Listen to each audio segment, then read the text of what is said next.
The Fallback Plan. An Enemies to Lovers rom-com. Written by Melanie Jacobson. Copyright 2023. Narrated by Lorana Hoops. Audio copyright 2023. Chapter 1. Lucas. Sometimes a sign from heaven falls and hits you right on the head. Other times, a sign falls off the roof of the new bar on Maple and almost hits me right on the head. Except my finely honed instincts from coaching my niece's softball team kick in, and I jump out of the way just in time. I stare at the sign on the sidewalk in front of me, then up at the two workmen who are supposed to be installing it, both gaping at me with wide eyes. "Whoa, sorry, man," one of them calls. The crash brings the owner of the bookstore next door running out, and she looks from it to me, then up at the workman. "You good, Sheriff?" she asks. "I'm good," I tell her. She narrows her eyes at the workman. That's what happens when you don't hire local. This bar, specifically its renovation, has been a bone of contention for the Chamber of Commerce for 5 months. The businesses here pride themselves on hiring locally and contributing to the economy that way. Whoever bought Sullivan's, the bar I'm standing in front of, is changing the name to Tequila Mockingbird. Enough people are annoyed about that. Sullivan's had been open longer than I've been alive, and I'm 31. The new owner is also definitely not planning on keeping the scruffy ambiance acquired from decades of dusty blue-collar workers sitting on its worn bar stools. We've watched for 2 weeks as boxes and furniture got unloaded from trucks and carted inside, and no one has been invited to come and check out the progress. It's not the kind of furniture a blue-collar guy wants to sit on while killing some time before he heads home. Best I can tell, it's the kind of furniture ladies who drink fancy wines will like sitting on. But most people's hides are more chapped over the buyer's contracting choices. Wayne Oakley, current chamber president, researched the name on the notice of intent to sell liquor posted in the window. It lists a Karma LLC as the business owner, and whoever is running Karma has failed to use a single local business or worker in the renovation. It would have made a nice profit for some of our local contractors and interior designers and furniture makers and gallery owners. "Sorry again about that, officer," one of the workers calls down. I shrug. "I'm not hurt, but y'all best be careful when you try again. Barricade the sidewalk first. Keep people out of this space." "Good idea, sir." They're my age or older, but I get "sir" a lot when I'm in uniform. Or maybe it's my sidearm that keeps them minding their manners. The bookstore owner goes back inside, but Ruth Wilson emerges from the gift boutique across the street and crosses over. "How are you doing, Lucas?"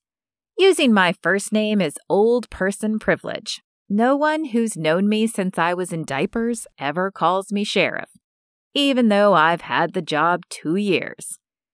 "I'm good, Miss Ruth. How's the store?" "Fine, fine. Busy getting all the shelves filled for the Harvest Festival." Harvest Hollow's big fall festival is still a month off, but the average attendance over that weekend will swell the city's population by more than 15,000. All visitors ready to eat good food and buy harvest-themed tourist crap. Merchandise. Don't know why someone needs an apple-shaped toothpick holder, but Miss Ruth sells out of them every year. The whole city is getting ready for it. Ribbons the color of fall leaves have been up on the Maple Street lampposts for a couple of weeks, and we're barely into September. Miss Ruth nods at the sign, which one of the workers has moved out of the center of the sidewalk. "Did you see the ad today in the Harvest Times?" "What ad?" I skim the newspaper sometimes in the morning, but generally I already know about anything related to city news before it goes to press. "Half front-page ad announcing an opening date for this place next week," Miss Ruth says. This seems to remind the worker of something because he suddenly straightens and disappears into the bar. "Better have Raleigh stick around here that night," she adds. "You think it'll be busy enough to warrant an extra patrol?" I'm only asking to be polite, but of course I'll send a deputy that night. Public safety calculations change when liquor enters the equation. No one had dared cross Janice Sullivan, not even after Tom died, and if ever an out-of-towner got too uppity, the locals schooled them right quick. Without knowing what kind of security or policies this new owner has, the smart play is to have a deputy in the area until we get a feel for what kind of trouble will find the Tequila Mockingbird and how the bar will handle it. Miss Ruth shrugs at my question. "Don't know what kind of crowd it'll get, but you'll wish you had someone here if it's big, and that's worse than sending a deputy you don't end up needing." You're right. I nod like I'm grateful for this wisdom. The worker reappears with a poster, which he unfurls and sprays with adhesive before sticking it to the window. A large serif font announces that Tequila Mockingbird will be opening in a week. So far, I'm taking the sign that nearly hit me in the head as a figurative one as well. Karma LLC does not have all its crap together, but it's my literal job to make sure that doesn't cause problems for Harvest Hollow. Chapter 2. Jolie. We're open. After all the negotiations, ordering, renovating, staffing, and training, it's here.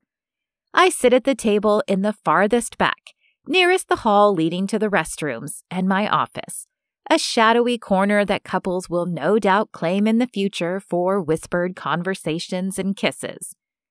Sullivan's was built in the old shotgun bar style, and we had to stay with that floor plan, but everything else is different. The interior stripped and remodeled from the ceiling down.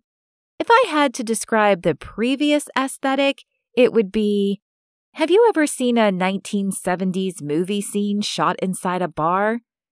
Now it's boho contemporary with light woods and natural textures wherever we can use them. Wicker shades in modern funnel shapes on black iron pendant lights. Stone and jute covering the walls. Lush plants in harmonious places. In a nod to the town's full embrace of fall, some of the tables have small pumpkins filled with succulents. Ads have run in the Times and all over social media for a week now announcing our opening night. It's 5 p.m. on a Monday, typically the slowest night of the week in the restaurant and bar industry, but that's intentional. It gives my staff a chance to get some experience and work out kinks before the weekend rolls around, and we become part of the modest Maple Street pub crawl. We have a full month to get our act together before the Harvest Festival, when the crowds descend and our taps, and their cash, will flow freely.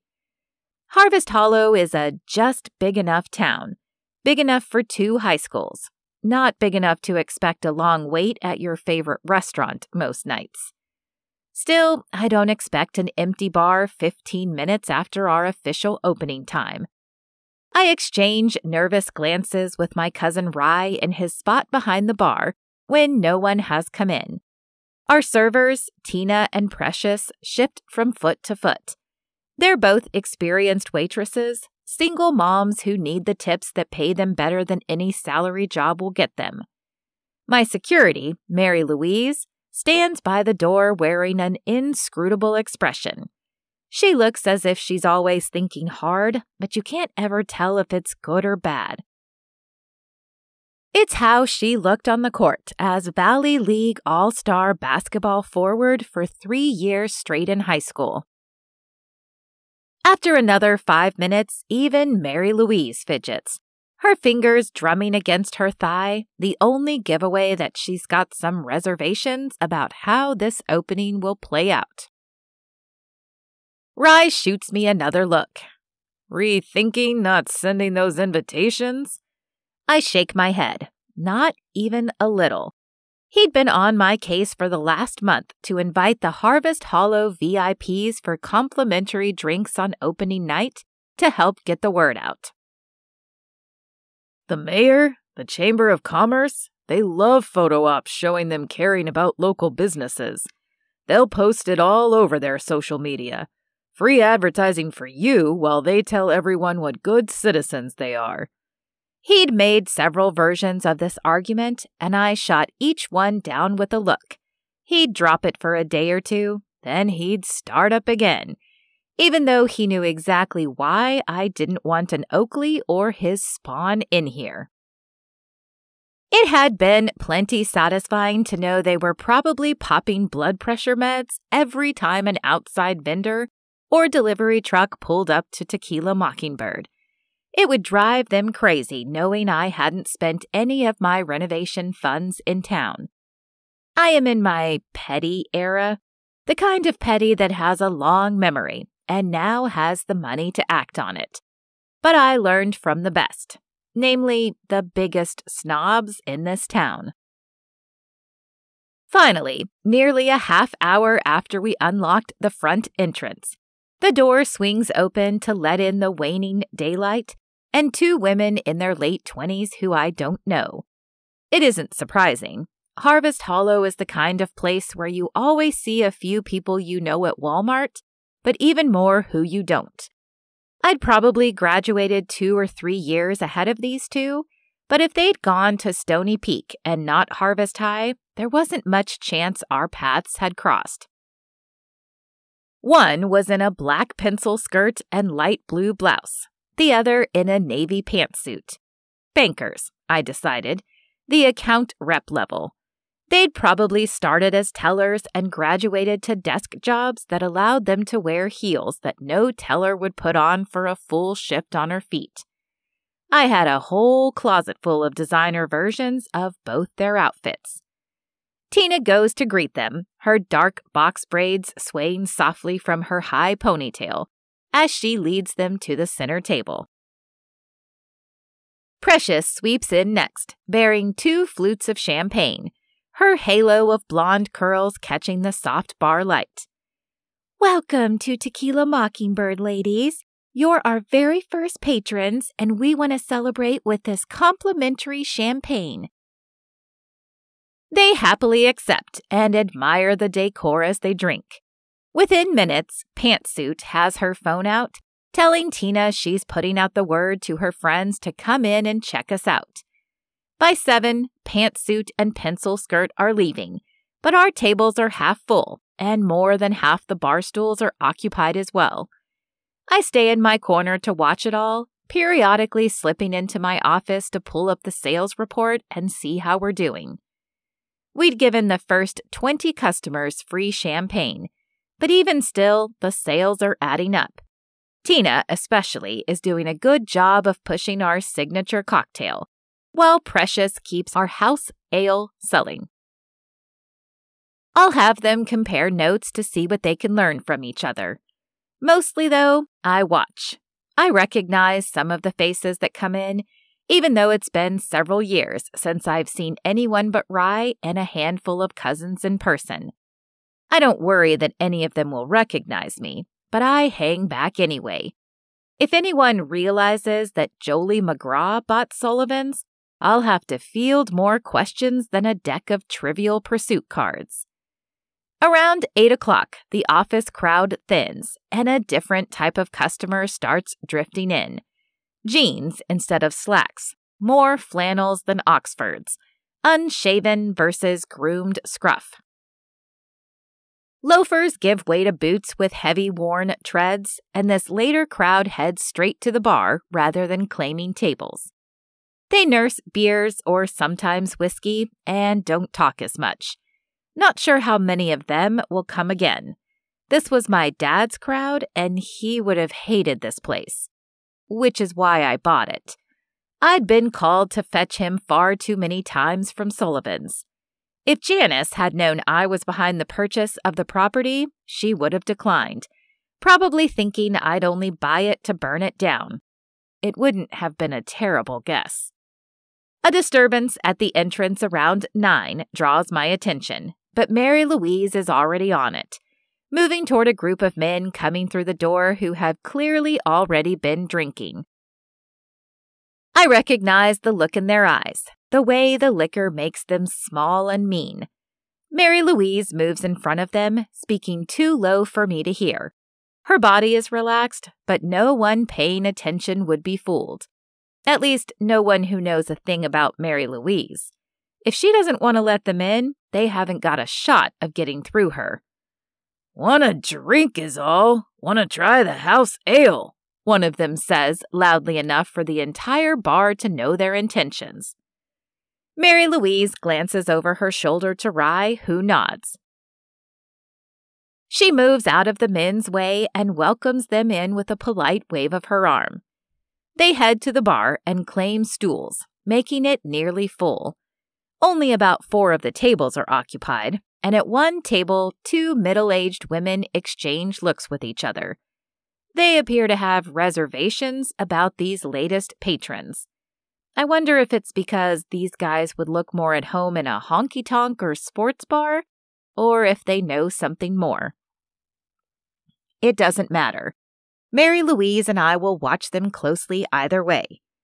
The one who spoke to Mary Louise wears a gray hat with a local hockey team logo. It's a minor league team. The Appies, short for Appellation. It's clever, but I always read Apple instead of Appy at first glance. Apple Hat's voice has an arguing with the ref tone and volume as he declares, "They wussified Sullivans." This gets grunts and mutters of approval from his friends. No, his cronies. One of the middle-aged women glances over again and takes out her phone to send a text. They signal Precious to come over, and she nods and returns a minute later with their check. It's what Apple Hat wants. I know this belligerence. They're trying to start something. I catch Rye's eye again, and he gives me a tiny head shake to tell me he's still got it handled. It's more satisfying to me to overcharge them for their drinks and stick it to them that way. Rye will make sure they pay what we call the jerk tax. The tax climbs when they start griping about the ale, which is a craft beer from a microbrewery in Asheville I partnered with. "PBR is better than this," one of the other guys says, using an impolite word to describe the beer. Ah, yes. This carefully curated microbrew is definitely not as good as the cut-rate sour beer of high school keg parties. I allow myself an eye roll in my private corner, then watch the rest of this drama play out. I don't know these dudes, but I've known these kinds of dudes my whole life. They can be trouble, but as long as you pay attention, you can usually head it off before it bubbles over. Mary Louise knows this even better than I do, so I'm not worried. "Y'all come in here with fancy lights and do some dustin' and think that'll keep us from noticing that you're serving the cheap stuff?" Apple Hat demands. One of his sidekicks scoffs. I notice the table closest to them gesture for their check too. Another one of Apple Hat's wingmen, maybe because of the liquid courage he's drained from his whiskey glass, straightens and turns to run his eyes around the bar, sliding right over me like I don't register on his radar. "Dang shame when Asheville hipsters come infesting the hollow like stilt grass.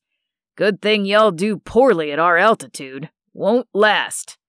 Gentrification," Apple Hat spits. "Janice Sullivan is a good woman, and it's going to break her heart when she sees this place. Old Tom is rolling in his grave." I rise and cross half the floor before I speak. That's enough. I must look like I materialized from the low lighting like a ninja in my black sleeveless shirt and black Calvin Klein wide leg trousers, my dark hair pulled into a low bun at my nape. I'm average height, but wearing 3-inch heels, and I stare them down with the cool, "do not mess with me" expression I used for 8 years in the storied boardrooms of Blue Slate Investment Management. These men are right to see me as a silent assassin. Who are you? Apple Hat demands. I'm the owner, and the woman who paid Janice Sullivan a generous price for this bar. I stop in front of him, out of arm's reach, and give him a slow scan from head to toe, letting him know I'm not impressed. Generous enough to guess she doesn't miss it, and she definitely doesn't miss the likes of you. He straightens, his jaw jutting forward in a way that's supposed to signal aggression. All he's doing is offering Mary Louise an easy target if he doesn't back down. You can't talk to a customer like that, he says. Of course I can. I offer him a slight smile. What's more, the longer you talk, the higher your tab climbs. So I'd shut up and pay up if I were you. You can't do that, one of his wingmen, says. I nod at the sign posted directly behind Rye, a chalked slate that states, prices vary depending on your attitude. Behave or leave. What do you think, Rye? Are they following the rules? He shakes his head. They are not, Joe. A new person walks in, but I don't pay them any mind. I've got Mary Louise to keep an eye out. You heard my bartender, I tell the bad apples. You're not man enough for my wussified establishment. Get out. I don't raise my voice. The remaining patrons can definitely hear Apple Hat, but not me. Not unless Precious or Tina drops the volume on the alt-country music playing loudly enough to give the bar atmosphere without drowning out conversation. The servers won't, of course. Like total pros, they're offering more complimentary champagne to the tables who haven't asked for their checks yet. We probably ought to be giving them popcorn for the show, too. Apple Hat hears and understands me just fine. He glances at his friends, and when a couple of them don't meet his eyes, he puffs his chest out and zeroes in on me again. Who's going to make me? I barely repress another eye roll. I like a good action flick as much as the next person. But the greatest disservice those films have done our culture is giving the bad guys weak dialogue for unimaginative Apple Hats to parrot. I am. A deep male voice answers before I can. The whole group turns like their heads are mounted on the same swivel, and my gaze slides past them to realize why Mary Louise didn't react to the new arrival. I take in the tall, powerfully built man in a sheriff's uniform, the firm jaw beneath the short-cropped beard on his startlingly handsome face, and meet the flinty eyes of Harvest High's legendary holy terror, Lucas Cole, above the badge. I never asked when I moved back who the current sheriff is. I really should have. Chapter 3. Jolie. There is no recognition when Lucas Cole's eyes meet mine before settling on the bad apples. What's the problem, Hardin? Lucas asks. Here's what it means if the sheriff of a town the size of Harvest Hollow knows your name on sight. This isn't the first time you've raised hell. Sounds like the bad apples turn up like bad pennies. I can't see Apple Hat's face now, but the sneer is clear in his voice when he answers. I'd like to report vandalism at Sullivan's. Paint all over the place. Interior defaced. I've got this, I inform Lucas. He quirks an eyebrow, a subtle sign of disbelief. Mary Louise. I turn my head when I say her name. She pushes away from the wall she's been leaning against and straightens to her full 6'2" height. There's a reason she was the most feared forward in the Valley Basketball League. She's got 2 inches on Lucas, and he's taller than any of the bad apples. Mary Louise walks over to stand beside me, her arms folded across her chest. She looks at Apple Hat for 2 full seconds before she says, Pay up and go, Shane. She knows him then. I suspect lots of people know Apple Hat now for the same reasons that everyone knew Lucas Cole in high school. None of them good. Apple Hat, a.k.a. Shane Harden, clearly knows what Mary Louise can do. He looks at his wingnuts and says, "My allergy to hipsters is acting up." They all produce cash and toss it on the bar, following after Apple Hat as he brushes past the sheriff on his way out. I turn to address the remaining customers, all 7 of them. Thank you for your patience as we took out the trash, folks. Please enjoy a cherry bounce or a pint of our house ale on us. This is greeted with low-key applause, and the last of the tension leaves the room. Good. Tension is the last thing you want customers feeling in a bar. Lucas extends his hand for a shake. "I'm Sheriff Cole. I'll step out to make sure Harden and his crew aren't sticking around, but I wanted to say congratulations on your grand opening." I know who you are, Lucas.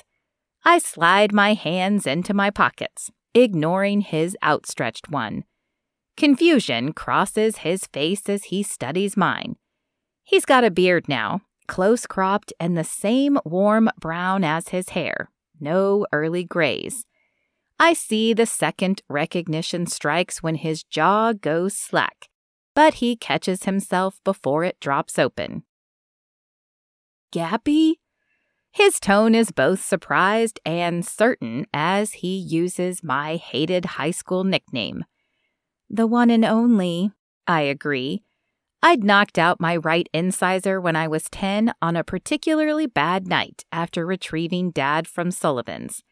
His drunken staggering on the icy sidewalk had pitched us both against a garbage can, the kind maintained by the city in a concrete holder. I'd gotten a black eye from that too. But we had no insurance, so after my dad sobbed his apologies and passed out, I Googled first aid for black eyes and how to stop your mouth from bleeding. The eye got better. The permanent tooth stayed permanently gone. On the advice of the woman who'd recruited me to work at the hedge fund, I'd gotten a dental implant with my signing bonus for joining their firm. Got expensive skincare and Invisalign, too. Now I looked like I'd come from a wealthy family, the kind who got their kids braces and skincare that didn't smell like the Irish Spring bar soap shoplifted from the dollar store. Call me Jolie, I correct Lucas. "Jolie McGraw," he says. "It's been a minute." 12 years, actually. That was the last time I'd tutored him in the high school library. The last time he'd tortured me with his scorn while I did a job I couldn't afford not to take. "So you're Karma LLC?" I am. "Didn't know you were back. Congrats on the opening." Why would Lucas Cole know I was back? We'd never been friends. I hadn't bothered to keep up with Lucas once he graduated, or possibly even dropped out of Harvest High. I didn't keep up with anyone from high school. It's not like I could forget it, but I could, and definitely did, leave it behind. Thank you. Can I help you with anything? It's a clear invitation to leave. His forehead furrows. "That's my line. Let me know if Shane Harden or any of his thug buddies turns up. We'll handle them." It's rich to hear him call anyone else a thug. I glance at his badge before meeting his eyes again. You must have better things to do than handling customers that no one asked for your help with, Sheriff. Mary Louise can show you out. She'll do any handling around here. Rye's eyebrows shoot up, but he knows how much I hated working with Lucas Cole in high school, and he says nothing. Lucas freezes for a second, like he's not sure how he's supposed to respond to his dismissal. Then he gives me a nod and touches the brim of his hat. "Evening, Jolie." He gives Mary Louise knuckles on his way out of the bar. She meets my eyes and gives me a small smile and a head shake before she resumes her spot. The rest of the grand opening goes well. Only about a dozen more people wander in by the time we close at midnight, but we'll have a bigger crowd tomorrow as other locals see pictures from tonight in their feeds. By this weekend, we'll be full. After everyone is tipped out and Rye and I wipe everything down, we stumble upstairs to the apartment over the bar. Rye is living there rent-free, and I'm crashing on his couch for a few days until I close on the house I bought. It takes a long time for me to fall asleep. Between the rowdy bar guy and the sheriff who threw him out, it's the sheriff who's got me stressed. How in the world did Lucas Cole ever end up on the right side of the law? Chapter 4. Lucas. Harvest Hollow is the kind of place where your past is always present. You're always running into people you grew up with. Sometimes I have to arrest former classmates who probably feel like they're in the upside down when it's Lucas Cole, of all people, slapping cuffs on them. I run into past teachers at the grocery store and old neighbors in restaurants. They knew me when, but most of them are kind enough to forget it. Clearly, Jolie McGraw isn't one who's forgotten, and I don't blame her.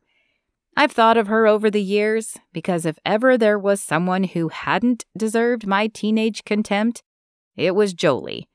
I've owed her an apology for a long time, but whatever I thought might have happened to the mousy sophomore who'd tried to haul my butt through geometry as a senior, she is the last person I would have expected to see in Harvest Hollow, looking flat out beautiful. She'd put on badly needed weight, fleshing out her scrawny frame with curves a man couldn't help noticing. Her dark hair much longer than the short cut she'd kept it in during high school. Her makeup wasn't heavy, but she'd applied it well, drawing attention to the long lashes around her dark eyes and to her full mouth. Good for her. Everyone should get a chance to redefine themselves. A chance as often as they needed one, in fact. I wouldn't be sheriff if people hadn't made space for me to grow up and change. Not that everyone did, I think, as a group spills out into the street from the restaurant ahead. I recognize the mayor's voice because no one loves to hear himself talk more, so he always does it loudly to make sure everyone else can hear him too. He's talking about the high school football season. Of course, as mayor, I'm impartial and only want to see these young athletes give it their best. But go Bobcats! This is met with laughs from the suck-ups he's with. I recognize a local real estate agent and the restaurant owner in his entourage. Evening, George, I say, knowing it will bother him that I don't use his title. I stop, not because I want to talk, but because the mayor will expect me to. Good to see you, Sheriff, Mayor Hinder says. This is where he'll try to look important by bringing up some point of city business to remind our audience that he has a very important job. That means he gets the sheriff's ear. On patrol? Thought you got yourself elected out of that grind. Checking out on the new bar, I say. Some of the old Sullivan's crowd were trying to start something tonight, but it's settled. Did you find out who owns it? I'd heard through the grapevine that the mayor had been right peeved when he couldn't find the name of the true owner of Karma LLC. Jolie McGraw, I tell him. He frowns like he's trying to place the name. She was a couple of years behind me in high school, probably Haley and Holden's class. Those were his twins, both of them grown, married, and living elsewhere. He frowns. McGraw, was her dad the one who crashed into the Harvest Festival? Yeah. I'd had to bring him in a few times for public intoxication when I first got on patrol, and by then he was notorious. No doubt I'd have dealt with him even more, but he died several years back. Does she seem like the type who might have some of her father's same tendencies? The mayor asks. The question bothers me. It's bad enough to have your own past held against you, much less someone else's, like your father's. She does not. She was the valedictorian of her class and went to Duke on a full scholarship. I knew her back then. She seems even more pulled together now. Perhaps we ought to stop in and say hello, the mayor says, glancing around at his group. I'd have done it before opening if she'd been forthcoming about how to get in touch with her as the new owner. It's a nice place, I tell him. Y'all have a good evening. I move on with the murmurs of their polite you-twos following me. I'd only come out tonight because Jennifer Lee had texted me on my personal number to let me know there was trouble brewing at Sullivan's. Make that Tequila Mockingbird. I'd radioed Raleigh to let him know I'd handle it. This sort of thing happens a lot. Friends and acquaintances bypassing the dispatcher to reach me directly. Usually it's when they want something handled off the books, like a difficult relative they want managed without pressing charges. Or like tonight, when something has the potential to go bad, but the presence of law enforcement could tip it the right way. Once, about a year after I'd joined the department, I'd been standing in line to order at Catalucci. They had the best coffee on Maple, and a young mom had told her little girl to thank me. "For what?" the kid had asked. "Do you know what a police officer does?" the mom had asked. "Takes people to jail?" The little girl had given me a nervous look, even though I'd made it a point to smile at her. "No, honey. Police officers are here to keep people safe." The girl had come over then with a shy smile to say thank you. That interaction stuck with me because most people don't make that distinction. A peace officer's primary responsibility is to de-escalate any situation. That's the main way we keep people safe. Detainment and arrest are always a possibility if a suspect doesn't comply with our directions, but in general, we're always trying to keep a situation from boiling over. Heaven knows I didn't learn that particular skill in my own home, but I'd trained under good officers, and we still lead with that philosophy now. All good police do. In high school, I'd been collared by enough good cops and a couple of bad cops to recognize the difference immediately. And it was the good cops, who were by far the majority, who'd ultimately helped me turn my life around. I glance down at the shiny star on my chest and snort. There are days where I still can't believe I'm the law and order guy in this town. Not after being a literal juvenile delinquent with a record of petty crimes from shoplifting to vandalism. But dang, I love this job. Still, it's been a long day. I try to get home by supper most nights to eat with Brooklyn and Pops, but at least once a week something will come up that keeps me away. Even before the problem at the new bar tonight, I'd been running behind. I'd gotten caught by an old woman named Beryl Griggs, coming in right before the end of official lobby hours at 6, telling me some wild tale about a psychopath on the loose and China dolls. It was about the 4th wild conspiracy she'd brought to me since I'd been elected. Nice lady, but she watches too much BritBox. She comes in and lays out her whole story of the case like she's writing an episode of Midsummer Murders. It never amounts to anything, but I hear her out anyway. I think she's mostly just lonely. Police work. So glamorous. Chapter 5. Jolie. I stumble out of the Mockingbird Thursday night, Friday morning, exhausted but pleased. The week has unfolded exactly like I thought it would. And why wouldn't it? Business analysis is my whole thing. I hadn't gotten into the bar business lightly. We're at about 60% of our capacity each night, and that's right on pace. Within a couple of months, we should be nearly full most nights. tonight instead of slogging upstairs to sleep on the sofa at Rye's place. I get to go to my own house. The title cleared right before 5 yesterday, and I had my new key in hand before lunch. I'd had furniture delivery already scheduled for weeks. I climb into my truck and pull out. It's past midnight, and the bar will still be open until 1, but technically it's staffed so that I don't need to be there at all. Tonight, I'm letting myself leave early as the only official celebration I'll have of getting my house.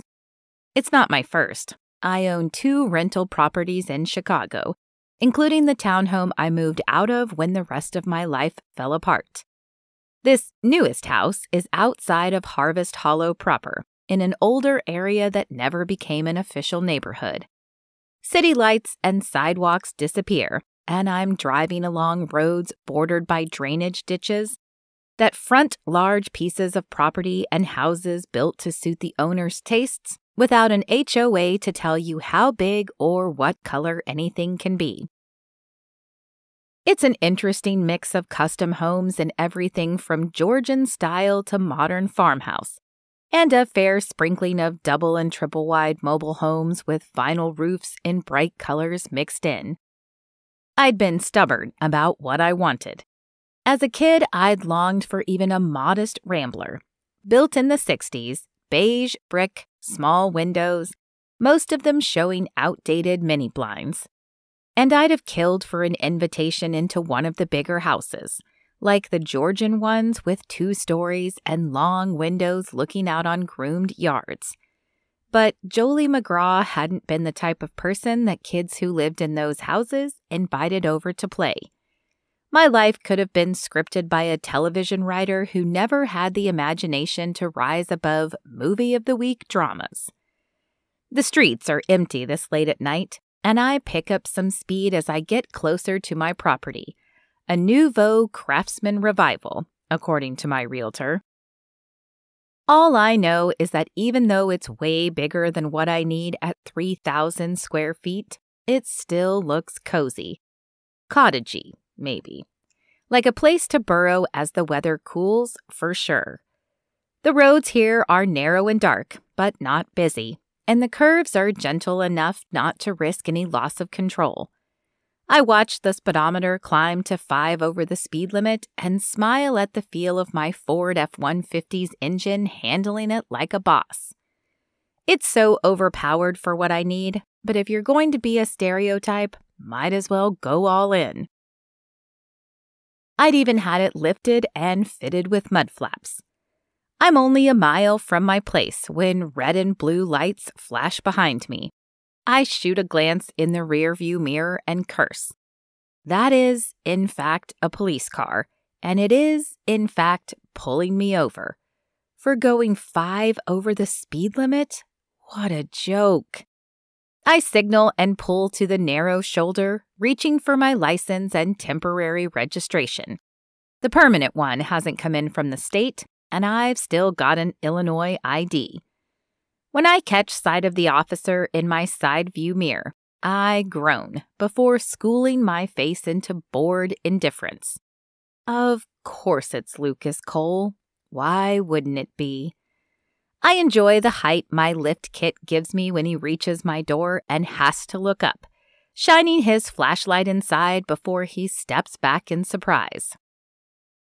I roll down my window. "Sheriff Cole," I drawl. I'd worked hard to smooth out my Appalachian accent in college and got it pretty close to neutral by the time I started at Blue Slate, but I could summon it at will. "Surely you have people you can send out for country road patrol, or do you do everything in your department?" It comes out with dropped G's, long E sounds rolled more into long A's, and a surely that sounds like surely. "Jolie," he says, nodding. "Got called out and happened to be returning when I saw you driving." Honestly, Sheriff, you're about the last person I'd expect to stop someone going 5 over. "Guess you think you know why I stopped you. License and registration, please." I blink at him. Are you joking? No, license and registration, please. I hand them over, my face telling him exactly how stupid I think this is. Illinois? He says, his eyebrows going up. I have 30 days to get a North Carolina license. He looks up at me, and I wonder if that's part of the problem. He's used to towering over people, and it ticks him off to look up to me, of all people. How long you been back?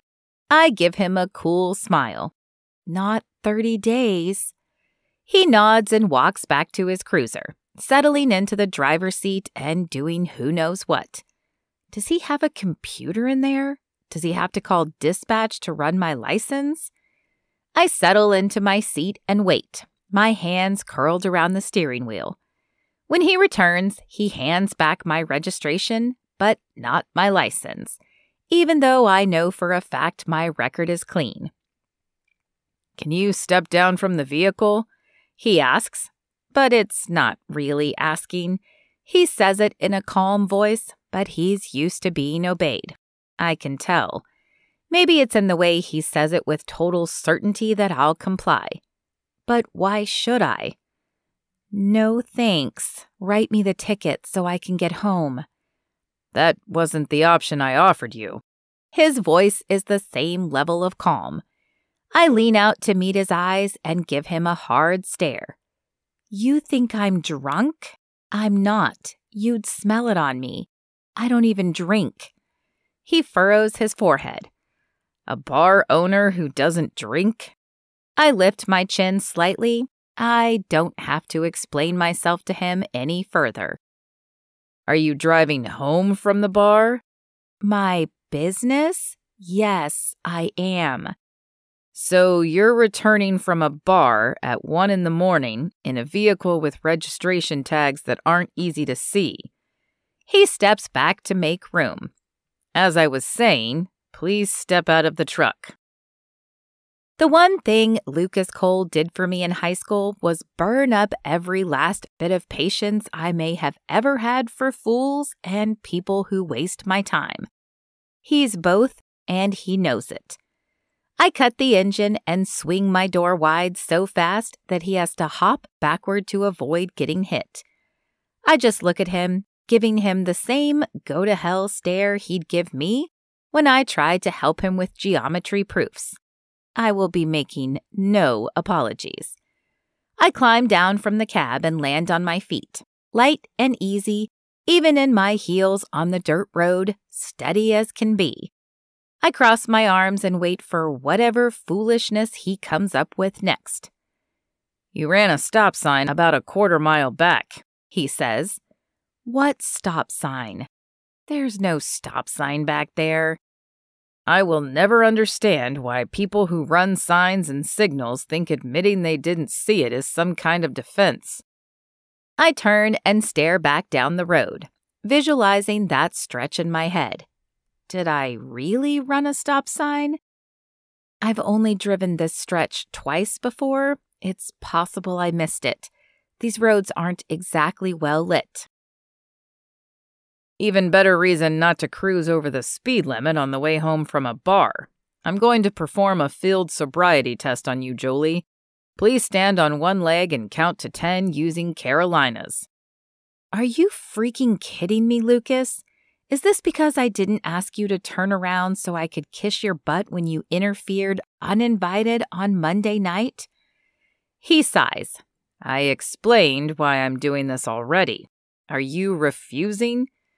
I glare at him again. I'll even keep my heels on for this. I lift a foot behind me and stay rock solid on the one still planted. 1 Carolina, 2 Carolina, 3. I keep going until he stops me at 5. That's enough, he says. One more quick check.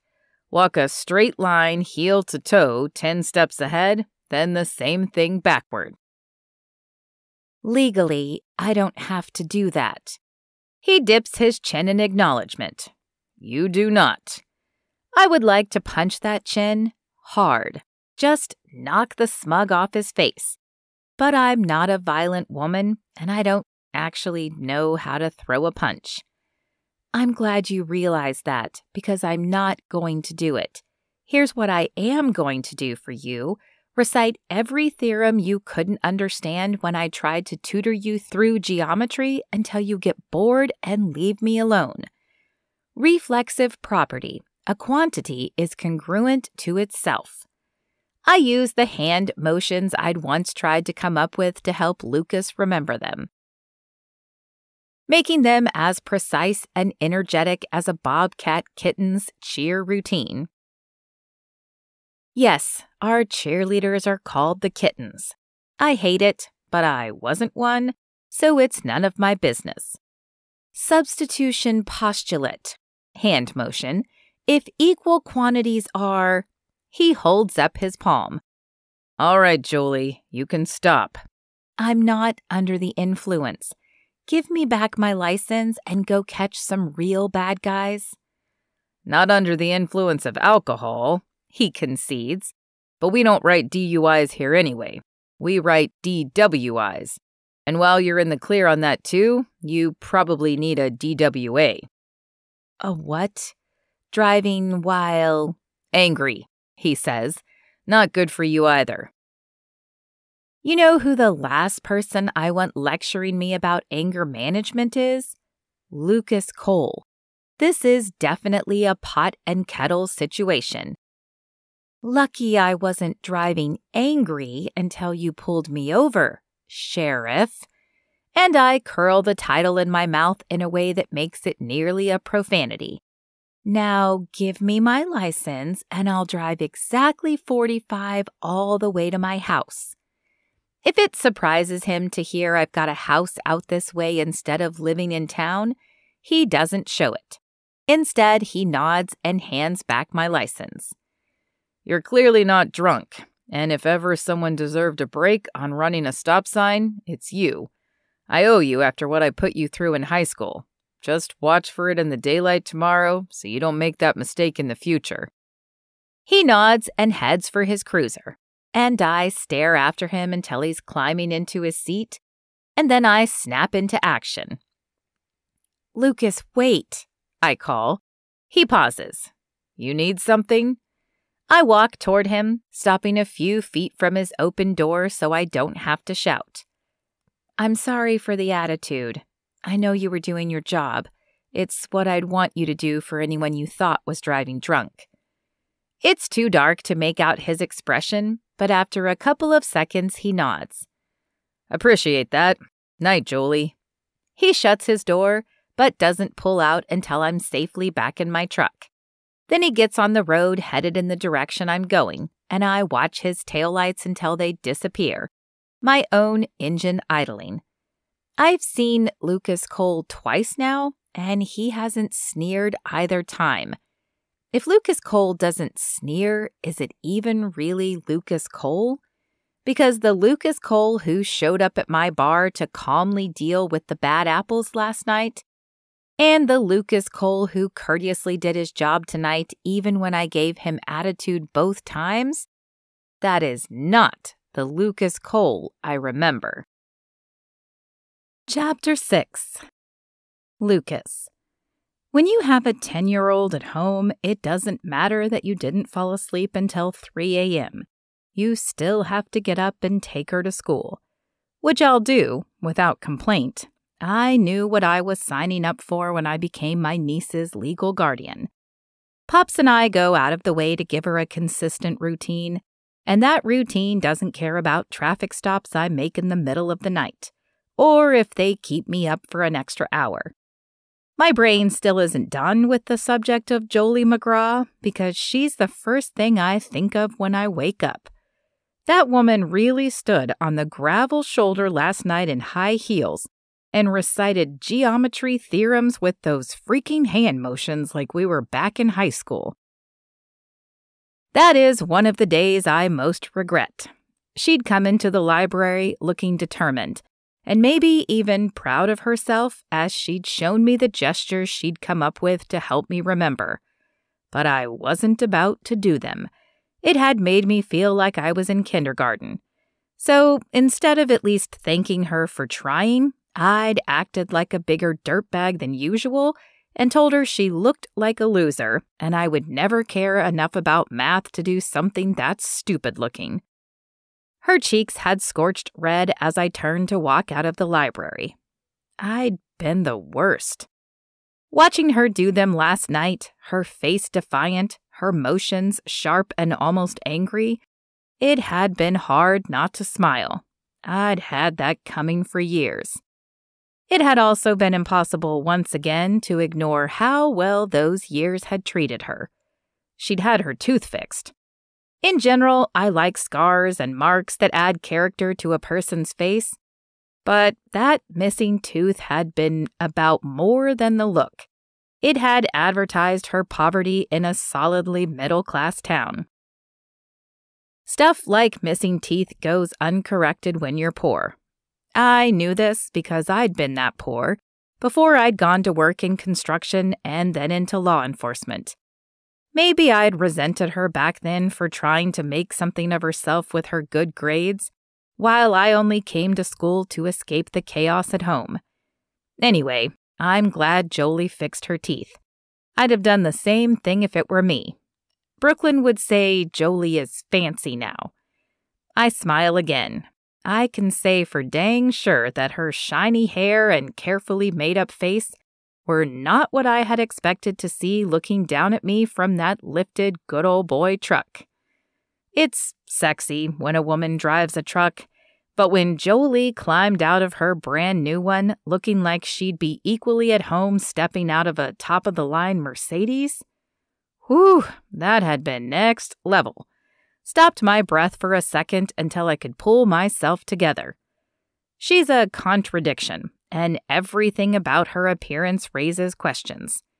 Why is she back? Is she here to stay? Why all the secrecy around opening the bar? Does she like a man in uniform? I shake my head as I walk into the kitchen, the smell of strong coffee hitting me before I even reach the doorway.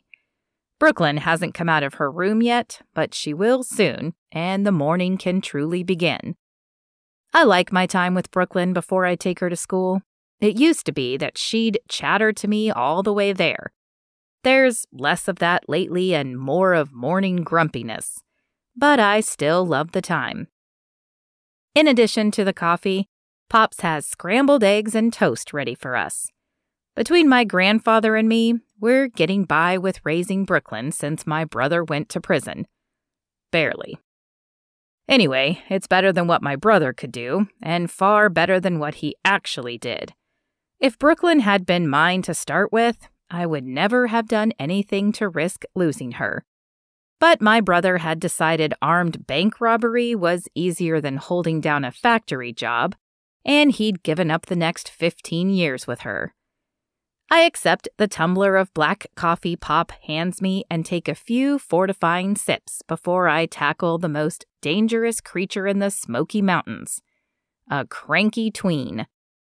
Our place isn't big. It's the house Pops built for him and my grandmother, who passed in an accident before I was born. He'd been left to raise 2 kids, my dad and my aunt, by himself. I'm certain a big reason he's helping with Brooklyn is because he feels like he did such a poor job with his own kids. Grief had made him an absent father, even when he was there. More often than not, he was off overseeing the Oakley orchards as the farm manager for 2 decades, before a fall from a ladder sent him into early retirement 20 years ago. The Oakleys had paid off his mortgage as part of his retirement. I cover utilities and property taxes, and while it's a small place, it's enough for the 3 of us. I'm sure Brooklyn would be happier not sharing a bathroom with her uncle and great-grandfather, but she has her own room. We fit. It works. I knock on her door at the end of the hallway. "Brooklyn, you up?" I get a grunt. I use my police training to decide that this means yes. "We leave in 20 minutes. Come on and get your breakfast so Pops doesn't worry." Another grunt. I decide to go eat and give it a few minutes to see if she emerges. It's hit and miss whether that will take more coaxing. I hope it's a non-coaxing day. Pop's eyebrow goes up when I come back in. Still sleeping? I think she's up. Probably. He nods. What do you think is wrong with her? I sigh. I don't know. Is being 10 a psychological condition? Now he grunts. 10 minutes later, Brooklyn materializes in the kitchen, wearing a thick hoodie that's too warm for the early September forecast, pajama bottoms, and her backpack. I'm not hungry, she says. Great. I've got 2 battles to fight right now, but I'm already learning to pick one. Pajamas or food? You need regular pants, I tell her, keeping my tone neutral. Pops washed some laundry yesterday. Jeans in there, he says. Not comfortable, she mumbles. Makes me wonder how early is too early to let her drink coffee. I should Google it, because if ever someone was born for the habit, it's this kid. At least, lately. But Google will tell me no. Anything I ask Google about raising Brooklyn basically returns a result of it will ruin her forever. White bread, nylon, cartoons. Probably just breathing. You can't go to school in pajamas, I tell her. You need to show up dressed ready to learn. I hate jeans. This is a newer complaint. For the last week, we've gone back and forth until she changes. But she's later than usual this morning. That means Uncle Boss has to come out, and he's my least favorite version of myself. No pajamas to school. Go change. I just won't go to school, she snaps. That ain't how it works, honey, Pop says, his voice calm. You're running out of time, and you may not care about getting to school late, but you're going to make Lucas late to work, and it won't do. I washed some sweats. Why don't you go get those on? I'll pack up some breakfast for you to eat in the car.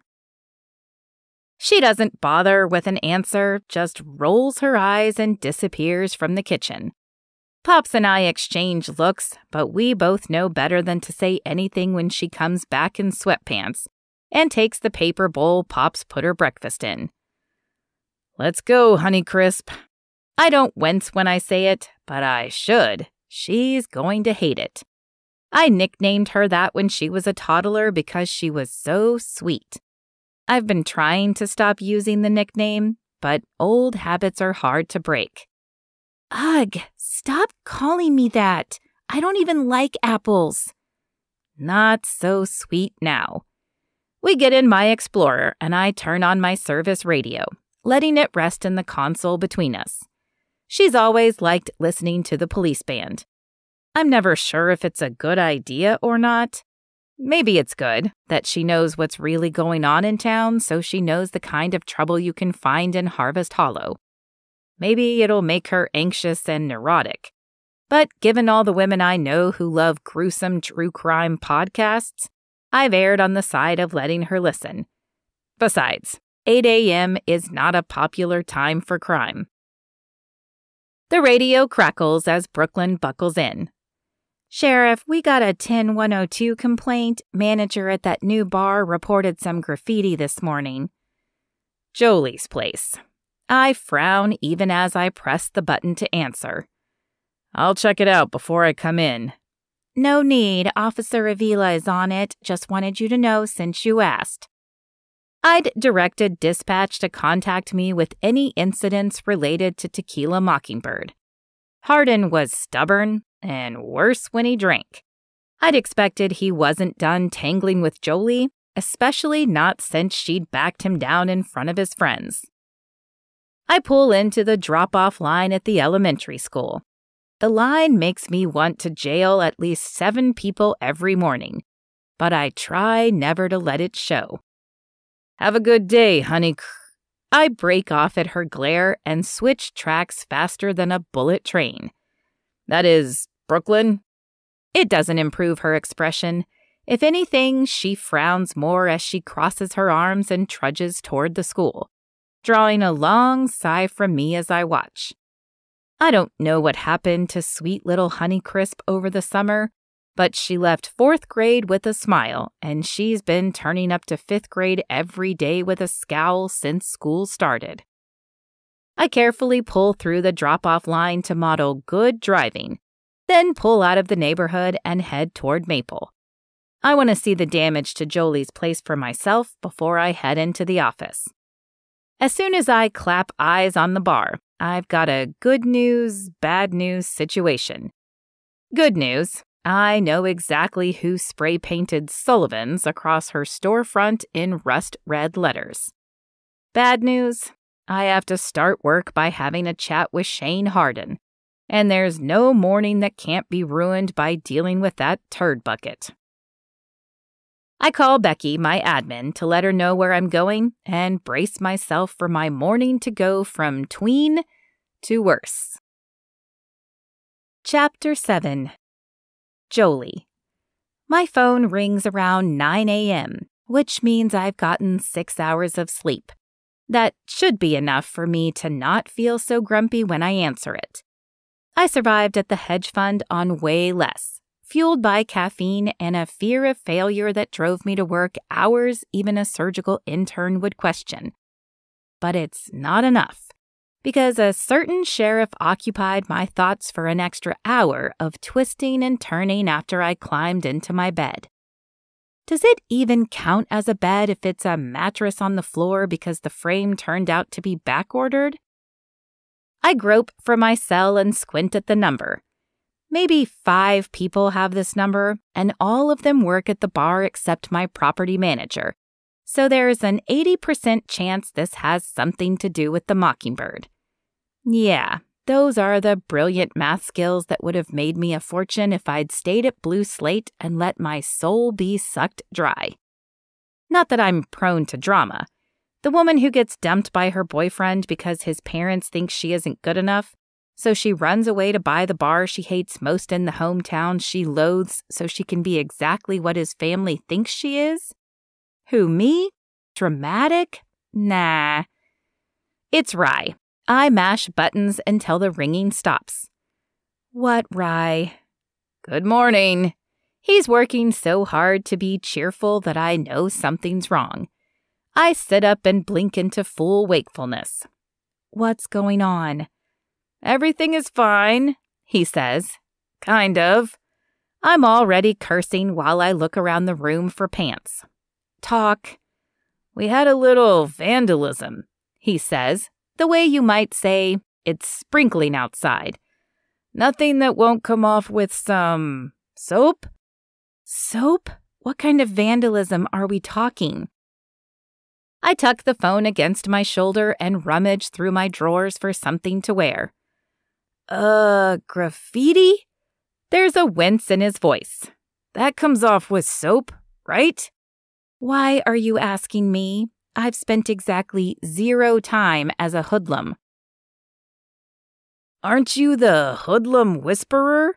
He asks, in a not-so-veiled reference to Lucas Cole's appearance in the bar the other night. Wasn't then.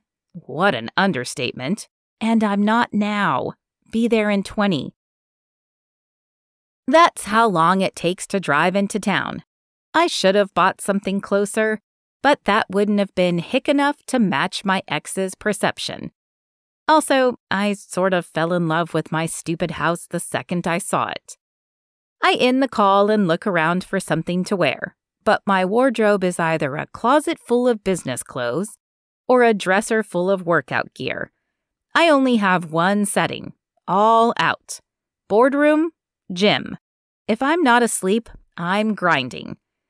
I slept in an oversized Duke t-shirt, so I grab a pair of leggings, jam my feet into my Nikes, and snatch my purse from the hook by my garage door.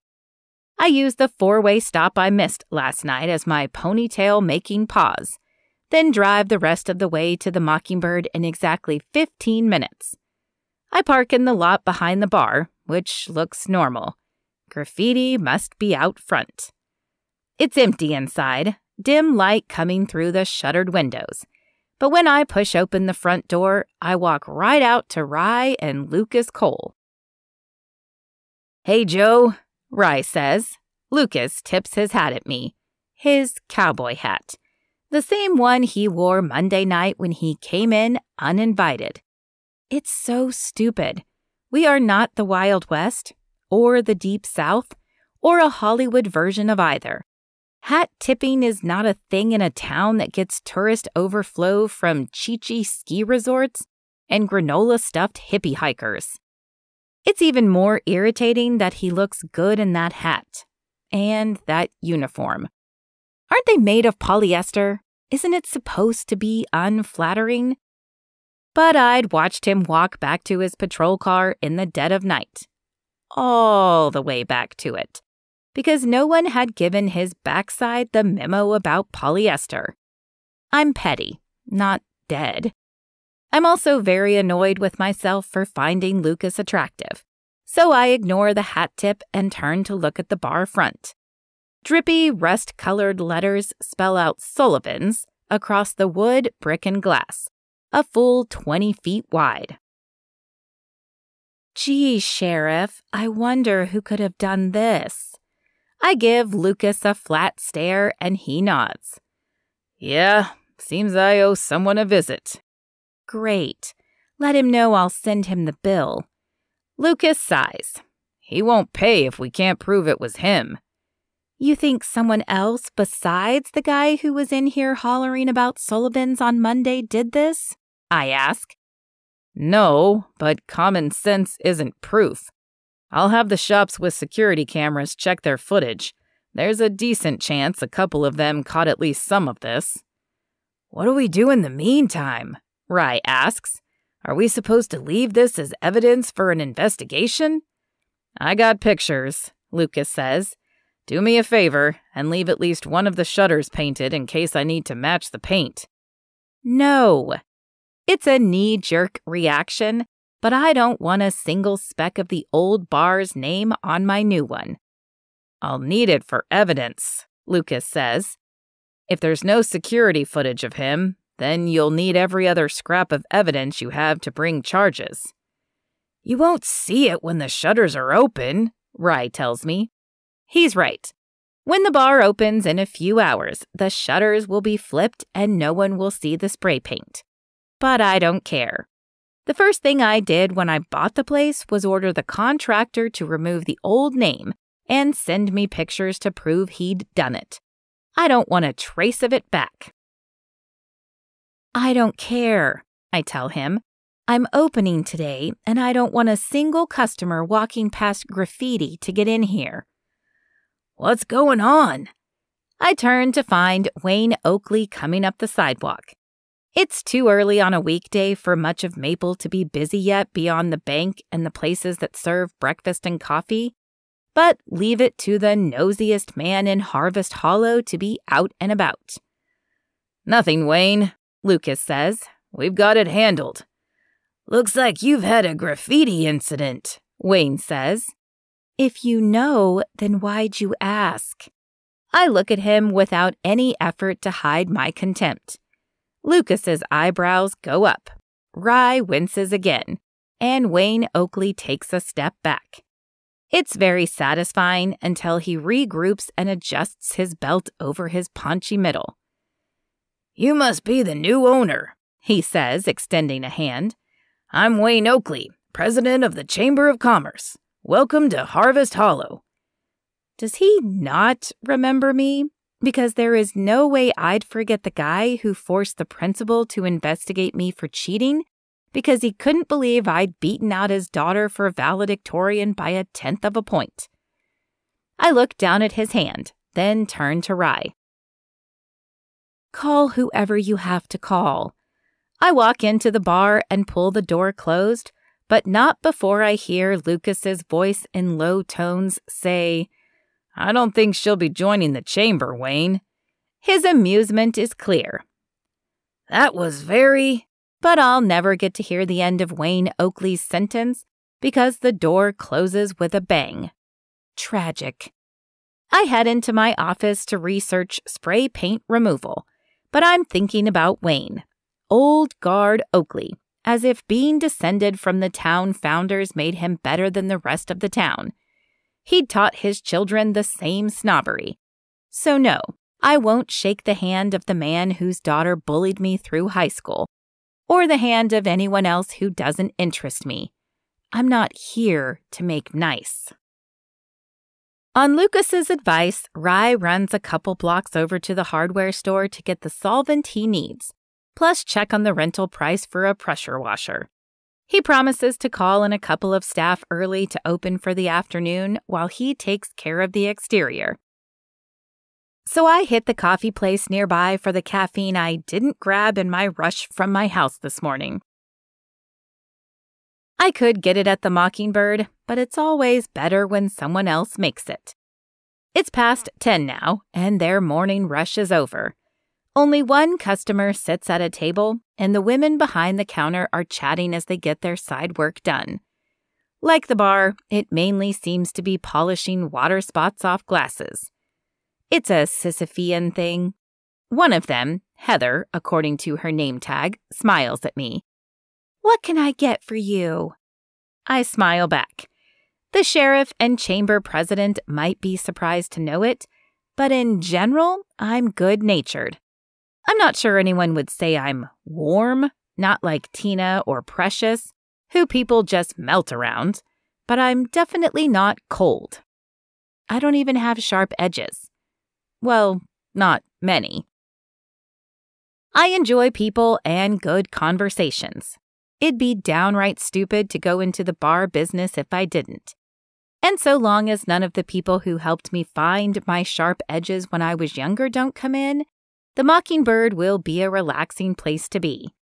I give Heather my order, and when she comes back with a hazelnut latte, I thank her, leave a generous tip, and take my coffee outside. It's a ridiculous drink, super sweet and way too indulgent. I might ruin Lucas and Wayne Oakley's perception of me if they knew I didn't drink my coffee black and acrid. But I love it, and I'll give up my hazelnut lattes when the world runs out of hazelnuts and milk. The early fall day beckons me to wander down Maple instead of driving home to shower and armor up for the day, so I follow the impulse.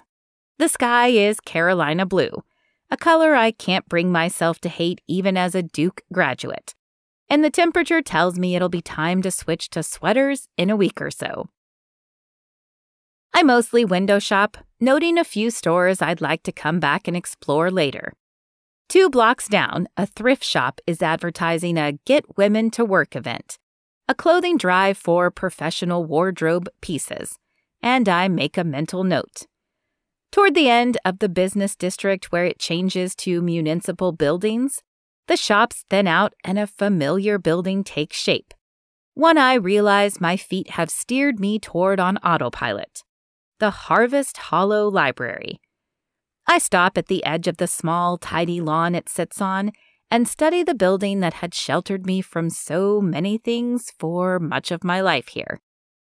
It's in a well-kept and stately renovated home that was willed to the town for use as a library in the early 70s, but the house itself dates back about 100 years.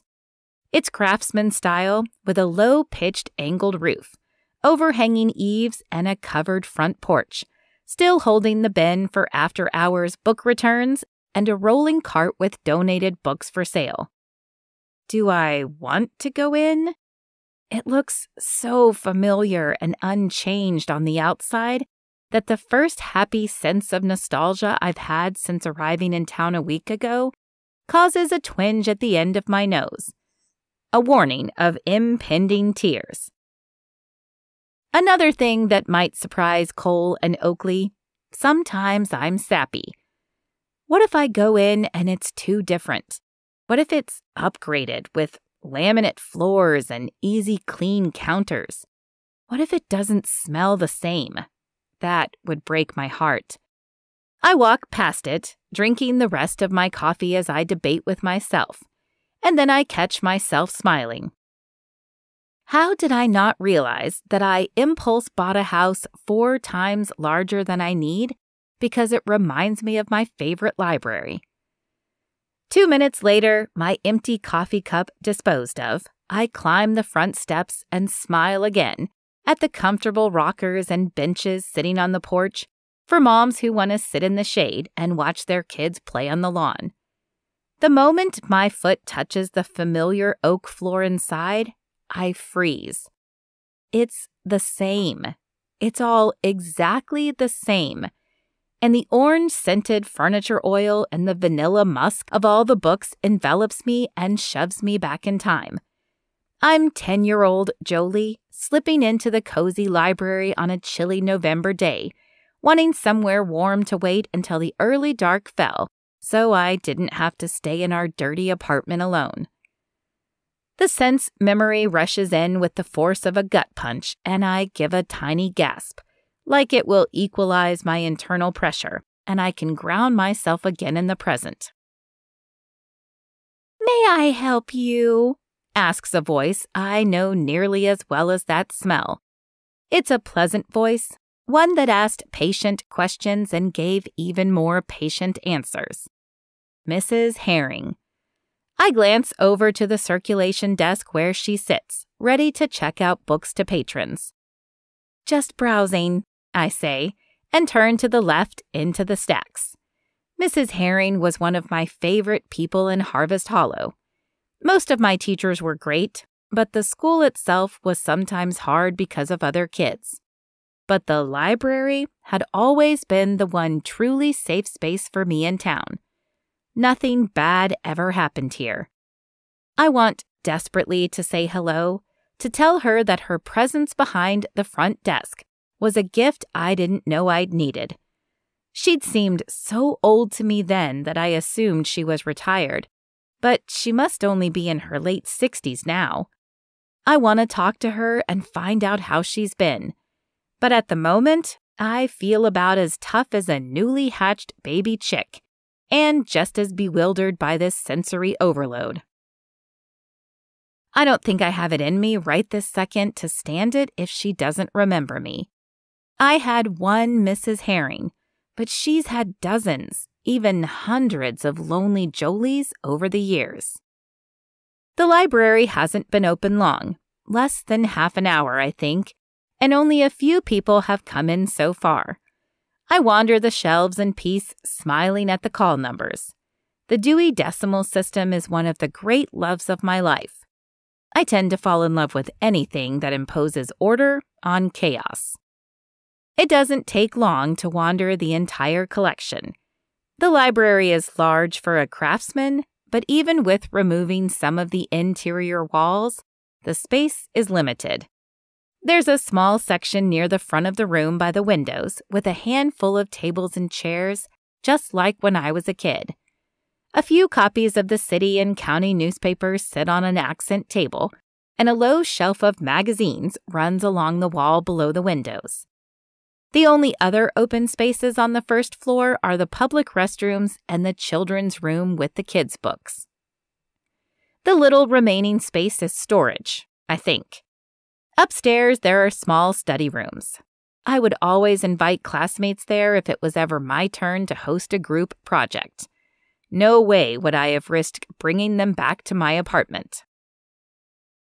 The paint on the wall looks as if it's been refreshed since my time here, and the tables show no wear, so they must be newer too. But the heavy wooden chairs are the same ones I used to sit in for hours, working my way through the stack of books I'd towed over from the kids' room and later from the main fiction shelves. I slip into one of the chairs and smooth my hand over the tabletop. All my irritation over the graffiti and the town officials has disappeared, and I close my eyes, taking in these familiar smells and sounds.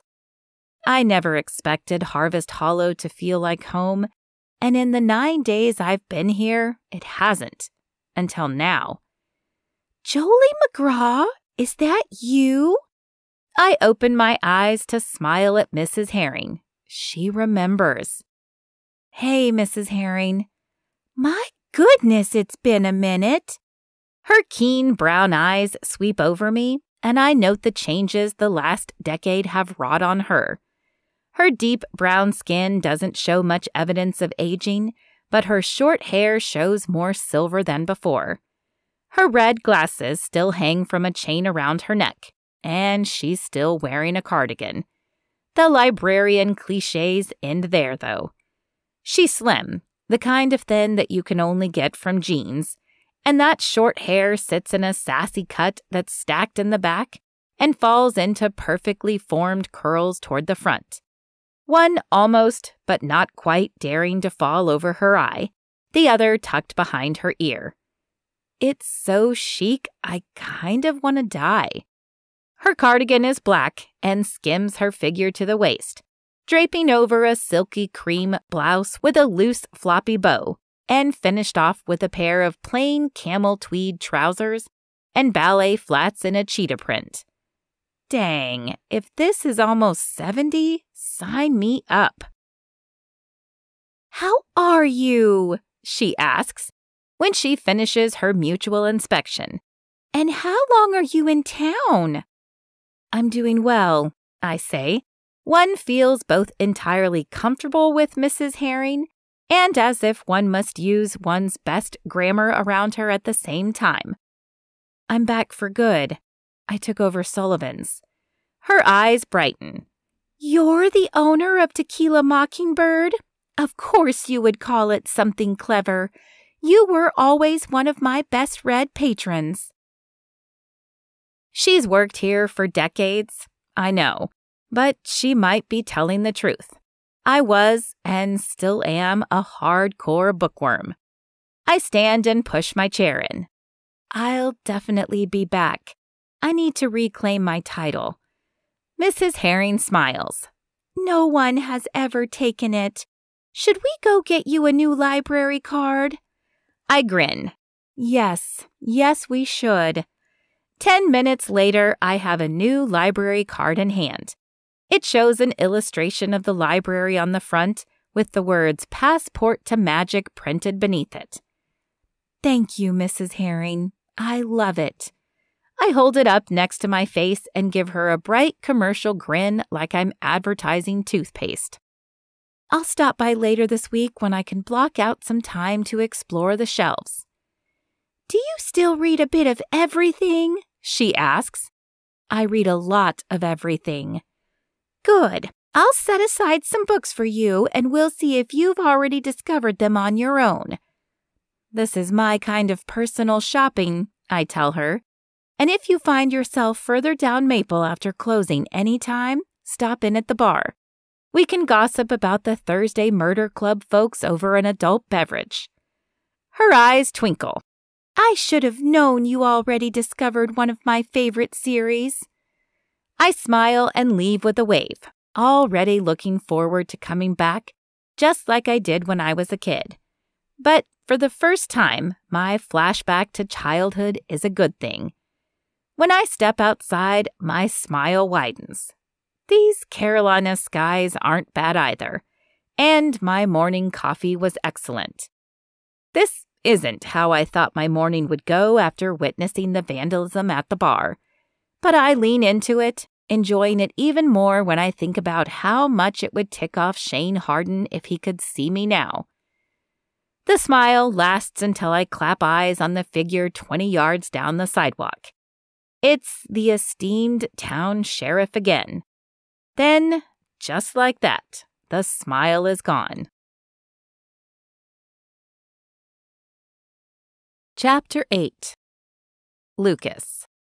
There aren't a lot of people who are neutral about an officer in uniform. I get lots of welcome looks. I get just as many scowls. So it shouldn't bother me when Jolie's face changes the second she sees me on the sidewalk, but it does. Maybe it's because in the instant before she sees me, she's smiling, something I've yet to see her do in the 3 times I've run into her so far. In a way, it feels like more times than that because she's been on my mind so often. I owe her a better apology than, "I won't give you a ticket." "Jolie," I say, "you didn't have to come all the way down here for an update. I'm sorry I haven't had a chance to talk to Harden yet. Had a bit of a detour." That detour climbs out of my cruiser now. I'd gotten a call from school almost right after leaving Jolie's bar. It was the school nurse informing me that Brooklyn was complaining of a headache and I needed to come get her.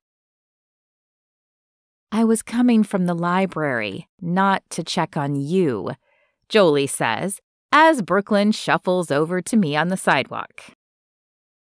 Right, of course Jolie wasn't coming to talk to me. Brooklyn joins me, her hood all the way up, a book pressed to her chest, her backpack hanging on one shoulder, but barely. She's so slouched it looks like it'll fall off any second, which means it could hit the concrete with her school-issued Chromebook inside. I want to tell her to hitch it up or put both straps on or straighten her shoulders, but lately just breathing wrong with her can send her stomping into her room or make her cry. I decide not to risk it. Jolie, meet my detour. Brooklyn, Jolie used to tutor me in high school. Brooklyn's eyes widen and dart from Jolie to me. You were his teacher? Tutor, I correct. It means she helped me with math. He was bad at math? Brooklyn asks Jolie. Jolie's scowl disappeared when Brooklyn joined me, and now she looks uncertain. Your dad was... He's not my dad, Brooklyn says. It's an annoyed correction, and I get it. She has to make it often, but I'll still have to chat with her about her tone later. Great.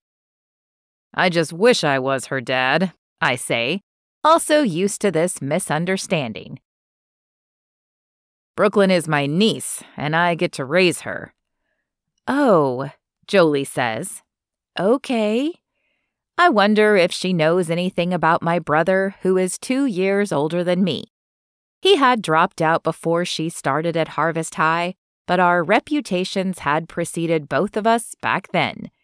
Maybe she's already guessed why I'm Brooklyn's guardian now. Is that Sea of Monsters? Jolie asks. I blink, not sure what she's talking about. It definitely wasn't the next thing I expected out of her mouth. But Brooklyn shifts from standing slightly behind me to take a half step forward. You've read it? She asks Jolie. Oh, books. Got it. Jolie nods. The whole series. Twice. Is it your favorite? Yeah. I listened to this with fascination. Brooklyn has gone from talkative to surly in the last few months, and this short exchange counts as a long conversation lately. You should try Keepers of the Lost Cities next, Jolie says. They're always checked out, Brooklyn answers. You can borrow mine. My eyebrows shoot up. This is not the Jolie I've been dealing with for the last week or so. Brooklyn is surprised, too. You would loan them to me? One at a time, but yes, if you're good at taking care of books. Are you? Brooklyn nods. Okay, then, let me know when you're ready for the first one. I wish Brooklyn would pull her hood down so Jolie could see her face better. Or just so I can. It's been a while since I've seen it without a scowl. But she only mumbles a thank you and falls quiet. It stretches for a beat or two before I decide to break it. Brooklyn here isn't feeling so well, so I picked her up from school. Brooklyn, go on into the station. Becky will give you a place to work until Pops can get you. Her backpack has slipped a bit more, and I can't bite my tongue any longer. Also, please put your backpack all the way on. It's going to fall off and bust your stuff. Brooklyn makes us sound like a scoff. It's fine, Uncle Lucas. She walks toward the station without adjusting her backpack. Or, no. Walk is not the word. It's more than a walk and not quite a stomp. As she reaches to open it, the backpack slips off her shoulder and hits the concrete with a thunk. Jolie winces. I press my lips together and wait. Brooklyn stands there for about 3 seconds, frozen, then reaches down, snatches up the backpack to hold it against her chest like a book, and walks into the station without looking back. I turn to Jolie. Sorry about that. I guess that's another apology to throw on the pile. She's been tricky lately. Thanks for being nice to her. Her eyes flash. I'm not a monster, Lucas. I dislike you. I have no beef with your niece. Okay, I deserve that.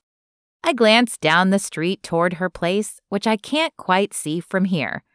Are you heading back? Could I walk you over and buy you a cup of coffee along the way to apologize? Catalucci makes great coffee. I already got coffee this morning. I'm not sure what to do with the return of her icy anger. In my job, I usually deal with people whose tempers are burning white hot. I rest my hands on my gun belt, already worn out from navigating the moods of the female of the species this morning. Right. Got it. Hope your day goes better than it started. I'll let you know where I get with Hardin. I only make it a few steps before she calls me. Sheriff. I stop and turn. When you pulled me over last week, were you out that way because you live over there? I do.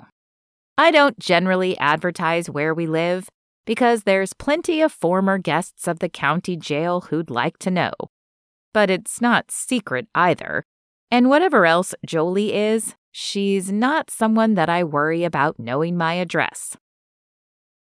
With your dad? She's watching me.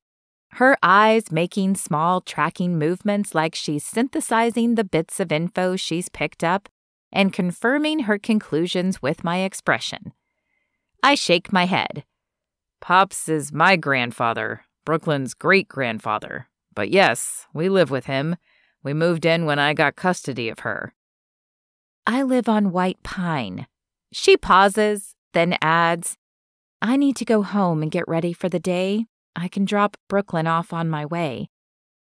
That's unexpected. You don't have to do that. She looks at me like, obviously. I mean, that it's nice of you to offer, but Pops will come get her soon. He's just on his morning walk, and he's opposed to cell phones. Besides, this is the third time in 2 weeks she's had me pick her up for a headache. Probably do her some good to be bored in my office for a bit until he can come get her. She glances toward the station. You don't believe her about her headaches? I sigh. That sounds bad, doesn't it? She shrugs. Not if you're sure she's faking. It's kind of a new thing, but yeah, she is. My gut instinct is strong on this one. Anyway, thanks again for the offer, but it's not urgent. She nods and walks off, leaving me to wonder whether I've been extended an olive branch. Jolie McGraw had never been easy to read, which was probably why I worked so hard to upset her back in the day. But she's even more of a mystery now. I watch her go until I realize my eyes are fixed on the view of her backside. Yeah, the sheriff can't be standing around ogling women. Better get in the office before I'm on the Harvest Hollow Happenings Instagram. It's the bane of my existence. I can imagine the caption. Sheriff keeps an eye on crime. If crime lives in the yoga pants of Sullivan's new owner. It's the worst, and I check it as religiously as the account's other 11,000 followers. Whoever runs it has a way of capturing exactly the things you don't want it to. But I still can't resist stealing one more glance Jolie's way before I head back into the station. It'd be a crime not to. Chapter 9. Jolie. I walk to my truck at a fast clip, a scowl back on my face, because my stone-cold heart went ever so slightly squishy when I found out Lucas Cole is a dad. Sure, guardian, legally, but he's already doing way more for Brooklyn than my dad ever did for me. He's a parent, period. I don't want my heart going even remotely squishy unless it's for my people. And I've already got one, Rye. That's more than some people get. Mrs. Herring flashes through my mind. Maybe two, but that's definitely as much people as anyone needs. Rye is already working on the spray paint on the walls when I walk up. "Fix your face, cuz," Rye says. "We'll have this cleaned up soon." I smooth away the scowl. Sorry, ran into Lucas again. "That's going to happen a lot when you both work on Maple," he says. "What'd he do to you this time?" He has a kid. Rye looks surprised. "One, I did not know that. But two, why would that make you mad?" It's his niece. He's her guardian, and it makes him several % less heinous. He smiles. "High school was a long time ago. You've changed. Maybe he has too." I consider Brooklyn's posture and attitude, then Lucas's barely disguised exasperation. It reminded me a lot of the few times he'd try to take his homework seriously before frustration crept into his face, and then he did or said something rude. He had that same frustrated look today, although he'd done a good job of not dumping it on his niece. Maybe in some ways, I concede, but I'm still mulling that look of frustration. But not so much in others. Tina rounds the corner from employee parking. I was promised loud machines if I came down early. Rye grins. "Pressure washer is yours. We'll have to run it from the outside faucet straight through the bar, but then you can let it rip." Tina rubs her hands.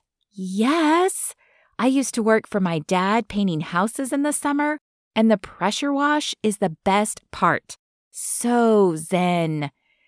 I shake my head, smiling now. Leave it to Tina to find the racket of a pressure washer soothing. Rye had recommended her for the server job. They were a year behind me in high school, so I hadn't known her well then, but his people instincts are good, and I'd liked her the minute I met her. They go into the bar to set up the hose, and I glance back down the street toward the sheriff's building, thinking again about Brooklyn. Lucas is so much farther out of his depth than he realizes. I don't want to do him any favors, but this isn't about him. It's about Brooklyn. I sigh and head down the sidewalk, stepping into the station 5 minutes later. "May I help you?" the woman at the reception desk asks. She's about 20 years older than me and has the soft lines of a mom who doesn't get much time for the gym. She's wearing very little makeup, and her eyes are watchful, but the faint lines near her mouth suggest she probably smiles a lot. Can you tell Lucas Cole that Jolie is here to see him? May I ask what this is regarding? His absolute cluelessness about his niece.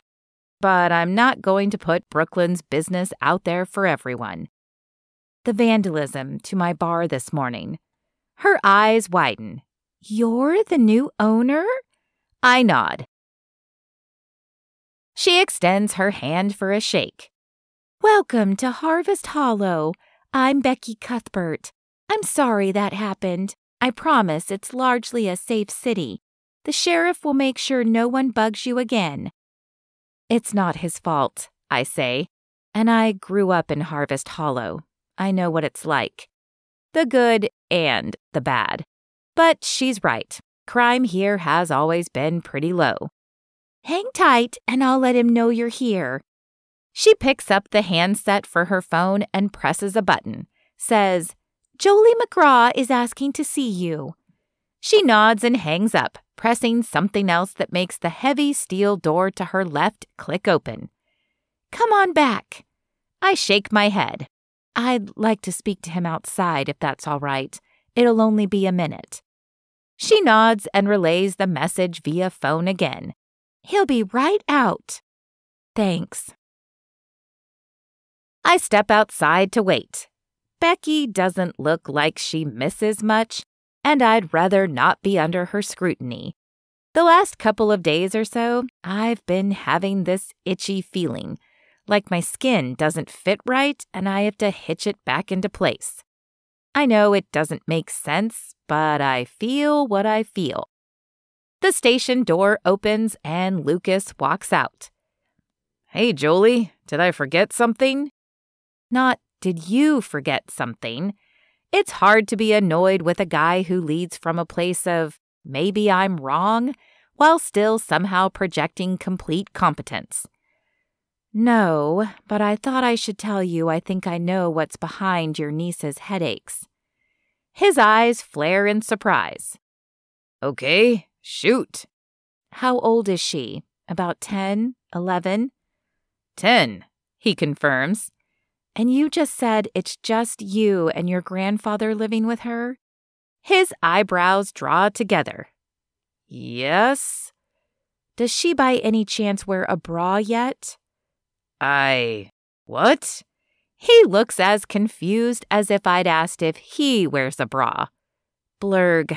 If it's awkward for me to bring it up, I can only imagine how hard it must be for Brooklyn. When I was growing up, it was just me and my dad. He nods. I remember. I wonder how much he remembers. There weren't too many people who hadn't heard about my dad and the infamous Harvest Festival crash when he ran the car he was driving on a suspended license into a candy apple booth, destroyed the booth, and broke the leg and 2 ribs of the one booth worker who couldn't jump out of the way fast enough. He didn't know anything about girls, less about tweens, and nothing about teenagers. There's a lot of stuff that goes on for girls that they don't always understand, and I had to learn most things the hard way. Internet searches at the library when I could get the public computer that was the most private. Books I wouldn't check out, but I would read in the stacks every chance I got. My aunt finally noticed and talked me through some of the basics. Oh. Sheriff Lucas Cole looks absolutely dumbfounded for the first time. Ever. Including high school. Maybe dumbfounded is not the right word. Deer in headlights.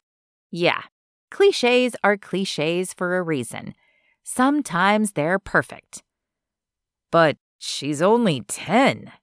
It's definitely puberty. He flinches, and I press my lips together to hide a smile. I don't know why this is cute, but it is. I guess I thought I had more time before wading into all of that. I shake my head. Sorry, the reckoning is here. Do you have a female relative she can talk to? An aunt or a cousin or something? He glances past me down the street like he's suddenly going to find the puberty fairy floating our way to bestow knowledge on him. Brooklyn or both. Then he looks over his shoulder toward the station. Maybe Becky? He looks back at me like I'm going to have the right answer. Do they have a relationship like that? Talk together much? He hesitates. No, not really. Brooklyn's not at the station all that often. Then it's probably awkward to both of them for Becky to suddenly bring it up. Even if she doesn't mind, Brooklyn will feel it. He reaches up and scratches his beard. I would expect it to be wiry, but something about the way it moves makes me think it's actually soft against his fingers. What would have helped you at her age? He asks. It's the right question, an insightful one. Better than, what should I do? I don't know specifically what would help Brooklyn because I don't know her well enough. But I can tell him what would have helped me at the same age. I think the sheriff of Harvest Hollow must spend a lot of time listening to podcasts about how to communicate better. A female role model, which, like I said, I eventually got in my aunt. Sounds like you don't have any extra ones lying around? He shakes his head. So I guess I talked to her myself. Any advice? I suck my teeth and consider this. I know we're in a woke age where dads and dad types are supposed to be super comfortable talking about all this stuff with their girls. And if this is a long-term situation, he nods to indicate yes. Then you'll have to get there, sooner than not, it sounds like. But maybe I can help for right now. The words come out of me before I know I'm going to say them, but I don't take them back. Seeing Brooklyn hunching in her sweatshirt that it's still too warm for, hiding the evidence of her body going haywire on her in a way no one may have taken the time to explain to her, it's familiar. Painfully familiar. I think about 11-year-old Jolie, and I know I've got to help. If Brooklyn doesn't want me to, that's fine. But I have an idea for how to approach this in a way that won't mortify her. How's that? Lucas asks. If she's just going home anyway, why don't you wait on having your grandfather come pick her up? Tell her you're sending her to my bar to hang out because it's quiet before opening, and I think Tina and I can talk her into doing some shopping where girl stuff can come up naturally. If you're okay with it, that is. You would do that for me? I give him a faint smile. I would do that for her. Got it. He breathes a sigh of relief. It's better than any idea I have, which is none. I hand him my phone. Put in your number and I'll let you know when she gets there. Send her down in about 10 minutes so it feels more organic. It'll give me time to fill Tina in. He taps some keys and hands it back. I really appreciate this, Jolie. I look past him to the station, like I can see Brooklyn hunched inside. Like I said, I get it. I give him a nod and head back toward the Mockingbird. I don't look at my phone until I'm sure he's gone back into the station. He texted himself with the message Jolie's number and saved himself as Lucas, who's still sorry about high school. I admit, it's kind of sweet. Chapter 10. Jolie. The loud drone of the power washer reaches me before the bar comes into view. Great. The neighboring businesses are going to love that sound. Tina is gunning the water at the section where Rye got the worst of the paint off already. He's farther down, where the overspray of the water won't get him. I walk up beside Tina, and she grins at me. It's fun, boss. You want to go? As I watch the faint traces of paint disappear beneath the blast of water, I grin. It does look fun. Yes, please. She releases the trigger and hands it to me, speaking loudly to be heard over the motor. Nothing to it, just aim and pull. Careful, because it has a kick. The spray gun vibrates in my hand, barely coiled energy as it waits impatiently to be loosed to do its job. I brace my feet, aim, and pull the trigger. The force knocks me off balance, and the water pounds uselessly against the shallow eave over the spot I mean to get. You blind, cuz? Rye calls. He's grinning. No paint up there. Tina grins too. Warned you. I have to laugh. I release the trigger and brace my feet before I let the water rip again. And it's extremely satisfying to watch more traces of paint disappear. Good job, Joe, Rye yells over the noise. You pick up quick. I'm looking for someone to do some custodial work around here. Interested? I answer by turning the water on him, knowing he's too far away for it to do any damage beyond soaking him. His outraged yelp makes Tina laugh, and I keep the water flowing while I yell, "Dance, monkey, dance!" What's going on here? I release the trigger and turn to find a vaguely familiar-looking woman about my age standing there, looking confused. I'm the owner. Sorry about the noise. Doing a little cleanup. She glances at the spray paint still remaining.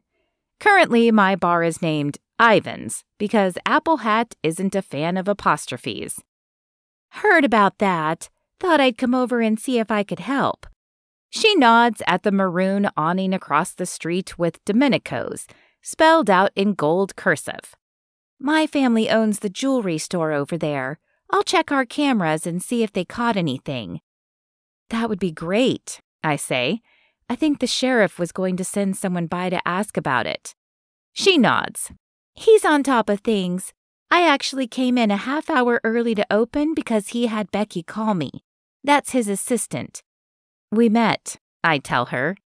I'm Jolie, by the way. I'd shake hands, but mine are damp at the moment. Jolie. She squints like she's trying to place me. Wait, were you on the Harvest Quiz Bowl team in high school? Yeah, I say slowly, studying her back, and then my memory clears. You were on the Stony Peak team, right? Sophie Keller, she says. Or I am now. It was Domenico back then. Man, you smoked me in the district finals. I only felt better about losing to you when you won state. It's good to see you again. You too. I'm surprised to find I mean it. But while Sophie had been a fierce competitor, she'd never been mean. I plan to get a trivia night going as soon as we get our feet under us. You'll have to come by. For a rematch? She asks, arching her eyebrows. I laugh. Definitely. But I should warn you, I haven't lost a step. Her eyes glint. When I was in labor with my second kid, I had my husband test me with Trivial Pursuit cards to distract me from my contractions until they got my epidural in. You're on, I say. For what it's worth, you were harder to beat than the guy at the state finals. That's it, she says. I'm loyal to you forever now. Tina snorts. Y'all are some nerds. Ignore her, I advise Sophie. She can wipe the floor with anyone in music or geography. Tina shrugs. Guilty. I love this. Sophie gives a little clap. When can we make this happen? I shake my head. We're still getting our staff trained, and I'd have to hire the right MC, so it could be a month at least. An MC? Sophie looks thoughtful. Let me think if I know anyone. In the meantime, I'll go check our footage for you. Welcome to Maple Street. Thanks, I say. She crosses the street and I turn back to Tina. Can you turn that off for a minute? Need to talk to you. Tina grimaces. Shouldn't have called you a nerd. My bad. I shake my head. Not about that. I follow her over as she turns off the pressure washer, and suddenly the sounds of birds chirping, the soft hiss of tires on Maple, and distant conversations flood into its absence. Want to be a puberty fairy with me? She gives me a sidelong look I can't decode, but she steps back and waves me into the mockingbird ahead of her. Say more. I break it down for her quickly since Brooklyn could show any minute if Lucas talks her into it. Tina is already nodding as I finish. I have 3 younger sisters, she says. There isn't a version of this conversation I haven't had. Thanks, Tina. I think we have to ease into this kind of naturally. Any ideas? Yeah, a really good one. Let's go back outside. I follow her out as she calls to Rye. Hey, boss, come trade with your cousin. Why? He and I say at the same time. She fixes us both with a look. You want my help or not? I sigh. Yes. Then I walk toward Rye, who's heading my way. When we've switched places, I call, Now what? Tina flips on the pressure washer and hands the nozzle to Rye. Payback! Rye whoops and unleashes the water before I can even run 2 steps. And it hits me full in the back. I stop and turn, letting him get the rest of me while I glare at both of them. Rye lets go of the trigger, but doesn't look sorry in the least. I walk back toward them as Tina flips off the motor again. What did you do that for? Looks to me like we need to go buy you a change of clothes when your little friend gets here, don't you think? With a glance down at my dripping shirt, I acknowledge she's right. Evil genius. It's for the greater good, she says in a fake pious voice. I've just wrung the worst of the water out when I spot a hunched figure in a hoodie standing on the sidewalk a few stores down. I smile and wave. That's her, I say quietly to Tina, who nods. Brooklyn gives a small wave back. It lacks enthusiasm, but 10 is rough. So I don't take it personally. I beckon for her to come over. Your uncle says you need a quiet space to work, I say when she reaches us. We've got lots of tables to choose from if you don't mind hanging out with me and Tina. That's fine. Her voice is soft, like she doesn't want to put much energy into it. Or maybe more like she doesn't like it to draw any notice to her either. She trails off and nods at my clothes. Soaking wet because my employees don't respect me? I roll my eyes. You're right. I need to go buy some new clothes really quick. You mind coming with us? I thought we could just walk a couple of blocks over to the clothes closet and find something cheap and fast. She nods. You're good with that? Another nod. Great. Let's go. This is Tina, by the way. She's a server here, and I've known her since high school, and that's my cousin Rye. He waves and gets a small nod. We walk in the direction of the clothes closet, and I try to put Brooklyn at ease. For me, the best approach at that age would have been non-invasive questions that didn't ask me to do too much work. Nothing that sounded like it was trying to dig. Have you lived in Harvest Hollow long enough to know the stores well? I ask. Brooklyn takes a few seconds before she nods. 2 years. I grew up here, but I moved away for a long time. I haven't been back long, but a lot of things have changed. Is there anywhere you'd recommend besides the clothes closet? I'm going on what I remember. Another pause. No, that should be good. This creates the first opening I can see. School started not too long ago, right? She nods. Where did you do most of your back-to-school shopping? It's the wrong question. Her shoulders hunch. I shoot Tina a quick glance, unsure if I should wait Brooklyn out or change the subject. Tina says, My younger sisters all still like to shop at the clothes closet, but 2 of them are into thrifting. You into that? Brooklyn shakes her head. I didn't get any clothes this year. I stop dead on the sidewalk. Did your uncle forget about back-to-school shopping? Brooklyn shakes her head fast. No, he asked a few times, but I didn't want anything. Oh, got it. Not so fun shopping with guys, huh?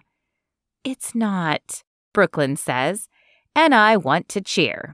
She's taken a baby step. We're getting somewhere. I have an idea, I say. Do you have a lot of schoolwork today? She shakes her head. No, we're not learning anything new yet.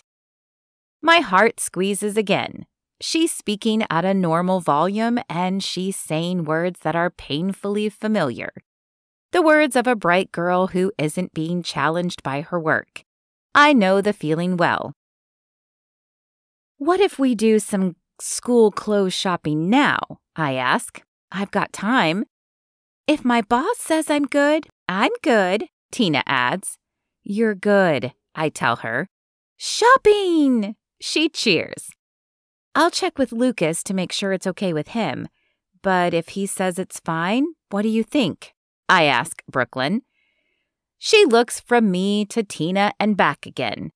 It's the first time she's met my eyes since we talked about books. and I notice that they're the same gray as her uncle's. Strong genes in that family. I don't know. Her hesitation kills me. She's so afraid to ask for what she wants and needs, and I have to be so careful here to make sure this all feels safe and healthy. I get it if you're not into it, I tell her. Don't worry, you won't hurt my feelings. But I grew up with my dad, and he was pretty checked out, so he never noticed if I needed stuff. And honestly, I would have felt weird asking him to take me shopping for underwear or whatever, or even socks. Uncle Lucas isn't checked out, Brooklyn says, and her voice is clear and firm. He's a really good uncle. That's good, Tina says. I got 7 uncles. 7. She shakes her head like, can you believe that? Anyway, one of them is a stinker, but the rest are pretty great. Uncle Lucas is pretty great, Brooklyn says. I believe it. Barely. I'm not going to criticize Lucas to his niece and tell her what absolute trash he was in high school. If he's good to her, then great.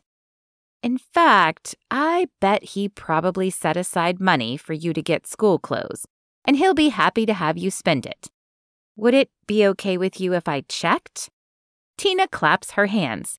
Say yes, say yes, say yes.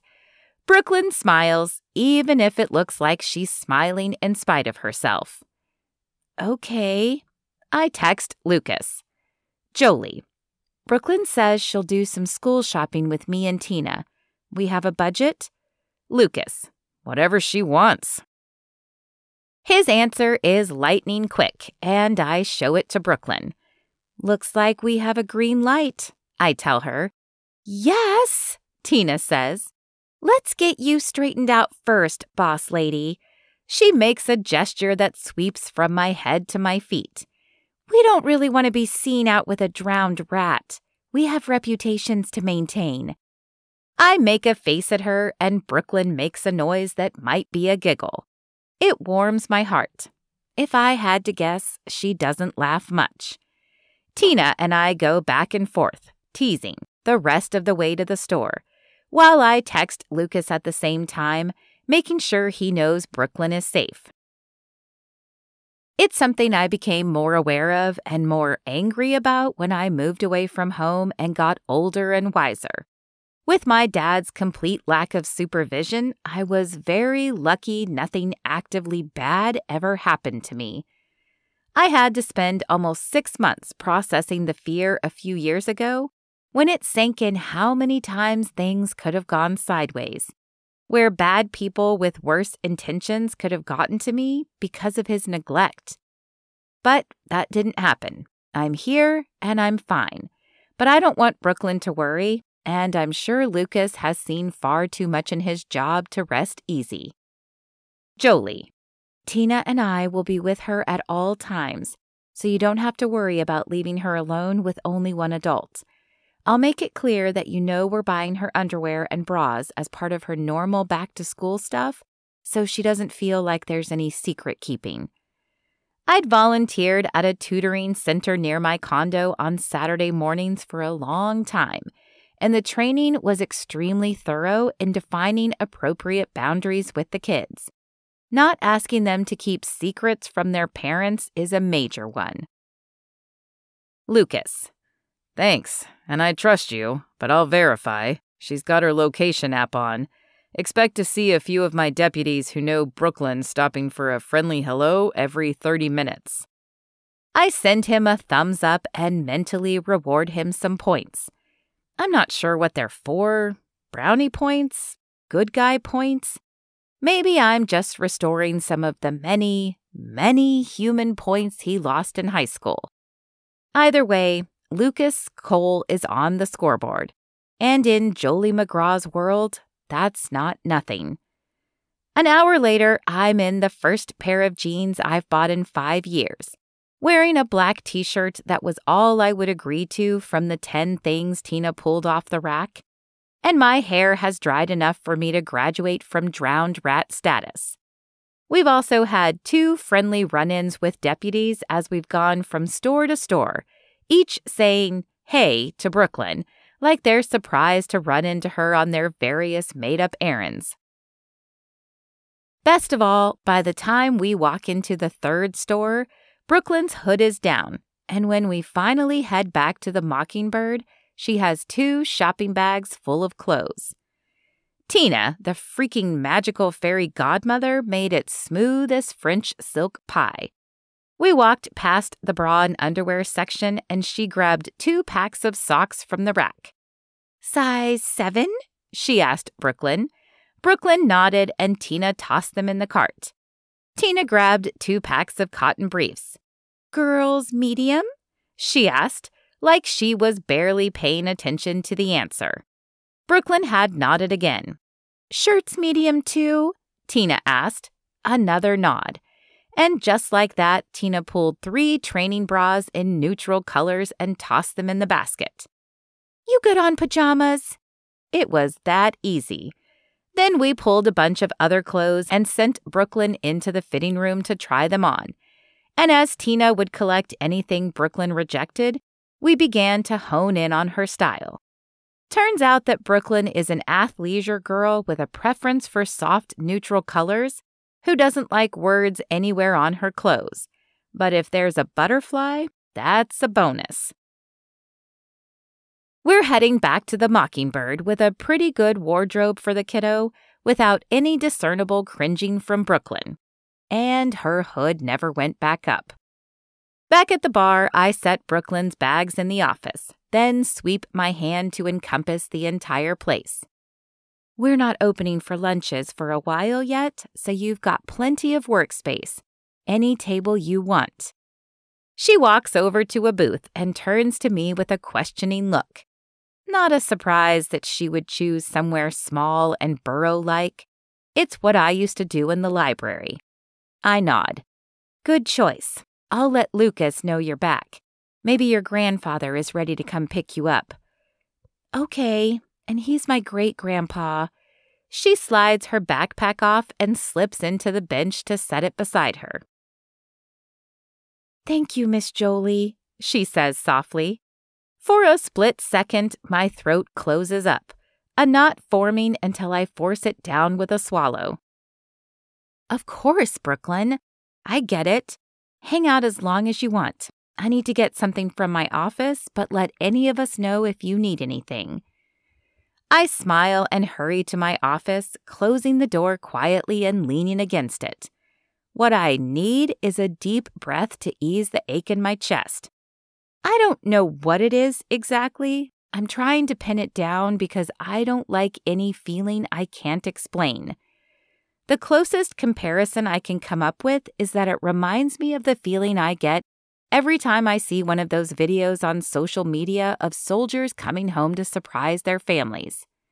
What the actual heck? Just then, I recognize the music Rye is playing on the bar's PA system now that the worst of the outside is cleaned up. Elvis. I listen for a few bars. It's "Love Me Tender," and the word catches my attention. Tenderness. I'm feeling tenderness. It's new, and I'm not sure I like it. But for Brooklyn, and Brooklyn only, I'll allow it. Chapter 11. Lucas. I worked for the sheriff's department for 8 years before I ran for sheriff. I wasn't ignorant of the challenges I'd face in my job. Not from criminals, not even from dealing with people making a single poor choice that lands them in my place of work. But none of that, not one single bit of it, prepared me for the single greatest aggravation of my career to date. Baby dolls. Yeah, big glass eyes, frilly dresses, those dolls. The ones Beryl Griggs had told me about first and I had dismissed. I'd found that report about as credible as her claim last year that the Silver Sneakers Morning Walking Group was an organized band of porch pirates. They weren't. Beryl had gotten her girdle in a twist because Barbara Lee's grandson was always parking in front of Beryl's house when he came to visit his grandmother across the street. Yes, he parked there on purpose because it aggravated Beryl, who he called a hateful old crow when she'd called the sheriff's office on him. But Barbara Lee's grandson wasn't breaking any laws, and Barbara Lee was even less inclined to persuade him to park elsewhere after Beryl's call to our office. Anyway, we get real criminals too, the usual stuff you find in any city our size.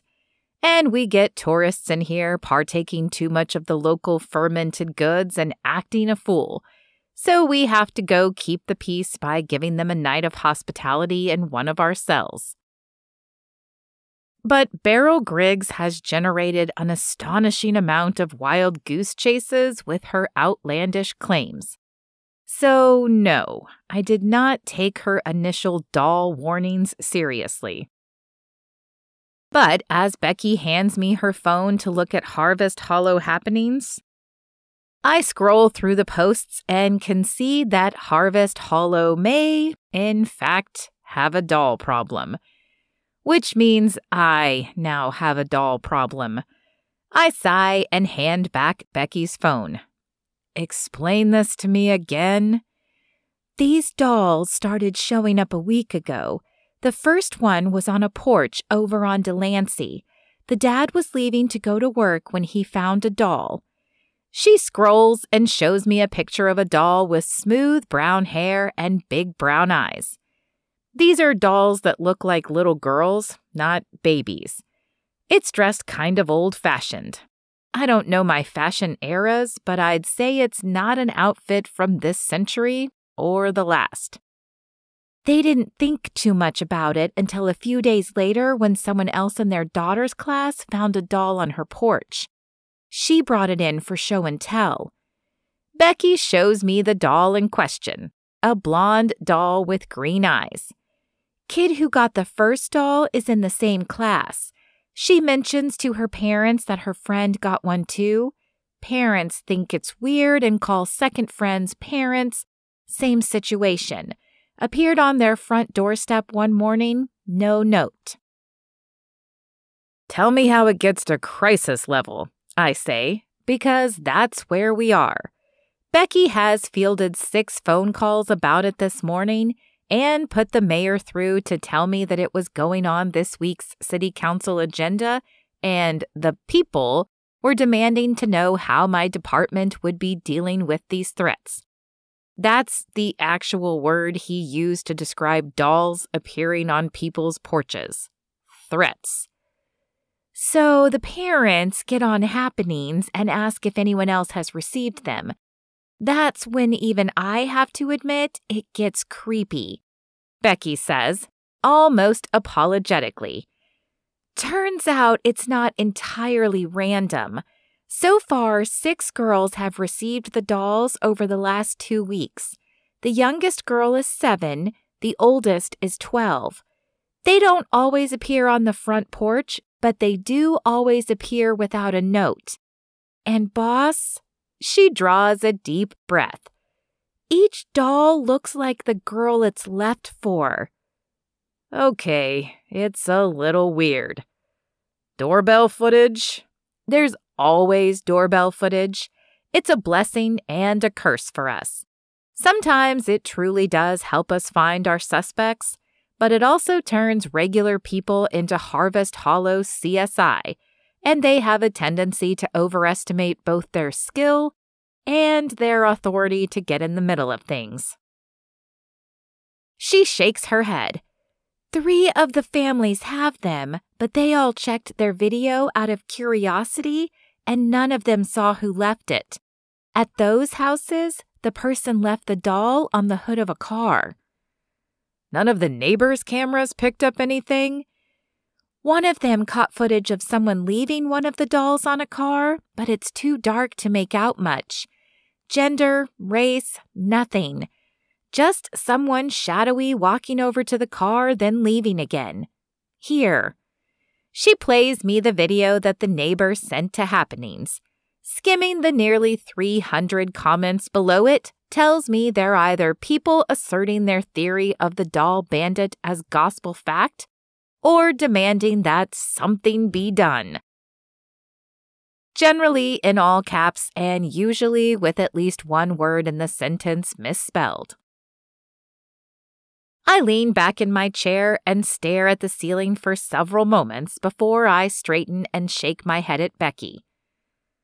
How dumb am I that I've been putting all my time into planning crowd control for the Harvest Festival that I didn't even put cereal doll lever on my September bingo card? She shakes her head.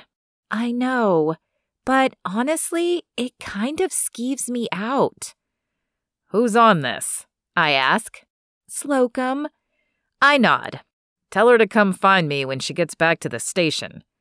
Slocum will do fine. I just need to be briefed on anything Becky might have missed.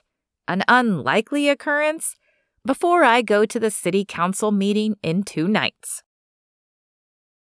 Becky heads back to the front desk and I check my cell to see if I've gotten any texts from Jolie. I know they've headed back to her bar at this point because my deputies have reported back. They've said Brooklyn seems to be enjoying herself, but the reports are otherwise thin on details. Should I text Jolie to check in? She's gone above and beyond in making sure I have no reason to doubt her judgment or motives concerning Brooklyn. Unnecessary, since a big part of my job is being a good judge of character, and I have the advantage of knowing her from high school. Jolie, however much she may have changed in some ways, still has a steadiness running beneath her now spiky edges. It's the kind of steadiness Pops would say makes someone good people. So, unnecessary, but appreciated. I'm still debating when she texts me herself. Jolie. Mission accomplished. Wardrobe acquired. Brooklyn seems good.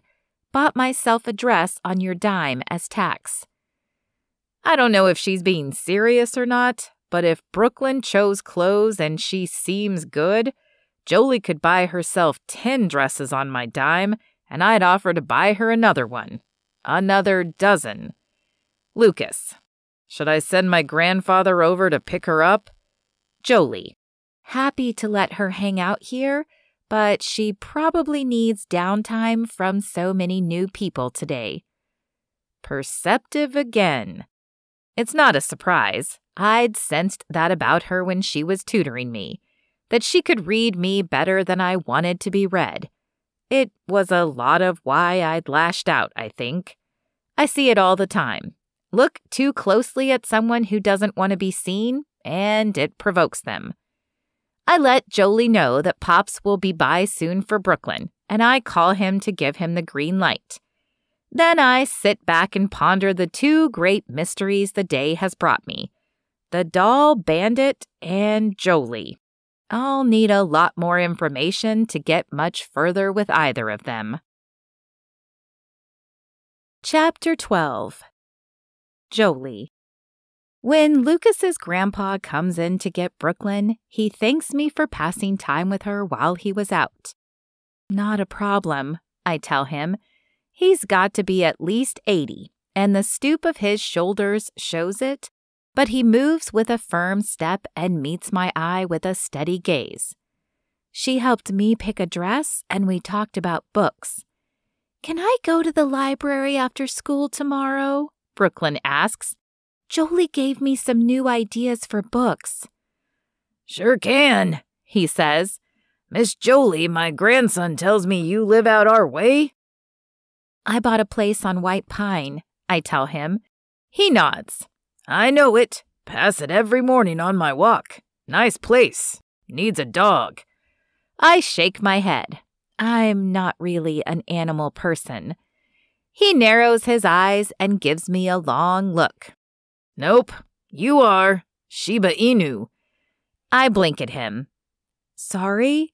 He shrugs. I know these things. Brooklyn nods. He does. He says I'm a cat person, but Uncle Lucas is allergic. I don't know why it strikes me as funny that Lucas has allergies. He seems too cool for allergies, as if allergies care about your job title or emotional maturity. But I don't smile. Thank you for coming to get her, Mr. Cole. I could have walked her back to the station, though. Call me Mr. John, he says, and it's no trouble.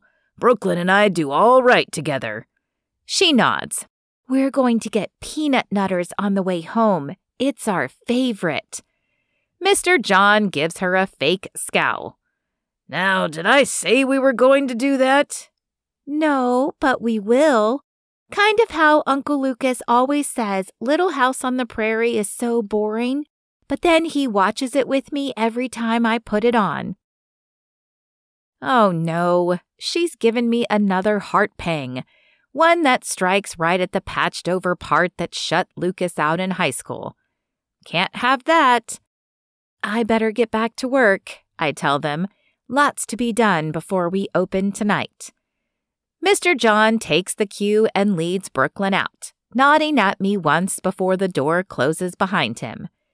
It's a nod I've seen a lot in my life, the nod of an adult who is granting approval for a job well done. I got it from teachers, then professors, then managers.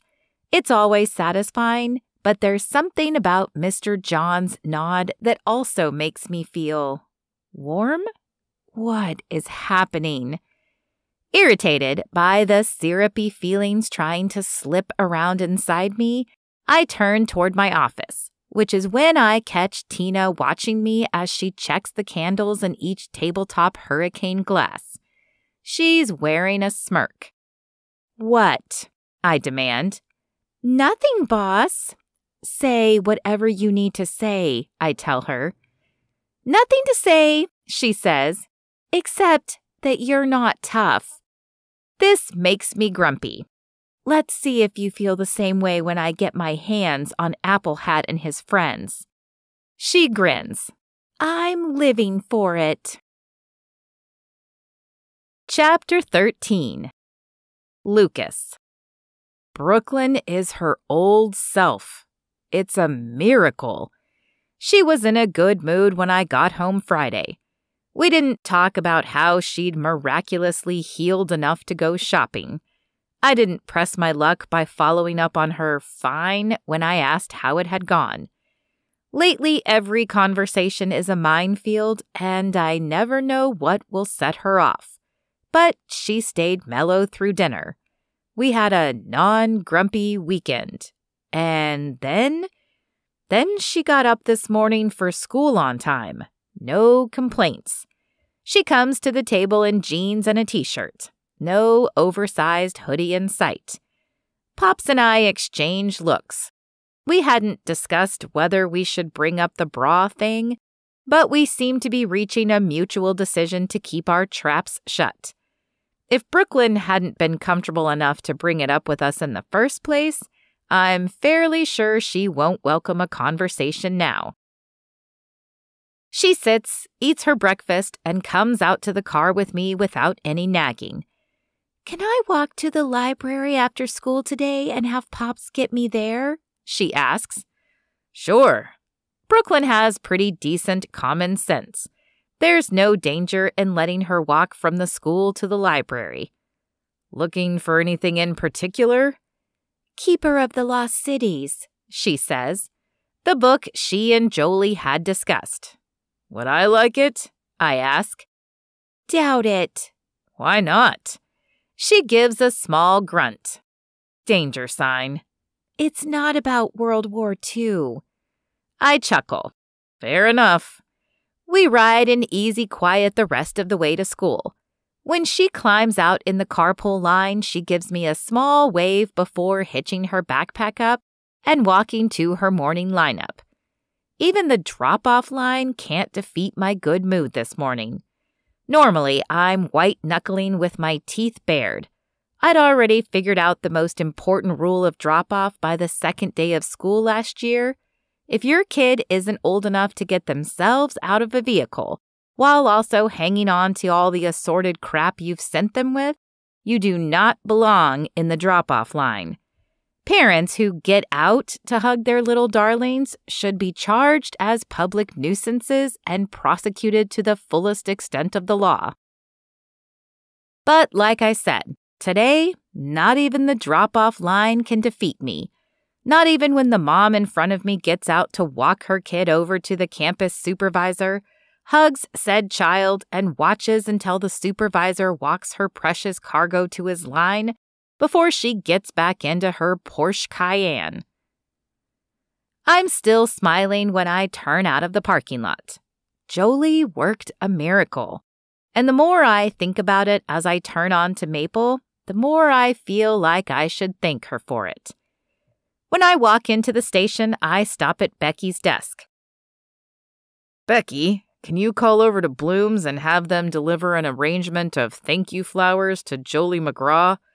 Send them to the Tequila Mockingbird. Use my personal credit card. Sure, boss. But she's not done. I've barely started toward my office when she says, "But is that the right move?" I turn back to her. A thank you? No, sending her flowers. This is for helping with Brooklyn, right? It is. That's a different favor than buying tickets to the law enforcement gala. More personal. She nods, satisfied with her word choice. What are you suggesting? Personal favors deserve a personal thank you, not a note and not at her business. I frown to hide how much I like this suggestion. This suggestion that asks me to do what I wanted to do anyway. Yeah? Definitely. I hesitate just to sell it, the idea that I'm not ready to drive over to Jolie McGraw's house right this second. All right, but send me Avila's report on the spray paint investigation so I can update her. Update her. Becky nods. Good idea. 10 minutes later, an email pops up with the subject line, Update for Jolie. Jolie, not J. McGraw or even McGraw. Becky must have really taken to Jolie. I open it, skim through Avila's notes, which don't say anything new, and send it to print. Then I call Avila and tell him I'm going out to the lumberyard myself in the morning to talk to Hardin. He's been down sick both times Avila went by his home. It feels good to be doing something for Jolie. I wouldn't normally show up at a person's place of work. That's the kind of thing that starts rumors or worries bosses about who's in their employ. But since I'm confident Shane is our guy, I don't really care if it creates friction at work. He needs to be made uncomfortable to remind him that he doesn't have free rein in the hollow. I don't bother with the public entrance to Kenland Lumber. Instead, I pull around straight to the back where the guys are manhandling the freight or cutting wood down to standard beam sizes.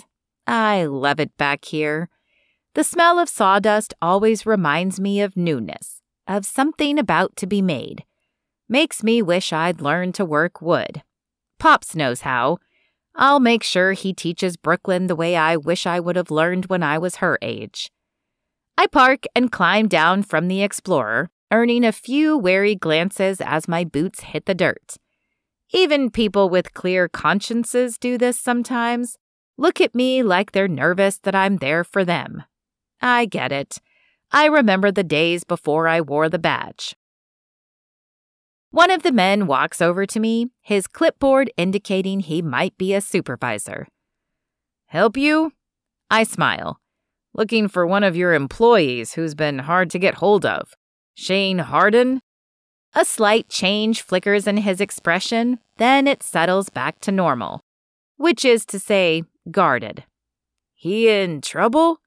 Not at the moment. The man considers this for a moment, then nods and pulls a radio from his belt and speaks into it. Roland, I'm sending back a visitor for Hardin. Give him 10 on the clock. He raises his eyebrows at me as if to ask whether that's enough time. I nod. He points to the open warehouse door.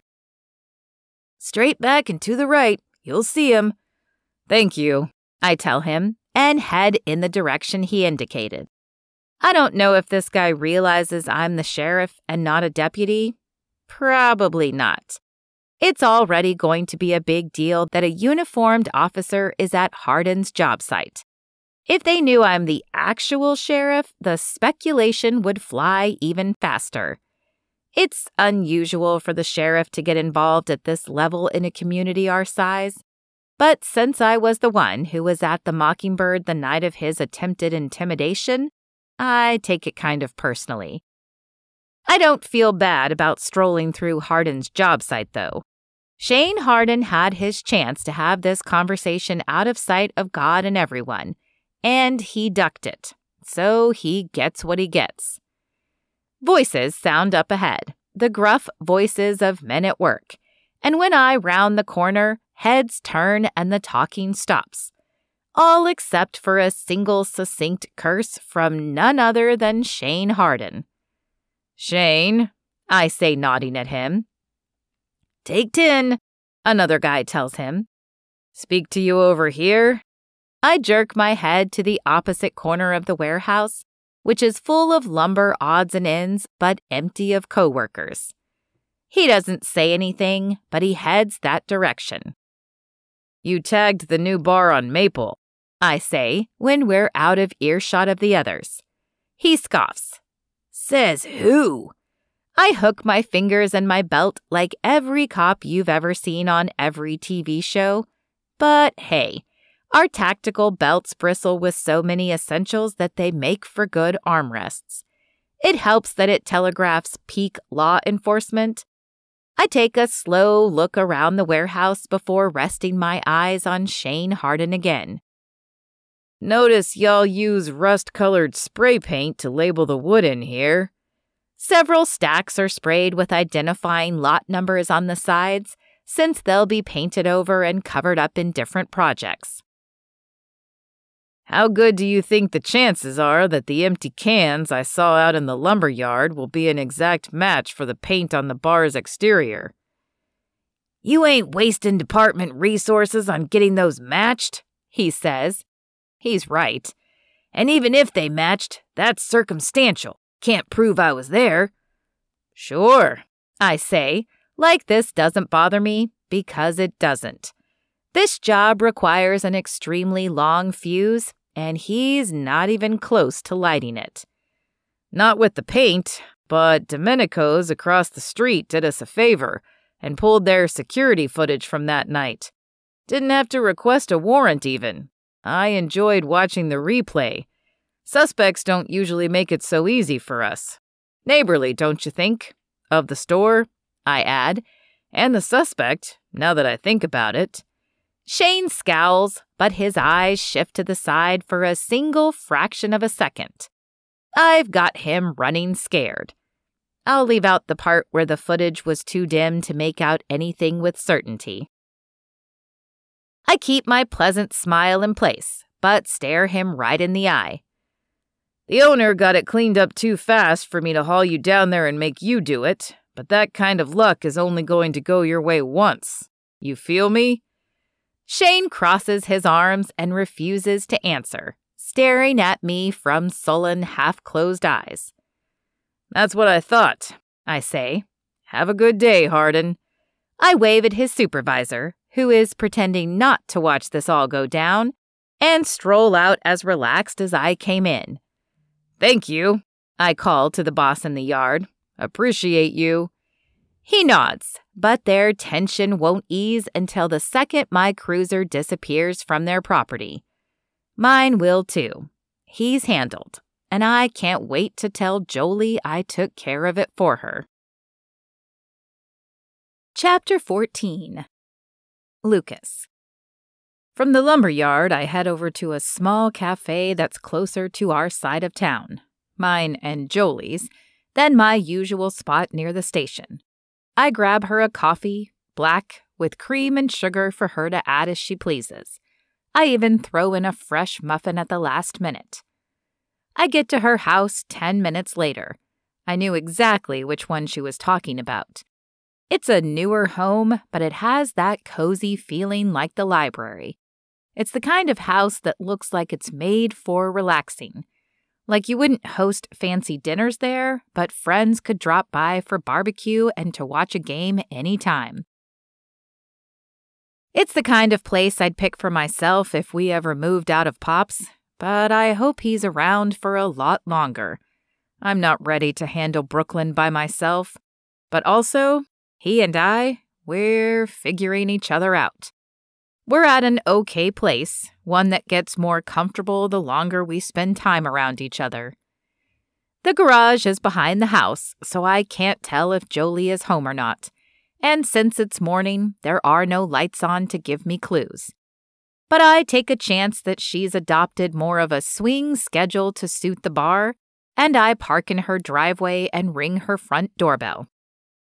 It's a camera one, not necessary outside of town, but smart for a woman living alone, so I make sure she can see my face.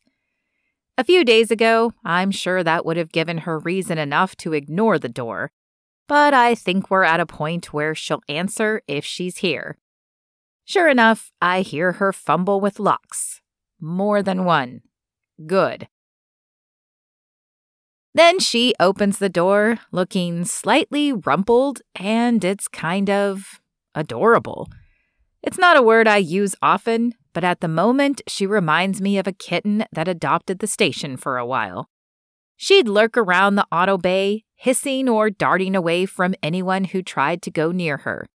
But if you found her curled up sleeping in a patch of sun somewhere, she'd let you pick her up and pet her, blinking at you sleepily until she woke up enough to swat and demand to be set down.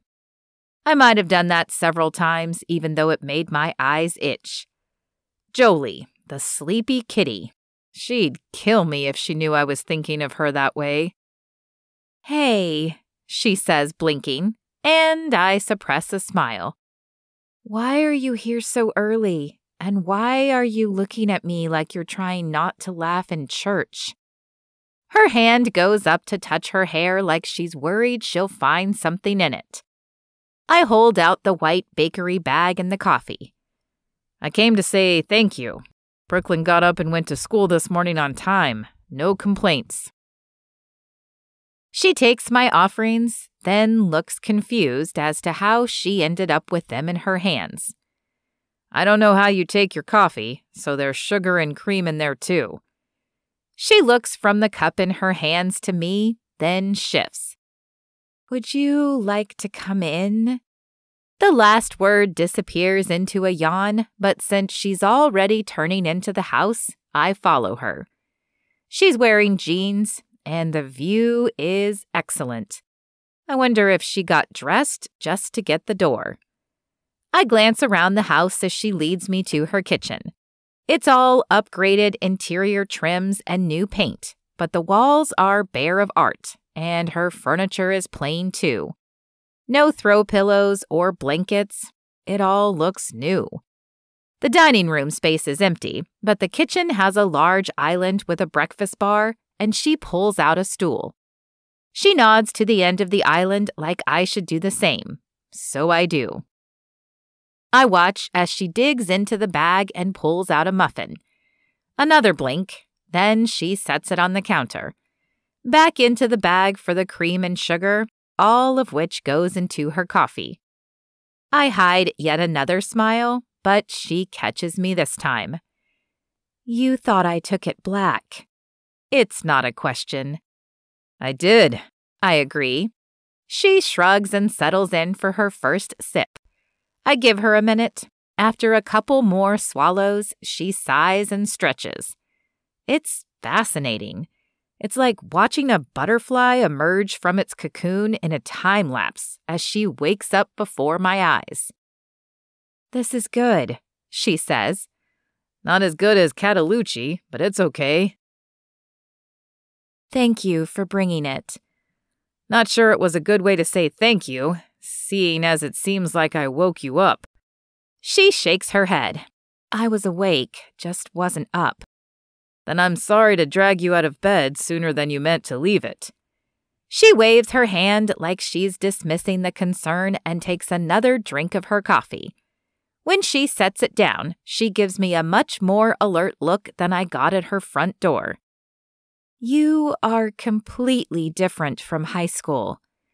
I flex a bicep. Thanks, I work out. She snorts. That's not what I mean, and you know it. High school, you would never have said thank you or sorry or brought me coffee for any reason.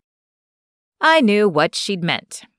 High school me was broken and angry all the time, and high school me took a lot of that out on you. Have I said I'm sorry for that yet? Yes.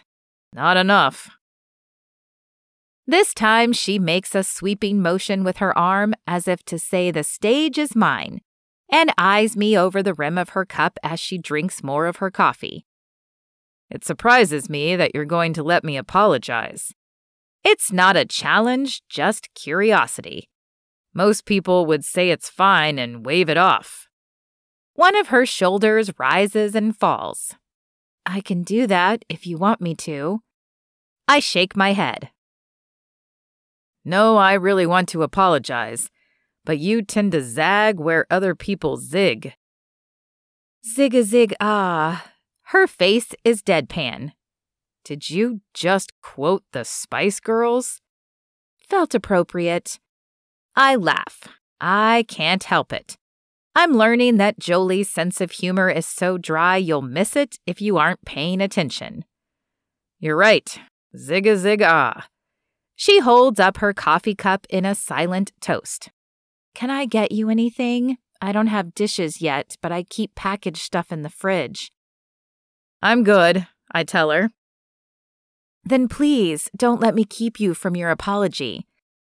I smile again, something she makes me do more times in a minute than anyone else has in a long while.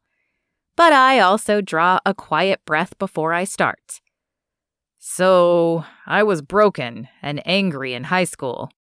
Same, she says, nodding for me to continue. My dad wasn't great, short-tempered, hard time holding down a job, knocked my older brother around sometimes, didn't set many limits, and I wasn't a naturally disciplined kid, didn't sleep enough, ran around with my brother because he could get stuff, mostly showed up at school because my dad got mad if the truant officer came, didn't care if I went, he just didn't want to be bothered about it. I still missed too much to fill in the gaps. It started catching up to me in 10th grade, mainly in math and science. I stare down at my hands, remembering the feeling of defeat I'd feel the second I would turn down the hall leading to all the math classrooms. I failed algebra twice, and by the time I was a senior, I was taking geometry for the second time.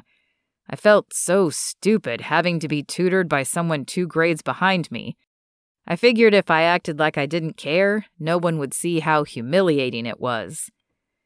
She sets her coffee cup down, her eyes fixed on mine now. I have her full attention. She nods for me to continue. That day I walked out on you in the library ended up being my last day of school. I wondered, she says, when you didn't show up for our next few tutoring sessions. I thought maybe that's what happened. Since I never saw you in school besides tutoring, it was hard to tell if you were only blowing me off or everything off. But it was so stressful tutoring you that I didn't want to follow up on it. I really am sorry. She holds up a hand to stop me. Don't. You don't need to feel bad again. That's not why I brought it up. I'm putting it together, that's all. I nod and continue. I dropped out and kicked around for a year working jobs I hated. Manual labor stuff that left me bored out of my mind. Too much time to think. I decided to get my GED and try community college, see if I could get a better job. My brother was already on probation for burglary by then, and I knew I didn't want to go down that road, so I didn't. I went the other way, got my associate's degree, then a bachelor's in criminal justice. She's studying me with interest now, and I'm so glad it's not pity. Anyway, I wanted you to know. It's not an excuse. I just wanted to be clear that the way I treated you was never about you. It was about how crappy everything was at home. I remember exactly what a punk I was. The attitude, the insults about everything from her looks to her personality. You didn't deserve it. Heard and accepted. She drinks more coffee and her eyes glaze over like her mind has wandered somewhere. She gives her head a small shake after a few moments and focuses on me. Thank you for that. Sure. I wonder what she thought about in her short absence. I knew from tutoring that she had lightning-quick processing speed. Her mind could have wandered a million places in the space of those breaths. I'd love to know if it had wandered to me. I nod at the muffin, still sitting untouched. Not a fan? She eyes it, then sets her cup down and straightens her shoulders. Blueberry muffin. She stops, and I wait, my curiosity sharpening. She clears her throat. My dad was a drunk. She stops and presses her lips together. An alcoholic, she says a moment later. It has the sound of a correction that's been practiced many, many times. You heard about him crashing the festival? I nod. I had to fend for myself all the time. Groceries weren't a thing at our house. I got free lunch at school, but other meals? She shakes her head. I learned to go through his pockets for loose change when he was passed out, and I figured out where to buy the cheapest food in town. The Minute Mart on Jubin would sell old baked goods for half price on a shelf near the back. Understanding dawns. They had a lot of muffins. Blueberry, specifically. Blueberry muffins taste like poverty to me. I rest my forearms on the counter. For me, it's spaghetti with cheap sauce. Don't think I could ever eat it again. She nods. This isn't the first time this has happened to me, this bonding over a shared poverty experience.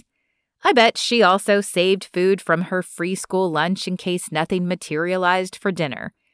And there was the constant stress of the weekend, eating cold cereal for every meal, which was still better than the too frequent weekends when there was nothing to eat by Sunday night. It's been useful in helping me understand some of the people I work with on calls, but I don't like dwelling on my own memories of those times. I straighten. Look at us now, though. Top law dog. I point to my chest, then to her. And fancy new bar owner. She smiles. It's small but genuine. Enough of all that. Thank you for the coffee and the apology. I promise the muffin thing isn't personal. She slides from her stool, and I take the hint and stand too. Let me let you go. I know you have to work. Actually, I've got something on that for you, I say. She tilts her head, an invitation to continue. I spoke with Shane Harden this morning. The Domenico's footage isn't clear enough to nail him outright, but I stopped at his work and pointed to some interesting coincidences that are going to go against him if he causes any more trouble. I can push it if you want. He's a known quantity and I can get the charges, but I'm not sure they'll stick. She's shaking her head before I finish. No, it's okay. The mess is cleaned up and I'm over it. You sure? Positive. All right, back to the station for me then. I take a step to leave at the same time she takes a step toward me. Suddenly, we're in each other's space, not even an arm's length between us. She's barefoot, and it makes me realize how slight she is without her usual high heels for armor. She couldn't even rest her chin on my shoulder if we... no. If we nothing. But I don't step back, and neither does she. After about 2 seconds, she looks up at me through her lashes, and her eyes flick down to my mouth before dropping. A small burst of adrenaline hits my bloodstream, but she steps back. Disappointment chases the adrenaline, but that's stupid. My body tried to prime for something that isn't going to happen. My brain knows better. She turns to lead me out. "Thanks for the coffee and the update," she says, as she opens the door and gives me space to exit. "No problem. I promise not to apologize again." Another smile. Still small, but still genuine. I appreciate that. Then, like an idiot, I kind of tip my hat to her. Again. Just, what? What old-timey cowboy has taken possession of my body and made me do that? But I keep a straight face and walk toward my vehicle at a business-like pace. I chance a look toward the door once I start the engine, and she's still there, leaning against it, looking my way. But once again, I'm not sure she's actually seeing me. I'd give a lot to know what goes on in that head of hers. Chapter 15. Jolie. It has been a strange few days. I'm sitting in my office at the bar, staring at a bulletin board with the business cards of local vendors on it, not really seeing them. I've caught myself doing that several times in the last day or so. Lucas's visit yesterday morning still has me... I don't know how I feel. When I don't know how to feel, I tell myself how to feel, and then I feel that. But that's not working this time. He caught me so off guard. Every part of his visit did. From finding him on my doorstep at all, to the muffin that suddenly dragged me back to childhood, to his apology. I meant what I told him yesterday. I appreciate the apology. But I also feel like one of the ropes on my moorings broke and I'm ever so slightly adrift. Lucas Cole was one of the people I'd meant to put in his place if our paths ever crossed again. But to stick with the boat metaphor, his apology has taken the wind from my sails. Some of it, anyway. Leaving Chicago was a function of my failures there. The engagement that never happened, the job burnout that I couldn't outwork. But I'd come back to town looking like a success to the people whose contempt had motivated me through high school and beyond. I'd made enough money to buy the things that would impress them. I'd worked hard for that money because I'd wanted to show them all up. To prove that if they looked down on me for my address and my thrifted clothes, I could outmatch them on all of it. It hadn't mattered to me if they ever knew about it. It had been enough to know myself. Until Philip freaking Horsley. Even thinking his name irritates me, and I don't like bringing my bad moods with me to work. Time to head this one off. I walk out of my office and glance over at Rye, who's interviewing a job applicant at one of our dinner tables. We've been open 3 weeks now, and business is increasing by about 30% a week, so we need more servers. Social media is working. People love being the first to try a new place, and the ones who have some pull on platforms like Instagram are fairly easy to spot and comp for drinks. It's the way they dress, do their hair, and then don't look at all embarrassed about doing a bunch of pictures with different poses. Taking one picture in a crowd makes me feel self-conscious. The pros don't care. I won't necessarily pay for influencer partnerships, but I'm happy to send them complimentary drinks if it keeps them posting about the mockingbird. Based on the steady increase in business, it's working. And I like that it feels more organic than sponsored posts. It's time to start creating a sense of community here. Bars live and die by repeat business. I need to give customers a reason to keep coming back. While we aren't a sports bar, I will make sure we have at least one sport-focused night a week. Like maybe showing the Appies away games aired by the local station, and possibly Panthers games in the fall since it's too far for anyone but the most hardcore Harvest Hollow fans to drive to games. Trivia is the first thing I want to start up, though. It'll do more to set the tone for the kind of place we are. I slip behind the bar and start refilling the napkins and straws. Normally, that's a server's job, but it's helpful to keep my hands busy while I think. I've mulled different trivia formats, and it's one of the few leisure time activities I've made time for since college. So I've got preferences. I've played when it's done with phone apps similar to Kahoot, with the scores broadcast on a screen. That's nice because people can play against anyone else in the bar who's logged in. I've done it where the competition is just among people sharing a table, but people sharing a table already have a sense of community with each other. Like I told Sophie, hosted is the way to go. The way Alex Trebek added a snap to Jeopardy and the difficulty of finding hosts good enough to replace him show how much of a difference the right personality can make. With the right person on the right night, Tequila Mockingbird could become a must-do experience as friends and coworkers form teams and compete week after week. As if thinking of her conjures her, the front door opens and Sophie walks in, scanning until she spots me behind the bar. "Hey," she says, "I wondered if you had a quick minute to chat." I nod at the bar. "Pull up a stool. Can I get you something to drink?" "I'll take a Coke if it's no trouble." "None at all. I've got anything you normally mix with alcohol." She grins. "How about a Shirley Temple then?" "You got it. What's up?" I pull a glass and scoop in some ice, then fill it with Sprite while I reach for the grenadine.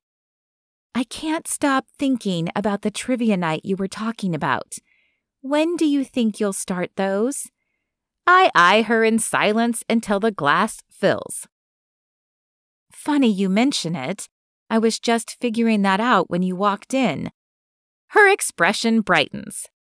"I want to host it." Her words come out in a rush, and I pause for a second, unpacking them. "You want to host?" "I do, and I'd be really good at it too. I know I would." She's been a good business neighbor, so I'm open to considering it.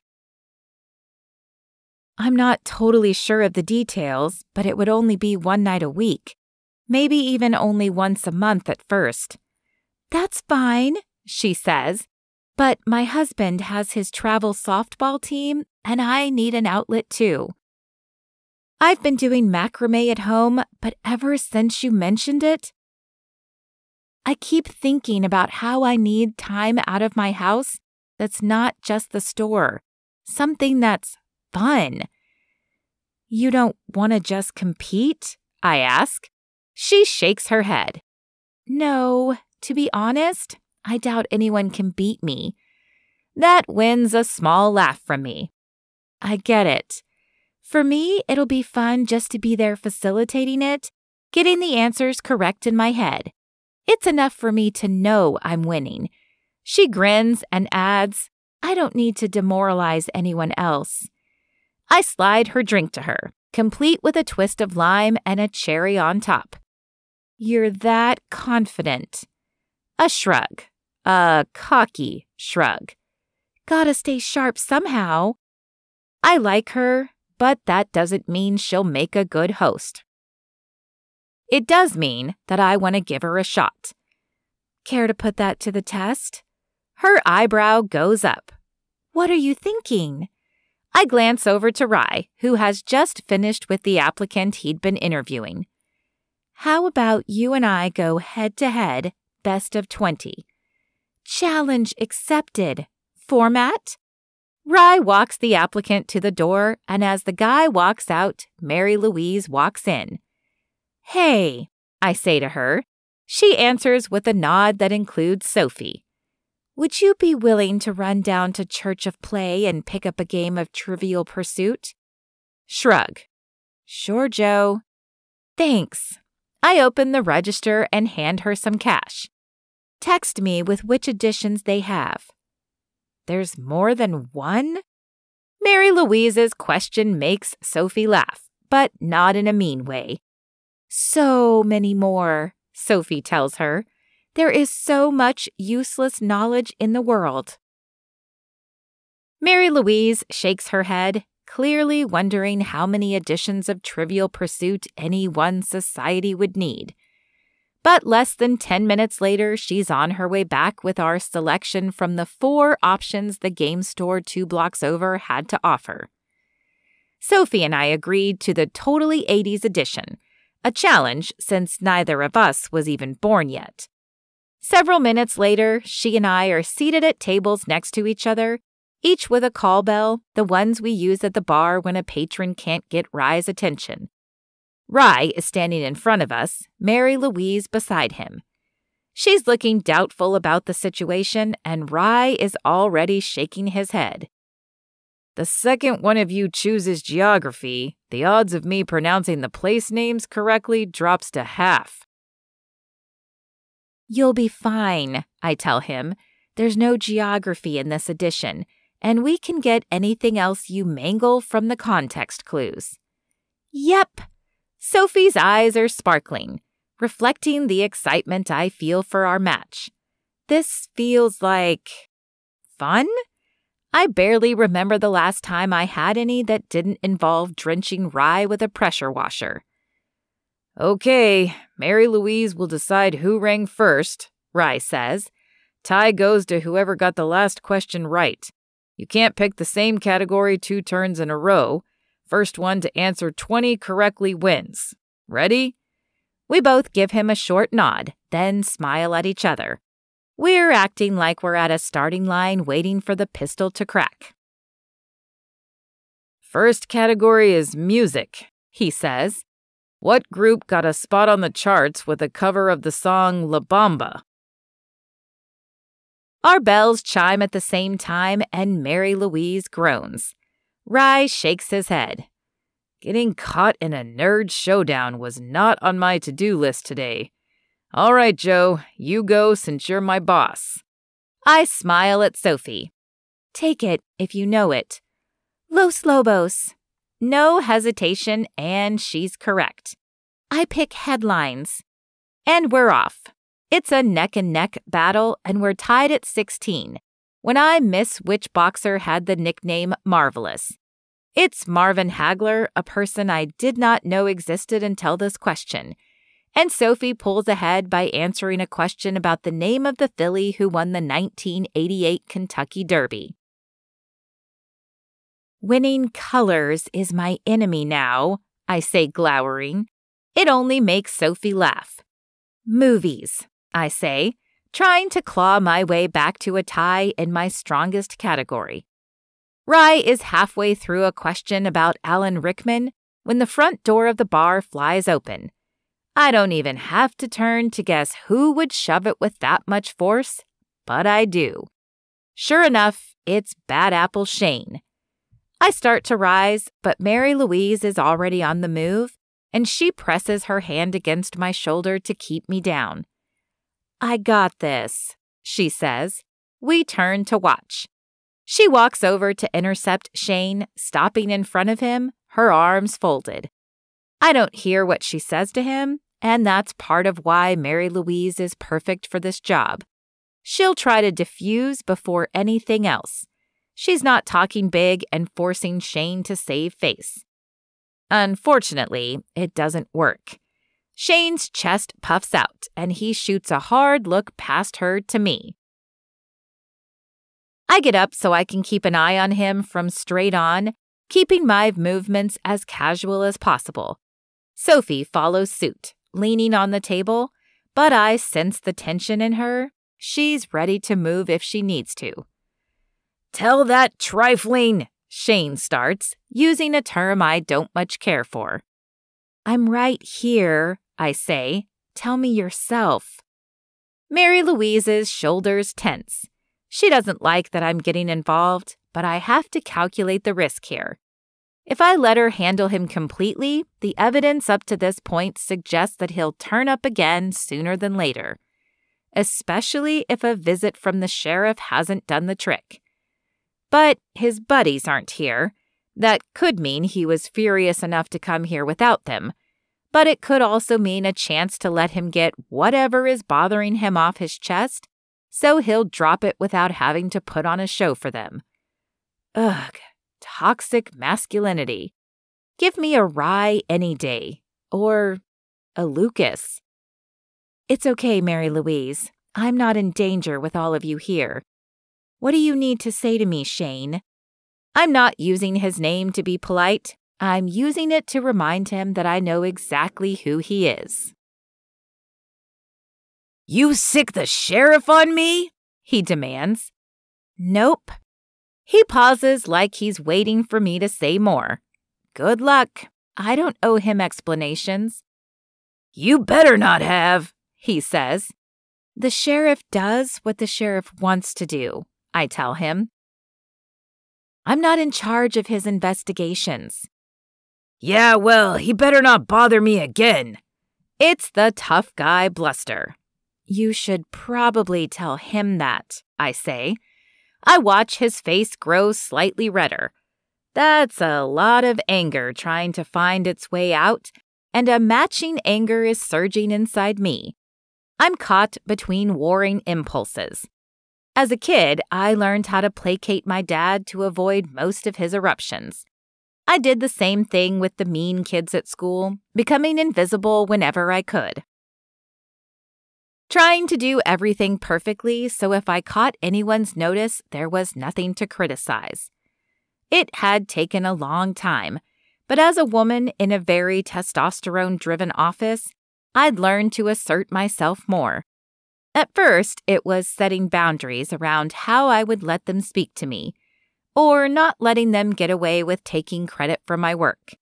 Over time, I'd learned that the best defense was a good offense. They learned not to push me if they didn't want the smoke. I hate that my stronger instinct is to placate Shane and get him out of here without incident. But pushing back on Shane right now will only antagonize him. I force myself to take a quiet, calm breath through my nose, then another. I slide my hands into my pockets so Shane won't see me clench them so hard that my nails bite into my palms. I don't know what to do here, so I tell him that. You've taken this bar buyout pretty personally, and believe it or not, I get that. It's personal for me too. It's none of your business why, same as your reasons are none of mine. But for me, I bought it to get rid of all the bad vibes. I'm turning it into something good. If your goal is to stop that, you're doing a pretty decent job. I don't know what to do with you right now to solve the problem. I can have Mary Louise see you out.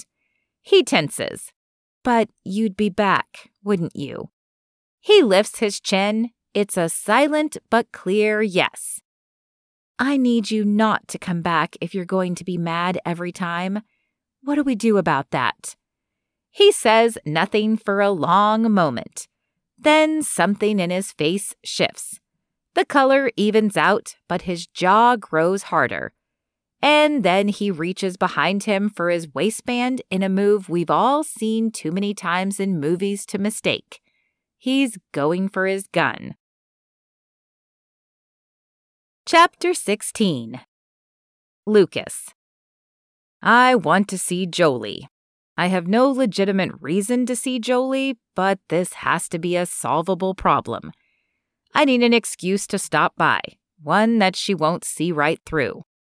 I'm not a shy guy. I know how to ask out a woman.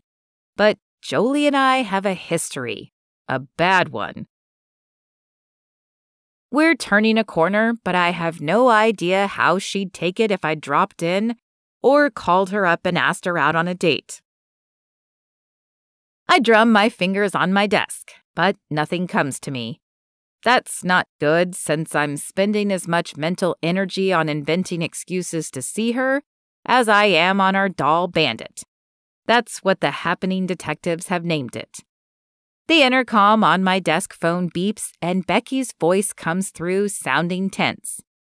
Boss, you better get to the Mockingbird. Sophie Keller texted me they've got trouble. I'm on my feet immediately.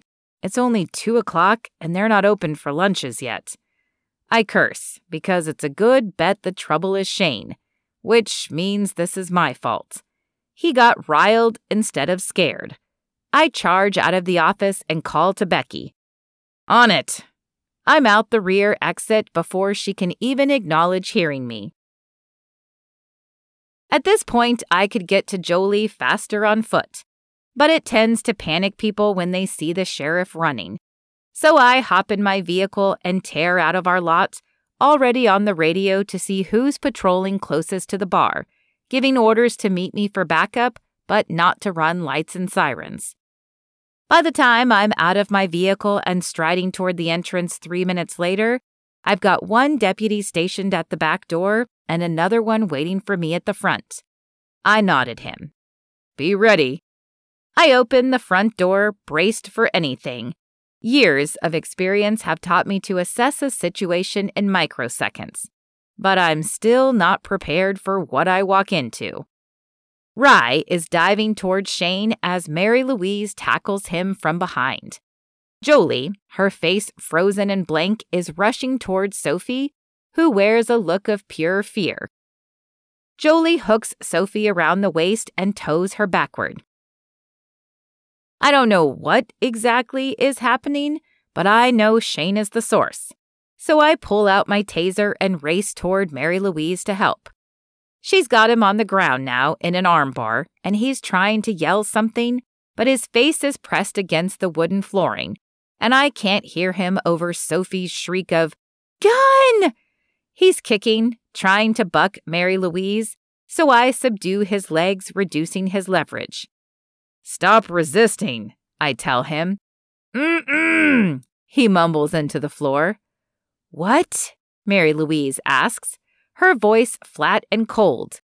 No gun! My blood pressure drops. He said no gun. Yes, Shane says. It's a very emphatic yes. Mary Louise doesn't let him go, but she gives me a quick glance over her shoulder. I'm going to check. I nod. I got him. Hardin, if there's no gun, calm down and we won't have a problem. He stops contorting. Mary Louise does a quick sweep across his lower back, frowns and slips something from his waistband, then holds it up. Flask. I'm going to do a quick search to make sure you're not carrying anything else we need to worry about. I inform him. He makes a grunt that sounds like agreement. I do a fast pat down of both legs, but he's not concealing anything. We let him up after I give Mary Louise an all-clear nod. He pushes himself to his feet and brushes off his front. Jolie has Sophie halfway to her office, but they both stop and turn. I don't have a gun, Shane repeats. You deserved a takedown, Mary Louise says. He nods. Fair. He looks toward Jolie. Can I talk to you in private? No. That's Mary Louise, me, and Rye in unison. Yes, Jolie says, but out here, so they'll feel better. Let's take that booth. She points and he heads toward it. She squeezes Sophie's arm. Are you okay? Sophie has her hand pressed against her heart. Yeah, fine. We can finish our discussion in a bit if you're up for it. I think I'll head back to my shop, she says. Trivia ended up being way more action-packed than I expected. I need a breather. Jolie smiles at her. You're hired. But you didn't see me host anything yet. Sophie sounds surprised. You just made a joke 30 seconds after we thought we were dealing with an active shooter? You'll do fine under pressure, Jolie says. Even though I screamed? Shows you were into the moment, Rye says, and Jolie points at him. Yeah, that. I'm inclined to agree that they should hire you for anything, even though nobody asked for my 2 cents, I add. Sweet, Sophie says. I'll come chat with you about the details tomorrow.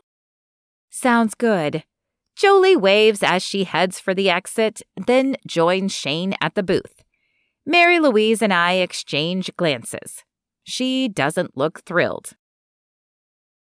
If she thinks I'm letting him out of my sight before he's off the premises, she's crazy, I say. Mary Louise nods. That's it, just a single nod. Mary Louise, come work for me. One half of her mouth goes up. This is not the first time I've asked. No, Sheriff. Why not? I set my own hours, and Becky talks too much. I give a soft laugh so we don't interrupt the pair we're watching so closely. She does, but she's a sweetheart, and she's good at her job. She is, but she's married to my cousin. I get enough of her at holidays. I didn't know that, but it doesn't surprise me.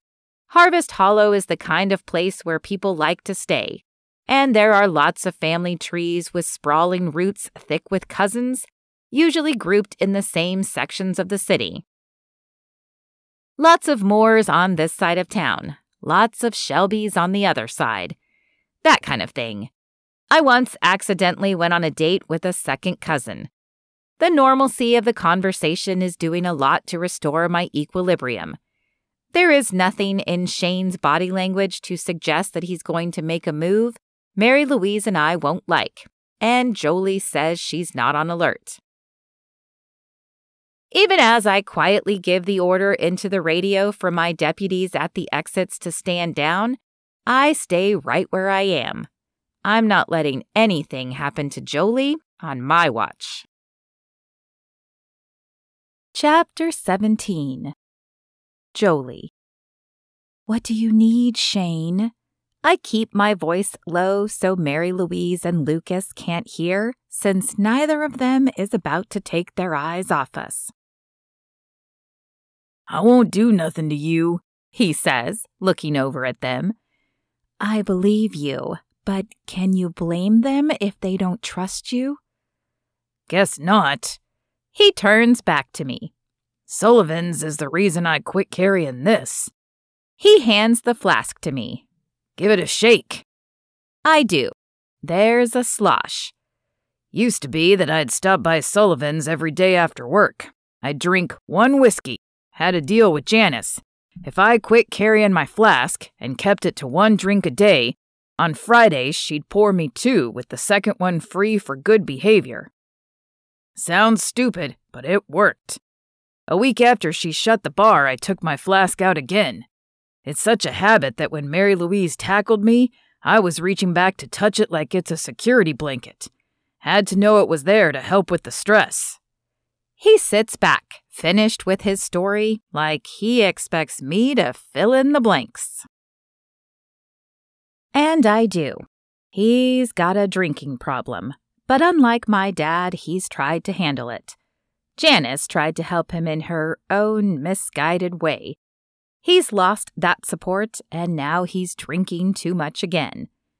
I hear we're supposed to be understanding of alcoholism, that addiction isn't a person's fault, that there's science or genes or something behind it.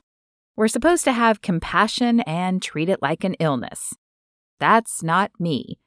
Maybe one day I will not feel an icy rage every time I think about how my dad chose liquor over me for every single day of my childhood, but that compassion, I have only enough for my kid self. That scared little girl who got me to here. My dad? No, none for him. Why are you telling me this? My dad would never admit to a problem, even when he couldn't stand up straight. Even when my shoulders and spine ached from trying to get him home from Sullivan's, all his weight on me as I held him up and tried to guide him down the sidewalk. Having the sheriff show up at your workplace is something of a wake-up call, he says. He can't do that again. I can't get fired. I told you I didn't send him. I know. He looks at me from tired eyes like he's weighing out a decision. He's not that much older than me, I realize. He's probably not even 40 yet. Physical labor has got him moving like an older man. Me and my lady have been good for a couple of years, but we're starting to fight again. That's mostly on me, and if I lose my job, she won't tolerate it." It's his fault, and I can see in the defeat on his face that he knows it. Not sure what I can do about that if I keep getting graffiti or disruptive visits, Shane. Help me set those worries aside. I knew when I dug that flask out of my shed that I was messing up. I know it sounds stupid that a bar was all that stood between me and trouble, but that's how it was. Coming here, I always knew I could have one drink, but I also knew I couldn't have more than one drink. And that was enough to keep me from buying a bottle of Jack and bringing it home. I study Shane. I may not understand his need to drink, but I can respect his effort not to. I'd cut you the same deal, I tell him. His eyebrows go up. 1 drink a day and a free one on Friday, but I have 2 conditions. 1, you never make me regret it. He nods. Okay. Follow me for the second condition. We slide out and I call, "We're fine," to my bodyguards.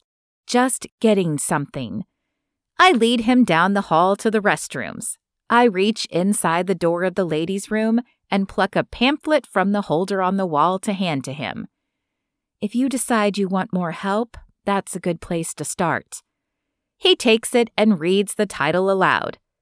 "The Mountain Man's Guide to Curbing Your Drinking? Is this for real?"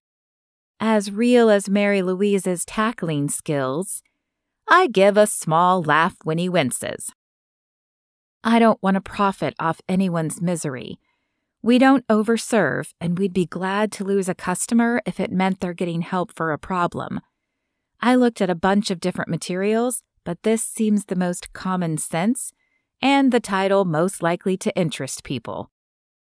It's a weird thing to put in a bar. He turns it over, skimming the back.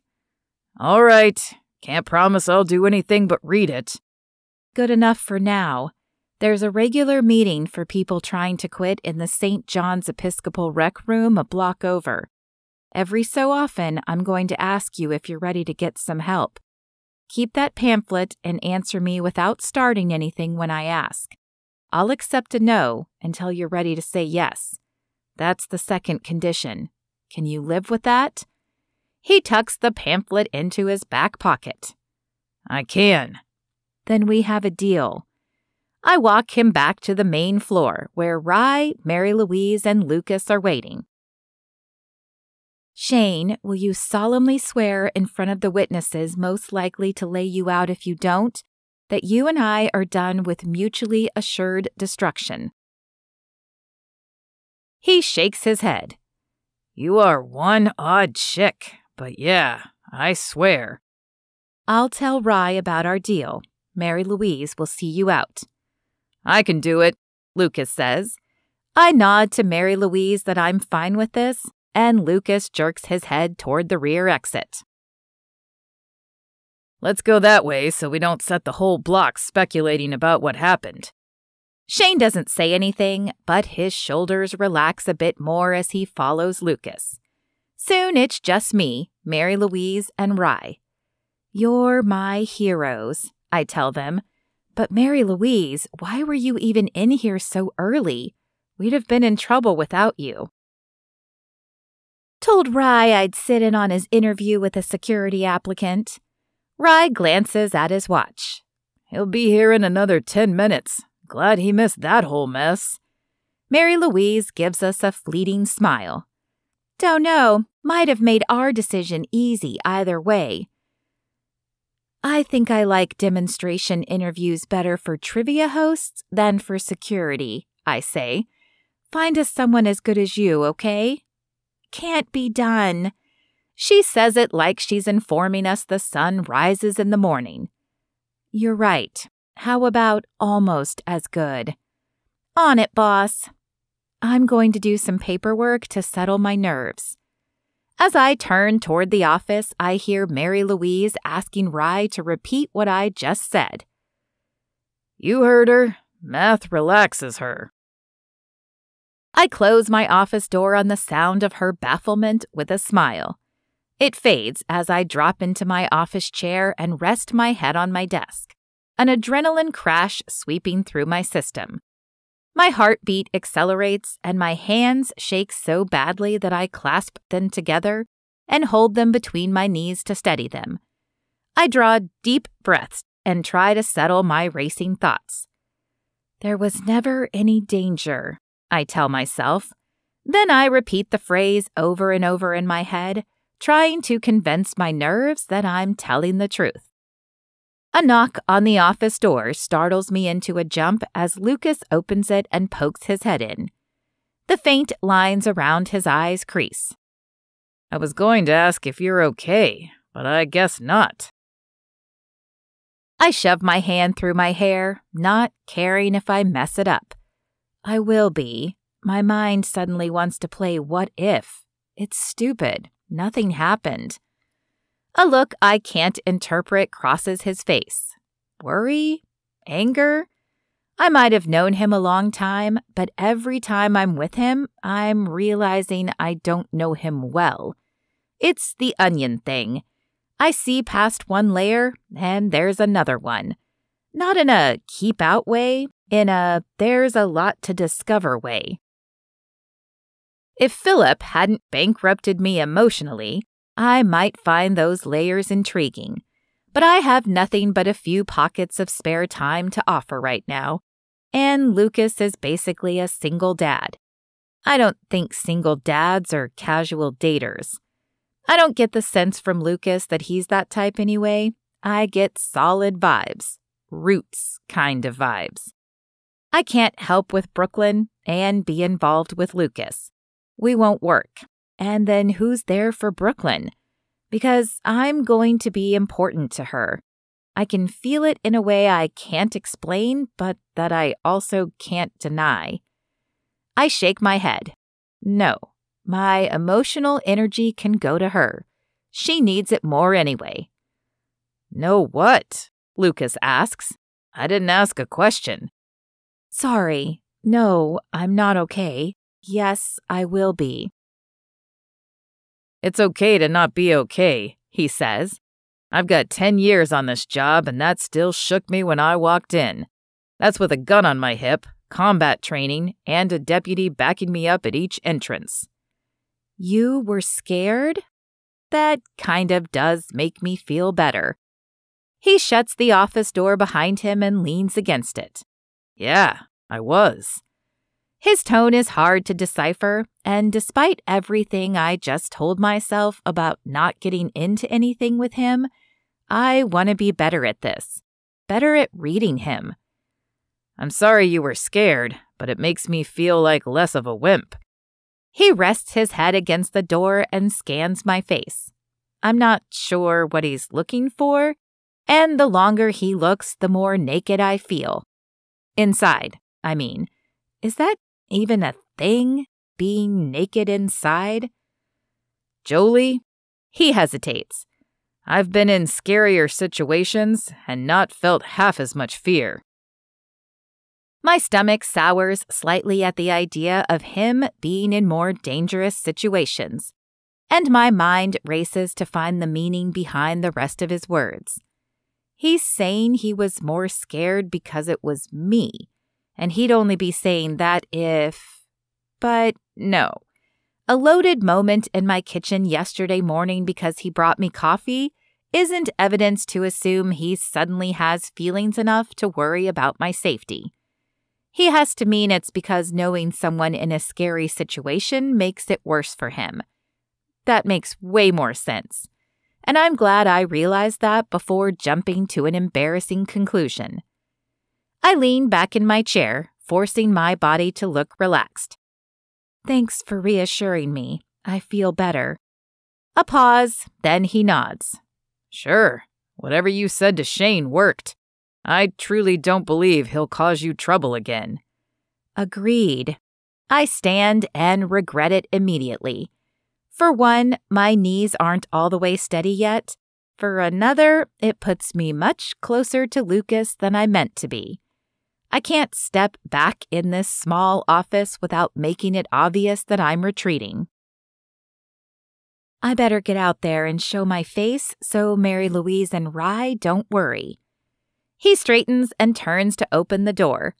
The fact that the view is as good going as it is coming doesn't matter. It doesn't. It's my new mantra. Because despite all the conclusions I've reached about my emotional availability and my priorities in the last 5 minutes, some maverick part of my brain is trying to make me go rogue.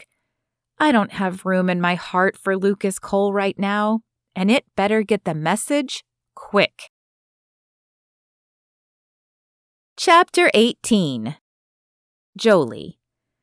I thought the worst part of my day would be the split second I thought Shane Harden was pulling a gun on me. Believe it or not, I'm wrong. We've got a decent crowd for a Wednesday night. For the last week, I've been leaving closer to 11 when the crowd's thin. Right now, it's 7:30 and it's hopping. A group of women my age have come in, about 12 of them, most of them flashing wedding rings. They've got Tina and Precious running hard, and from what Precious says, they've come over after the PTA meeting at one of the elementary schools. Not Brooklyn's. And right in the middle of them sits Sloane Oakley, or whatever her married name is. She looks the same as ever, the kind of pretty money can buy. Perfect, subtle highlights, well-practiced makeup, not too heavy. Tastefully dressed in riding boots, a plaid pencil skirt, and an expensive-looking sweater. My stomach clenches, and I remind myself that these days I'm also the kind of pretty that money can buy, and there's nothing for her to pick on.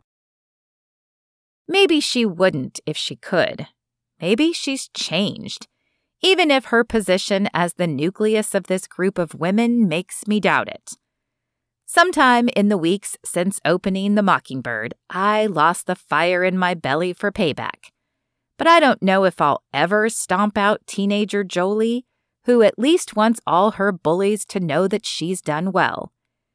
I watch them for several minutes from across the bar after they take their seats, staying at my corner table and keeping an eye on them. But subtly, I don't want any of them to turn around and catch me gawking.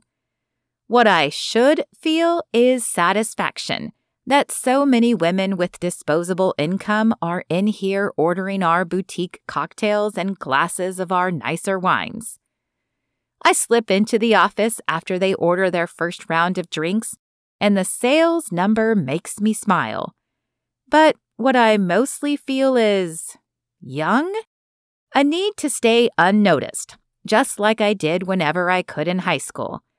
I want to keep an eye on them so I know exactly where to be to avoid them. I forced myself to resist the instinct, just like I had to do a few hours ago with Shane. When they start ordering their second drinks, I'm so twitchy inside that I can't take it anymore. You are not this person. You outgrew her. Thank her for the job she did and be the Jolie you are now. I say this aloud, but quietly. I need to hear it. No one else does. Tonight, I'm wearing a black sleeveless sheath, fitted and designed to wear under suit jackets, but it works well as a dress on its own. I'm also wearing boots because they're one of the best things about fall. I may not be a pumpkin spice latte fan, but every other stereotype about girls and fall, definitely me. I draw a steadying breath and head over to the bar to join Rye. The women are seated at tables near it. I want to prove to myself that I can be in their vicinity and not wilt. Or regress. I walk past them, they're on my left, and I smile at the table to my right. I'm doing this. I've got this. I'm a bona fide grown-up. Gabby? It's Sloane's voice. I'd know it anywhere. Sweet as an Oakley apple, but where other people might hear mischief in it, I know it's the rot of meanness. For a second, I falter. But that's not my name, so I ignore her and join Rye behind the bar. Hey, I say, as he's muddling mint leaves for a mojito. Numbers are looking good. How about I handle the wine and beer? Sure, cuz. Gappy? I look up to find Sloane standing right in front of me. Sorry, who? She smiles like, isn't this so fun? It is you. I knew it. Sloane Oakley Hunsaker. We went to school together. I want to say something devastatingly cool here, but my blood is pounding in my ears and I can't hear myself think. Rye says, That's not her name. Sloane gives a silvery laugh. Of course not. Duh. It's just a fun nickname. Although between friends, it looks like you got some work done. More power to you, sweetie. It's the sweetie that does it, that jolts me out of my ear-buzzing paralysis. She says it like she's speaking to the help or someone much younger. It's Jolie, I tell her. Next time you forget, you can check the Harvest High Wall of Fame. It's inscribed on the valedictorian plaque right above yours. Her eyes narrow for a split second. That's right. You did get that title. She glances around. Doesn't look like it did you much good if you're working as a bartender. Bar owner? Rye snaps, and I shake my head to let him know I have this. Don't feel bad for the mistake, I tell Sloane. It's probably hard for people who never leave this town to catch the vision of the ones who do. I left, she sputters. I went to UNC and got a degree in computer science. What did you ever do? I rest my arms on the bar and lean toward her so I don't have to talk over the music. I majored in finance and made more money than I'll ever need in Chicago. I make a lazy wave to encompass the bar. Decided I'd start a new empire. Welcome to home base. I've decided no such thing, but it doesn't matter in my quest to put Sloane in her place. Every time I can tell I've gotten under her skin, my footing feels that much more sure, and I have the advantage now. I want to keep belittling and undermining her the way she did to me for so long, but I won't. It means becoming like her, and though Sloane would be shocked to hear it, I never wanted to be like her. I just wanted her to leave me alone. We're having the moment I'd always wanted. Me standing before her in all my success, and her having a hard time believing it. It's almost enough. Almost. I place a wine glass in front of her and turn to consider our wines before choosing a Pinot Noir and pouring it for her. Enjoy this on the house, I tell her. Then leave and don't come back. Her mouth drops slightly open, and even in the soft lighting, I can see her cheeks reddening. There's a chuff from Rye, the sound of him fighting a laugh. Sloane looks mad, not hurt. Her face says, "Who do you think you are?" even if her mouth hasn't found the words yet. You're going to catch gnats, I tell her. It's the same thing she said to me when she'd pulled the flower wreath off my mortarboard at graduation. I hadn't been able to afford a custom wreath like a lot of the girls got from the local florists with their favorite flowers. But I'd made my own so my graduation cap wouldn't look so bare. It had been simple, made from wildflowers that grew on the undeveloped property behind our apartment complex, but I'd liked it. Oh, sweetie, she'd said, I can't let you go out there looking so homemade.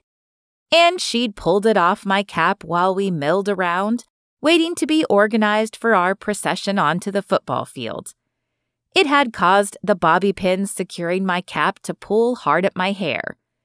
Close your mouth or you're going to catch gnats, she'd snapped. My eyes had smarted, and a few minutes later I'd had to lead the procession with Sloane right behind me, her waving like the homecoming queen she'd been in October. Me hoping everyone thought my eyes were watering from graduation sentimentality and not Sloane's straight-up meanness. Her mouth snaps closed, and her eyes tell me she knows exactly why I said it. I nod at her glass. It's one of our best wines. Enjoy, but over there with your little friends. She sits there for a couple of seconds before she picks up the glass with a fake smile. So interesting how some people let money change them. So interesting how some people don't ever change. Bye, Sloane. There's nothing left for her to do but gather her tattered dignity and return to her friends. Rye moves closer to me so the customers at the bar can't hear us. That was almost everything I wanted it to be. It could only have been better if you'd said it in front of her friends. He holds up his hand for a high five, which I give him. You're not going to regret it now and wish you were nicer, are you? I snort. No, that was completely satisfying. That's my girl, he says. Go earn your tips, I say, grinning at him. I'm going to run the numbers one more time, and then I think I'll head home early. Good plan. In my office, the door closed safely behind me. My smile wobbles and disappears. I'm not at all sorry I told off Sloane, but that moment of paralysis when she first confronted me scares me, because I'd felt a flash of fear. It was the old fear of never knowing what I could do to protect myself from her, and I haven't felt that kind of vulnerability, the fear of being pushed around, in a long, long time. Years. There's a crack in my armor, and Lucas Cole is the reason why. If the armor is thinning, I need to build thicker walls. I still have a few scores to settle, and Lucas Cole can't be my weakness. So I'd better make my walls strong enough to keep him out. Chapter 19. Lucas. 3 times over the next week, Becky comes back to my office with books that Jolie dropped by for Brooklyn. After the first time, I tell Becky to call me next time Jolie comes in. She definitely did not seem like she wanted me to do that, Becky answers. But I'll make it happen, boss. The next time, Jolie tells Becky she's in a hurry so not to call me. The third time, Jolie sends the books over with one of her servers instead of coming in herself. Every day, more than the day before, I wake up wanting to talk to Jolie again. About anything, really. Brooklyn and books. How she's still leaving the house without a complaint every morning. How it's been a week and she hasn't called home sick. About her bar, or the weather, or how the Appies are doing this season. Just anything. I want to talk to her about anything. But when I stop by the Mockingbird the next afternoon, Rye is outside with a tech from a security company who's installing a camera alarm system, and he says Jolie is interviewing a chef and it's not a good time. The next 2 times I drop by, Rye tells me Jolie isn't there, but the first time I suspect she sees me coming on the security system and tells him to say she's out. The second time, I'm positive that's what happened, because I spot her truck parked behind the bar. I don't want to drop by her house again because that's a tricky thing to do when you're the sheriff and you haven't been invited, even in your unofficial capacity. It wouldn't change the fact that I'd be pulling up to her house in a department vehicle. At some point, I began to wonder if I'm stalking her. Am I like the deluded guys we have to talk to sometimes? The ones who are convinced the woman they're obsessed with wants to talk to them? That her call to us is simply a misunderstanding?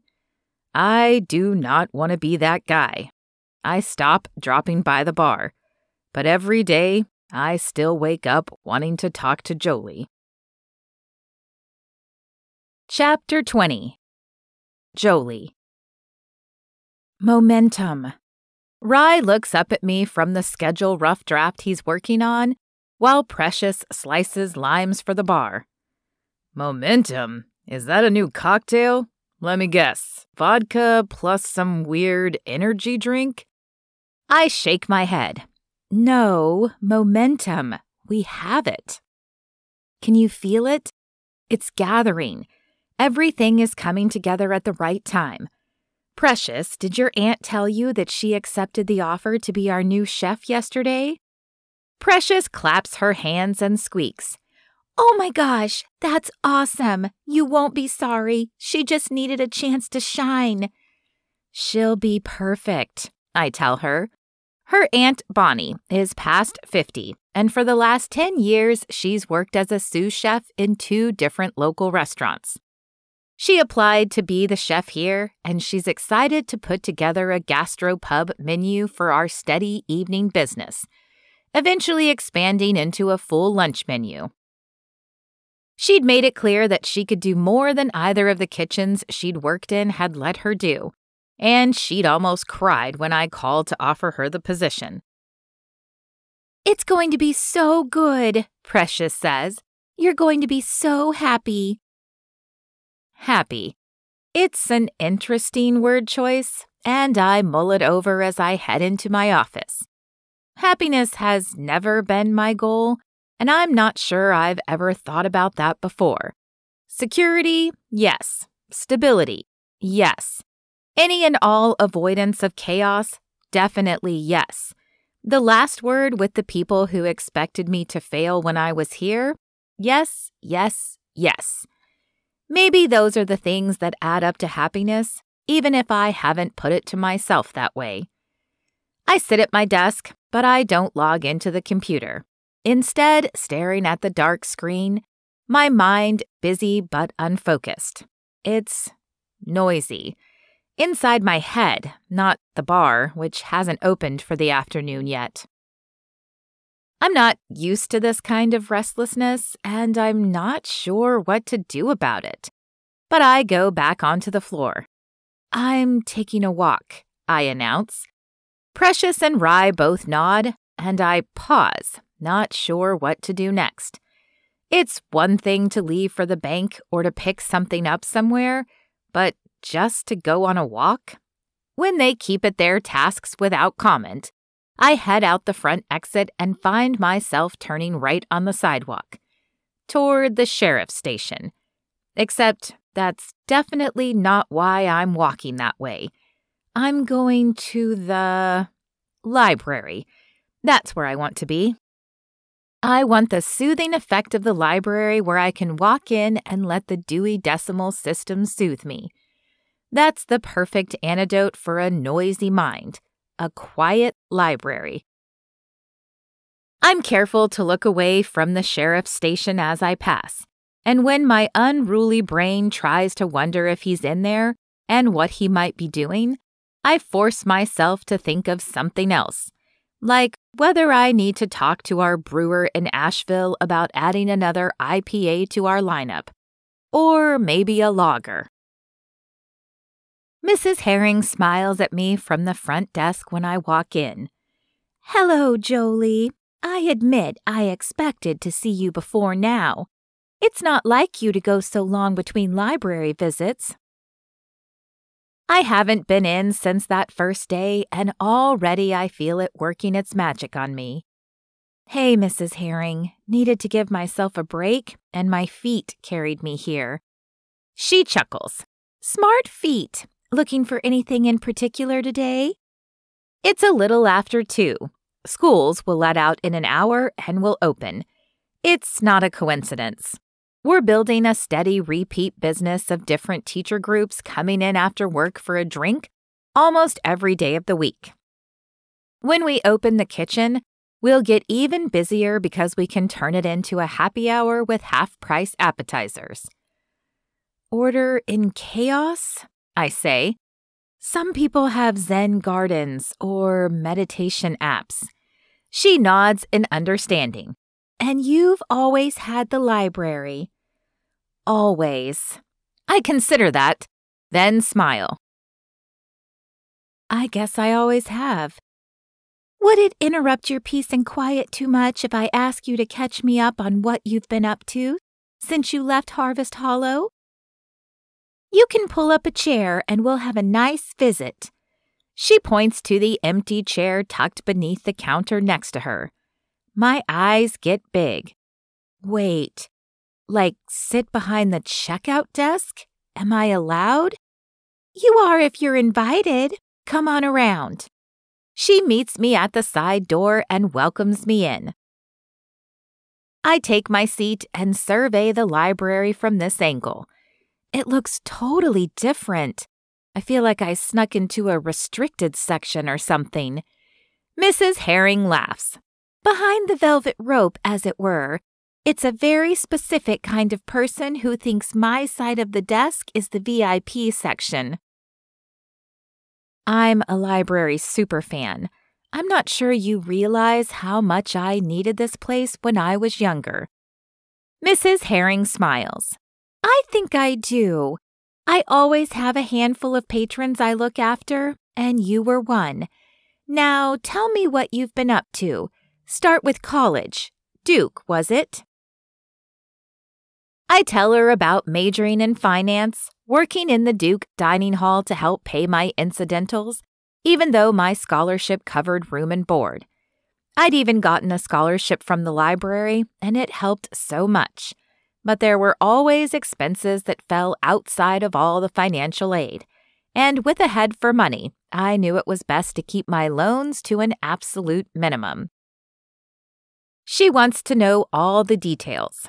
Why did I choose finance? What kind of jobs can you do with that? How did I end up at a hedge fund? What was the environment like? I'm not used to people taking such a deep interest in the details, but it makes sense that a librarian wants to know everything. Mrs. Herring always seemed like one of those magical adults who knew everything about everything when I was a kid. And on the rare occasion she didn't know something, she took great pleasure in finding the answer. In fact, I think that's part of where my interest in trivia developed. I answer all of her questions until she gets to the one I dislike discussing most. It sounds like you enjoyed Chicago, she says. What made you decide to leave? The answer doesn't speak well of me. I make a face. She laughs. A man. How'd you know that? I ask, startled by her guess. Dear, that's what that face always means. Every man in my life before my darling Cornell put that look on my face. Is it okay if we skip over that part? Of course, dear, but I'd love to know why you came back to Harvest Hollow. I'm delighted you're here, but as I remember, you don't have much family here, do you? An aunt and a few cousins, I say. One of them works for me. Neither of us mentions my dad. She'd dealt with him a couple of times when he'd come into the library looking for me, belligerent and loud. Then why Harvest Hollow? I consider my answer. To give back to the community, I finally say. Sure, I meant to dish out to everyone who had forced me to take it, but Mrs. Herring has only ever been good to me, and she doesn't deserve my cynicism. She looks at me for a long moment, as if she can hear the irony I kept out of the words, but she doesn't press me. Instead, she nods. I know where you can start. I want to offer a financial literacy class to our patrons, one night a week, helping them figure out how to manage their spending and start building nest eggs and working toward their larger financial goals. Better housing or emergency car repair funds, that type of thing. You'd be perfect for the job, the unpaid doing it out of the goodness of your heart job. She's calling me on my claim. If this was the kind of giving back I'd meant, she's offering the perfect opportunity. I hedge, unable to give her an outright no. Now isn't such a good time, still trying to find my pace with the bar and all of that. I understand. Let's get through the fall tourist season, and when business goes back to normal, it'll feel so much less crazy than when you're dealing with the crowds. I'm sure teaching the class will fit neatly in your schedule. Let me check something. She types on her computer, and a minute later she says, "It looks like Mondays and Tuesdays are the slowest nights for most bars. We'll look at doing it on one of those nights." I smile and shake my head. You're not wrong. I'll check in with you after the apple season ends and see what makes sense. I won't make any promises, but if it were anyone besides Mrs. Herring, I would have already given a blunt no. We chat for a few more minutes, then I excuse myself to wander the stacks. A Catherine Center novel I've somehow missed catches my eye, so I check it out and say goodbye to Mrs. Herring. As I step back into the gold autumn afternoon, I'm struck again by how less than an hour in the library has already re-centered me. I can't believe I'd forgotten how this place and that woman had always been a good part of any day I stopped by. Sure, some things didn't change and probably never would, like Sloane and her compulsive need to be a queen bee. But Lucas had changed for the better. And some things that hadn't changed? I look over my shoulder at the library. Some things had been good all along. Whoa! Oof, I say, my breath leaving me as I walk into something solid. Solid and warm. Solid and warm and dressed in the familiar green of the Harvest Hollow sheriff's uniform. Lucas's hands come up to steady me with a firm hold on my arms, and I step back, dabbing at his chest where I rammed a book into it like it's spilled cocoa instead. Sorry, I say. I wasn't looking where I was going, obviously. It's fine. You okay? He asks. His hands are still holding my upper arms, and we're barely a foot apart. I should step back more, but his hands are warm through the sleeves of my thin sweater in the creeping cool of late September. And for a moment, I can't bring myself to step away from the heat of his body. It feels good, and I step back immediately when I catch the drift of my thoughts toward how I want to stay right there basking in his touch. Don't need any of that. I'm fine, I say, heading back to the Mockingbird. Sure. Hey, I'm glad I ran into you. Technically, I ran into you. He smiles. Conceited. Anyway, I was going to see if you might be interested. I don't know what's going to come out of his mouth next, but I cut him off. I hold up my wrist with my watch. Oh, Rye is texting. I need to go down and help out. Sorry again about the crash. I hurry down the sidewalk. His words might have been leading up to asking me out, and I need to outrace them, because I need to say no, and I'm pretty sure I couldn't have. Sheriff's bullet dodged. Chapter 21. Lucas. I watched Jolie walk away as fast as a woman can without it turning into a run. She doesn't even have a smartwatch. It was just a regular watch with hands. No texts. That settles the question of whether she's avoiding me. What I'm not sure about is why. I didn't date during the election 2 years ago, and then Brooklyn came along almost right after that. But I'm not a monk or even a hermit. I enjoy the company of women, and I think I read them pretty well, even Jolie. She gives major standoffish energy, but I'm not imagining the tension I sense between us. And I don't mean the angry kind that we had in high school. I feel a strong pull toward her. She's completely different from my usual type, which always ends up being women who were former cheerleaders and beauty queens, even when I don't know that going in. Jolie is not that soft kind of pretty. I don't know. She has the kind of face, or maybe it's the way she carries herself, that I'd expect to see in a museum oil portrait of important historical figures. Regal, maybe that's the word. She's a specific kind of hot.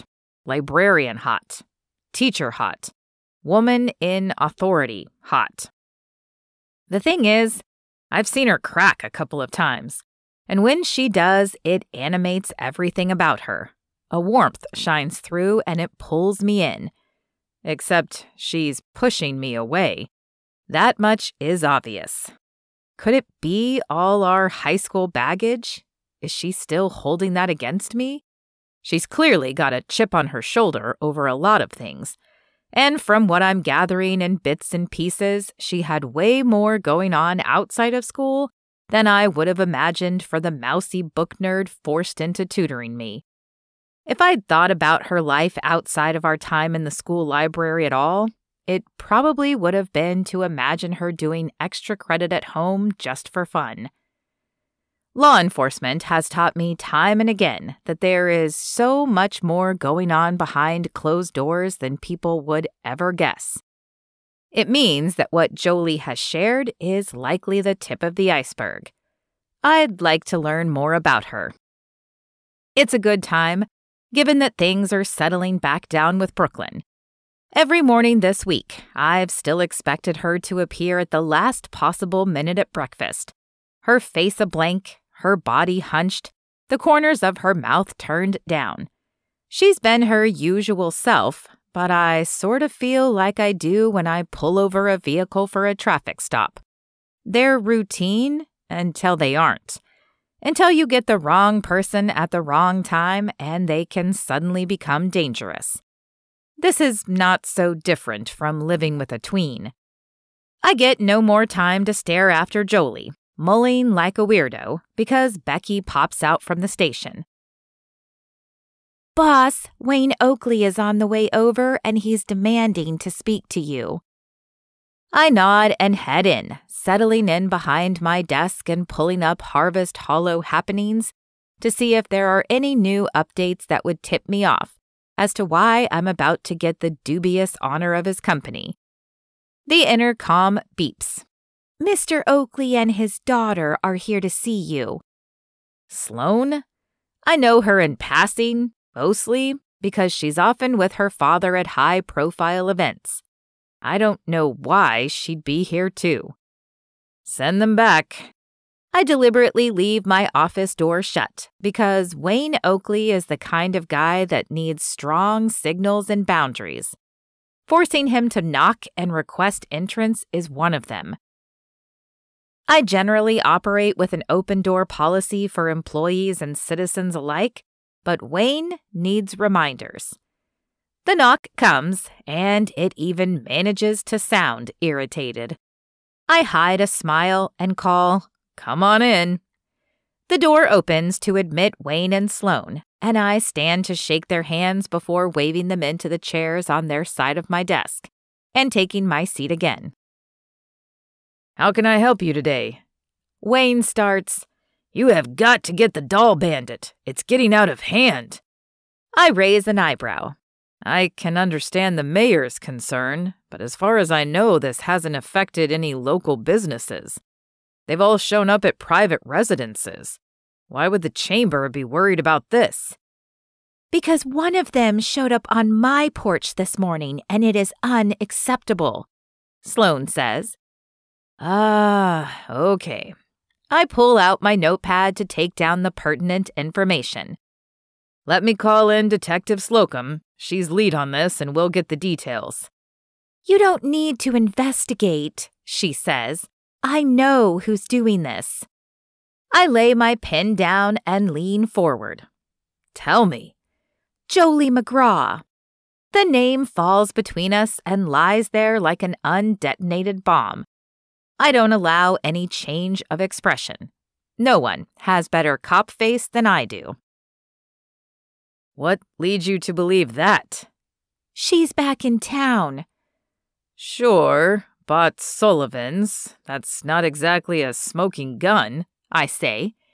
"She's like one of those people who snaps and goes on a rampage," Sloane says. "You need to put a stop to this, Lucas. Wayne says. That's sheriff to you, I tell him, my voice calm and polite. He'll start calling me boy or son if I don't. Can you elaborate on that, Sloane? I've spoken with her a few times since she opened the new place, and I don't get that impression. An axe to grind, yes. Never a rampage vibe. She hated me in high school. She was very resentful that my family had money, and she would do everything she could to undermine me. She disliked a lot of people, actually. I stopped by her bar the other night with some friends, and it was clear she still isn't over her high school insecurities. She was very rude to me, and then a creepy doll that looks like my daughter shows up on our porch. She leans forward, fixing me with a hard stare that I think is supposed to intimidate me. It's no coincidence that those dolls started showing up right around the time Jolie McGraw came back to town. I resist the urge to rub my suddenly throbbing temples. To be honest, I'd probably rather deal with the leader of the local biker gang than Sloane, Oakley, whatever, any day of the week. She's got a major helping of her father's entitlement, and she's clearly ready to throw both their last name and his title around to make some noise. I understand why that would concern you, but correlation is not causation. I have one of my best investigators looking into this, and we'll figure out what's going on. Wayne snorts. Best? How good can she be if you still haven't cracked this? This isn't exactly a mastermind operation. We should have answers by now. I stand and walk to my office door, an invitation to leave. I hear you, Wayne, but if even the most dedicated Facebook detectives can't solve it with all their theories and gossip, maybe you can cut my deputy a bit of slack while she sorts through the possibilities. Thank you for stopping by. I'll keep you posted. Spluttering follows as Wayne Oakley tries to wrap his head around being dismissed. I stand and say nothing for a few uncomfortable seconds until my visitors register that I mean it. I'm done. Then they leave, but of course, Wayne has to make it sound like it was his choice. I'll look forward to an update soon, he says as they walk out. You bet, I tell him, which means absolutely nothing. No one outside of this department will be briefed until we know what we're dealing with. I'm sympathetic to the parents who are worried about these dolls appearing, but technically there has been no crime committed. We'll get to the bottom of it and figure out whether there's an imminent threat. But my gut says this is the community getting each other all worked up over something that has a benign explanation. It happens all the time. I don't even bother to watch them exit the building, closing my door almost as soon as they've cleared it. I plop down in my office chair with a grunt, because whether I personally believe there's a crime afoot or not, Sloane, Oakley, whatever, has handed me a viable motive. Not that I think for 1 second that Jolie has anything to do with this, but it will require an official follow-up, and I can't send a deputy to do that. It would be insulting, which means I have to do it. I've been trying to come up with a good reason to stop by and see her, but man, this ain't it. Chapter 22. Jolie. Joe? Rye pokes his head into my office. I've got a bit of a situation here. What's up? Tina's kid is sick and she can't leave him with her sister because reasons. I didn't catch that part, but she can't make it in for her shift. I'm calling in one of the new hires, but he's not fully trained yet. I got it. I tell him, I'll cover for Tina. Sorry about this, cuz, he says. We'll get the staffing where we need it soon. I shrug. It's tough for everyone right now to stay fully staffed. Don't worry about it. I expected these kinds of things to happen with a new business. We'll figure it out over time. I stand and look down at my heels. These aren't going to work for a full shift, not even for me, and I'm used to being in heels. I'm just not used to serving drinks in them for 6 hours straight.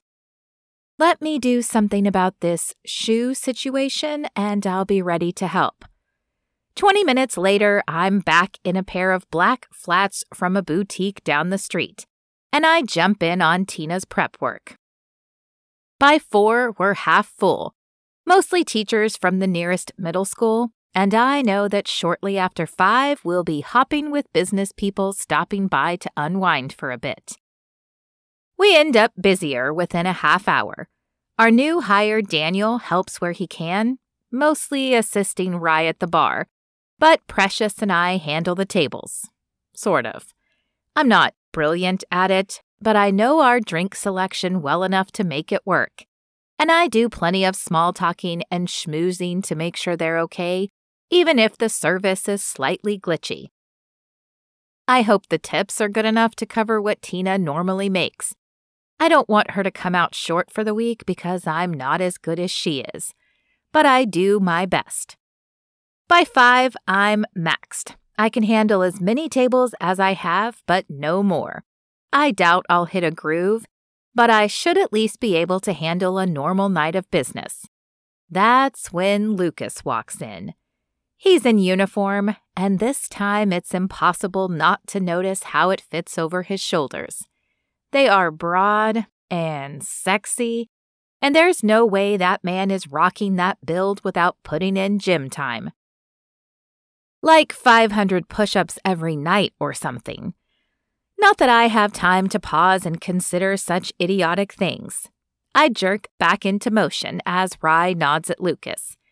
Lucas wouldn't come in for a drink in his uniform, so he must be here for business. But after standing inside the door for a minute or two and surveying the bar, he takes a seat at an empty four-top near the front and removes his hat. Unfortunately, he's in my zone. Precious being more capable of handling the busier back half of the tables. As soon as I drop off the next round of drinks for a raucous table of English teachers, and why is it always the English teachers? I stop at Lucas's table. Hey, Lucas, can I get you something? No, just need to talk something over with you when you have a minute. A patron at another table signals for me. Sorry, hang on a second. Blue Dolphin coming up. Thanks for your patience. I swing by the bar and call, "Water for the sheriff," to Daniel before I hurry over to the beckoning table and take their next round of orders. But in between every single move I make, I'm wondering why the heck he's here. No one would have called him because there's no trouble. I mean, besides being short-staffed. So what's he doing? Do I want to know? Maybe I don't want to know. Once I put the new drinks in the order system, I pick up a glass of ice water for Lucas and deposit it in front of him. Here you go. What's up? Hey, Jolie, I was wondering. But now a different table is trying to get my attention, and Rye is too. And I have to cut him off again. Sorry, Lucas, hang on. I don't mind being saved from whatever this conversation is. I'm not even sure why I'm slightly anxious about it. When I find a lull about 5 minutes later, I stop at his table again. Sorry, you were saying? I wanted to see if... The entrance opens and a passel of women in business suits come in. Maybe 6 of them?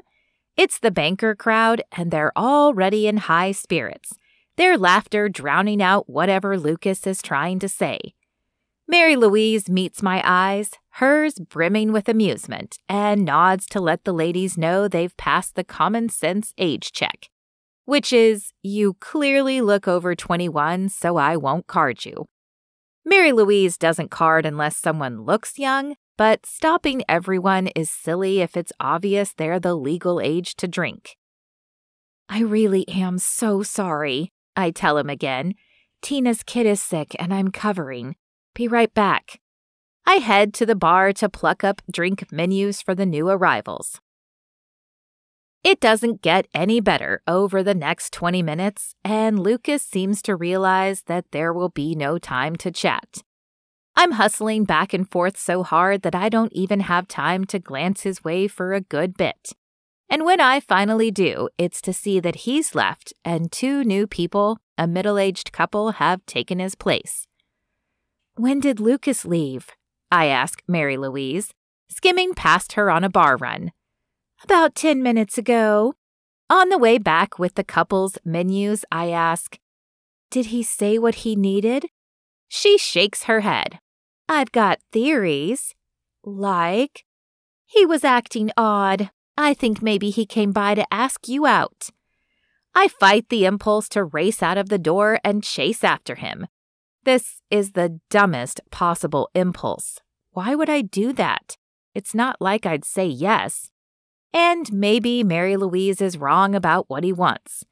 I start to ask her why she thinks this, but Rye needs me, and I'm nearly running for over 2 hours straight before the pace slows down enough that Precious can handle the tables on her own. By now, Daniel has started to get the hang of things, and he's on the floor working 2 of the smaller tables too. I finally have a spare minute to check in with my head of security, who is imagining things. "Mary Louise, Lucas didn't tell you specifically why he was here?" She shakes her head. "Then why are you assuming he wanted to—" I can't finish the sentence because the weird swoop I get in my stomach from even considering it makes me feel like I'm back in high school. No, worse, middle school. "He was nervous, kind of," she says, "fidgeting. That's not like him." "That's not evidence." She gives me a faint smile. "Never took his eyes off you either." Warmth blooms in my cheeks, and I hope she doesn't notice. "That doesn't mean anything." A faint shrug again. "Fine, my theory is wrong." I glance toward the door, imagining walking out of it to look for Lucas. But that's stupid. He left 2 hours ago, for one. And for 2, if Mary Louise is right and that's what he was here for, the last thing I need to do is follow up on that. Not when the idea makes me way more nervous than Shane Harden reaching behind him ever did. When it's slow enough for me to leave, I climb into my truck and drive the long way home, the way that won't take me by the sheriff's office or the turnoff to the coal place. I park in my garage and lock myself in the house. Lock the door firmly behind me, then put myself to bed like a good girl who isn't pretending that she isn't wildly tempted to text the hot sheriff and see what he needs. This much I do know. The last thing that man needs is me, and vice freaking versa. I hug my pillow. My muscles are screaming. I have blisters on both heels, and I smell like beer. Conclusion: waiting tables is skilled labor. In addition to the physical demands of being on your feet and constantly moving, it takes either a degree in clinical psychology or an innate talent with people to keep the good times rolling and the cash coming in.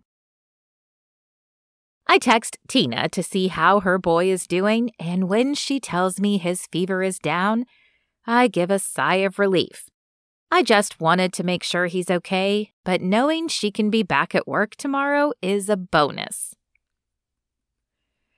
Right now, I'm so wiped, I'm sure that after a quick shower to knock the smell of fermented hops off me, I'm going to sleep the sleep of the righteous. I do not. I do not because one Lucas Cole keeps interrupting my efforts to fall asleep, like my sleep is trying to run a stop sign on a country road at 2 a.m. Is Mary Louise right? Did he come in to ask me out? I don't bother pretending that I wasn't highly aware of him the entire time he was in the bar. Even though I couldn't get to his table often, I could sense his restlessness. The fidgeting. He used to do that during tutoring, but as a full-grown man, the sheriff has a fascinating stillness about him. That coiled feeling of pent-up energy, the energy that revealed itself when he exploded into action to help Mary Louise subdue Shane. He doesn't fidget. He moves with intent. But not this afternoon. This afternoon, he was twitchy. Could it have been nerves? Lucas doesn't strike me as someone who is shy with women, but what do I know? I tried to pretend he didn't exist outside of tutoring, so I have no idea if he had a lot of girlfriends back then. He doesn't come across as a flirt, but I don't think I'm alone in my heightened awareness when we're near each other. I only have the evidence of a few small moments between us where nothing was said, but the space was still full of words, in a way. Words in my head like close the distance and don't close the distance at the exact same time. I replay every look, word, and movement from him this afternoon until late into the night. I hate this, and I'm going to do something about it. Chapter 23. Jolie. It took me so long to fall asleep that I wake up mid-morning, disoriented by the intensity of the sunlight coming through the window. That's 10:30 a.m. sunshine, and I'm usually out in it, not waking up to it. Mixed in with the sleepy confusion is an image of Lucas, watching me carefully, one side of his mouth hitched up in the tiniest smile. Have I seen him smile that way before? Yes, the night he pulled me over and I rattled off geometry theorems. Was that when he started slipping past my guard? Because that's the conclusion I've come to. Lucas Cole is one of the people I should be most on guard against, but I somehow keep forgetting to be. It's not okay. It needs to change. It will change, which means having an awkward conversation. I have been ruthless in suppressing exactly how awkward I feel in most of my life. College was a 3-year exercise in blending in, avoiding notice so the awkward didn't show through. Would have been 4 years, but I finished early, of course. I got several more years of practice at the hedge fund until I became such a world-class faker that I wasn't sure if I'd become good enough to fool myself about my own awkwardness or if I'd finally become more comfortable in my own skin. I am that, comfortable in my own skin. But as I imagine the impending conversation with Lucas, it's obvious that still leaves room for awkwardness. Has to be done, though. I can't have him popping up unexpectedly to put me on the spot about a date. Time to be proactive here and nick this in the butt, as Precious has said twice now. Rye even corrected her, telling her it should be nip this in the bud, but she'd fixed him with stern blue eyes and said, "I know how it goes. I say how it should go." And that's been that. I get up and get dressed, pulling on a pair of Vince Camuto pants. I own so many pairs of expensive black slacks. Why? No one needs this many pantsuits, especially not someone who isn't working in an office anymore. But I'll be working with the new chef, Bonnie, today. She's coming in to make some different dishes for the staff to try, and I'm itching to get in the kitchen with her. I'm not a great cook, but I can wash vegetables and peel potatoes or whatever she needs. The inside of my brain itches, and the idea of being hands-on soothes it a little, and black pants are going to be better for that. But honestly, I eye the racks in my closet hung with jackets and slacks. This really is kind of a stupid number of suits. I think there's a gap on the other side of town. Might be time to get to know it. I sort of went from thrifting straight to Bloomingdale's at my mentor's urging. I'd gravitated toward higher-end brands in the thrift shops, but I didn't know they were high-end until I was buying the same brands new off the rack in a department store that offered me complimentary seltzer water while I browsed. But I'd never had the Gap/Loft/Zara in-between stage. Maybe Tina could come advise me again. I'm avoiding thoughts of Lucas and the conversation we need to have by doing a closet inventory. Another young Joe move, avoiding friction. But friction is how you stay sharp. So I choose a blouse I don't mind getting stains on, and I put it on while figuring out how I want to bring this up with Lucas. Then I catch my reflection and frown. Black pants and a gray shirt? How drab? I pull off the shirt. Maybe it's stupid to want to look cute in front of someone you're going to reject for a date, but whatever, I've got my pride. I choose a fitted ivory shirt that I would normally only wear under a buttoned blazer for the office. It looks good by itself. It stays that way exactly as long as it takes me to step one foot in the garage and realize it's chilly. Then I duck back into the house and grab a sweater jacket, a long one in teal, and decide I like the pop of color anyway. I have no more excuses to avoid the talk with Lucas. During the drive to the bar, I come up with a script that makes sense to me. Straightforward, to the point, just dealing with things instead of pretending they'll go away if I ignore them. Still, when I pull into my parking spot, my first impulse is to climb out of the truck and head straight to the library and disappear into the fiction shelves.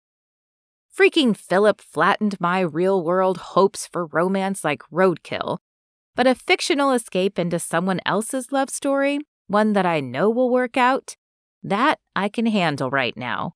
It's all I can handle right now. So yeah, time to talk to Lucas.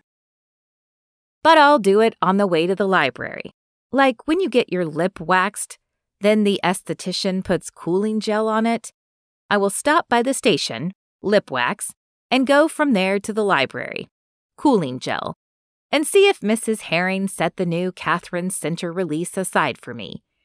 That's like if the esthetician hands you a Candy Junction Choco Mocha bonbon on your way out. Sure, you look like you're working for Franco's Birthday Clowns with your bright red mouth, but you're a clown with a bonbon. I pull out my phone. Jolie, need to run to the library. Can I chat with you a minute while I'm down that way? Lucas, sure. I have a meeting in 30 min, but I'm free before that. I'll tell Becky to send you back. I don't love the idea of going into the station to talk to him. What will Becky think? Or his deputies? Also, maybe it's extra rude to reject someone in his own office? Seems like yes. Jolie, want to consider it a mental health break and meet me on the sidewalk in a few minutes? Fresh air or whatever? Lucas, sure. I hop down from the truck. It's stupid that it's lifted. I know that. I don't need a lifted truck. No one needs a lifted truck. That's sort of the point. But I bought it when I was mad at Philip and the freaking Horsleys. I don't know if my brain was anything more than white mist when I walked into the Chicago dealership, but if I had an internal monologue, it probably sounded like, "You think I'm an unpedigreed redneck who will embarrass you at your country club? I'll show you, redneck." And then I paid cash for the pickup every boy in my high school would have loved to have driven. Do I regret it almost 2 months later when I have to climb in and out of it? No, not even a little. Maybe the Horsleys were right about me. Or maybe it's an awesome truck. I cut to the sidewalk through the bar so I can leave my purse. Then I'm heading down Maple toward my lip wax and bonbon. Lucas comes down the station steps as I approach and waits for me, hands resting on his belt. What anti-feminist part of myself finds a man in uniform hot because suddenly he has authority? Lucas needs to come around wearing regular clothes sometimes so it's less distracting. "Hey, Joe," he says. Rye calls me Joe, so Tina and Precious call me Joe. I'm sure Daniel will be doing it before long, and no doubt Bonnie will pick it up over time too. I kind of love it. No one but Rye has called me that before, but he's so laid back with me that it's infecting everyone in a good way. I don't like it when Lucas calls me Joe, because I like it too much when Lucas calls me Joe. Maybe I need to find a self-help book at the library for women whose brains stop working when a good-looking man in a uniform comes around. Just because he makes really good apologies, and he's sweet with his niece, and he's always trying to look out for me even when I don't need him to. Wait, why am I here? You wanted to talk? He asks. Right, to tell him I'm not looking for any of those things in a man, because I'm not looking for a man, so I'm not going on a date. Okay, my speech is coming back to me. I draw a deep breath, and his eyebrows fly up. Sorry it was so busy when you came in yesterday, I say. No problem. It's not like I wanted. You're a really nice guy, Lucas. I cut him off in the middle of his sentence, and he stops talking, his mouth slightly open for a second. He really is so handsome in his uniform, in a young Raylan Givens/Justified kind of way. Why am I hyper-aware of this now when I'm planning to push him permanently out of reach? I have to do this before I forget to do this. Not words I ever thought I'd say to you at one point, but I guess we all grow up and change. Okay, thank you. But I can't go out with you. His forehead furrows. I get why that's confusing, but it's not because of high school or anything. I just think it's a bad idea because of Brooklyn. He looks even more confused. Brooklyn? I nod. I'd like to mentor her, if that's okay. Kind of like a big buddy thing, but not official, if you think she'll go for it. He gives his head a small shake like he's trying to clear it. I hadn't thought about it, but probably. Right. Well, I slide my hands in my pockets and feel a small knot of thread in one. I roll it around in my fingers, relieved for somewhere to focus my nervous energy. Glad you understand. Thanks for being cool about it. I'm going to go ahead to the library, so... We stand there, looking at each other, the mother of all awkward pauses stretching between us, until I say, okay, bye. Jolie, Lucas says as I shift to step past him. Did you just reject me for a date I didn't ask you on? I stop. Yeah, Mary Louise told me that's why you stopped by yesterday. I figured it was better than letting you get it all out when I knew I would say no. He scratches his chin, and it makes me want to know how soft his beard is for myself. I didn't think I was into beards, but I guess I hadn't seen the right guy in one. Not that he's the right guy for me. He's just the right guy to make a beard look good. That's all. Mary Louise said I stopped by to ask you out? I'd dreaded this whole conversation because I knew it would be awkward, but something in his tone tips me off that this is about to get much, much worse. Yes? I fight not to turn it into a question and lose. Why would she think that? Oh, no. I definitely look like a clown now. The kind that trips over her own feet and falls flat on her face. I try to pull myself together, to channel the cool Jolie McGraw, top-performing portfolio manager at Blue Slate, telling our new guys they better straighten up and fly right if they want to stay in my division. You didn't come in yesterday to ask me out? I did not. Something like amusement lurks in his eyes. He's laughing at my expense, and I can't blame him. Ah, well, then I guess we didn't need to have a chat after all. I pull my hands from my pockets, and then in a move I can't stop. A move that feels like I'm watching it from out of body, a slow-motion scene in a disaster film so no one can miss a single excruciating detail. I hold out my hand for a shake. A freaking handshake. Lucas accepts it, his expression confused again. I give him my best business grip. Thanks again. What? Bye. Jolie, he says, not letting my hand go, which results in me jerking to a halt because of my getting the crud out of here momentum. I did come by to talk to you yesterday. I still need to. I slide my hand from his and tuck my hair behind my ear, like that's somehow smooth. Sure, about what? We should talk about this in my office. This has to be about Shane.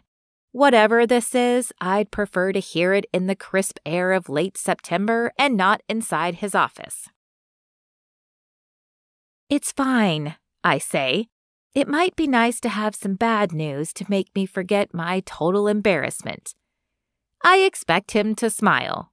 He hesitates. No smile. I give him a nod that is meant to say, out with it, and it must say that because out it comes. You've been named as the doll bandit. I hear the words. I do not understand the words.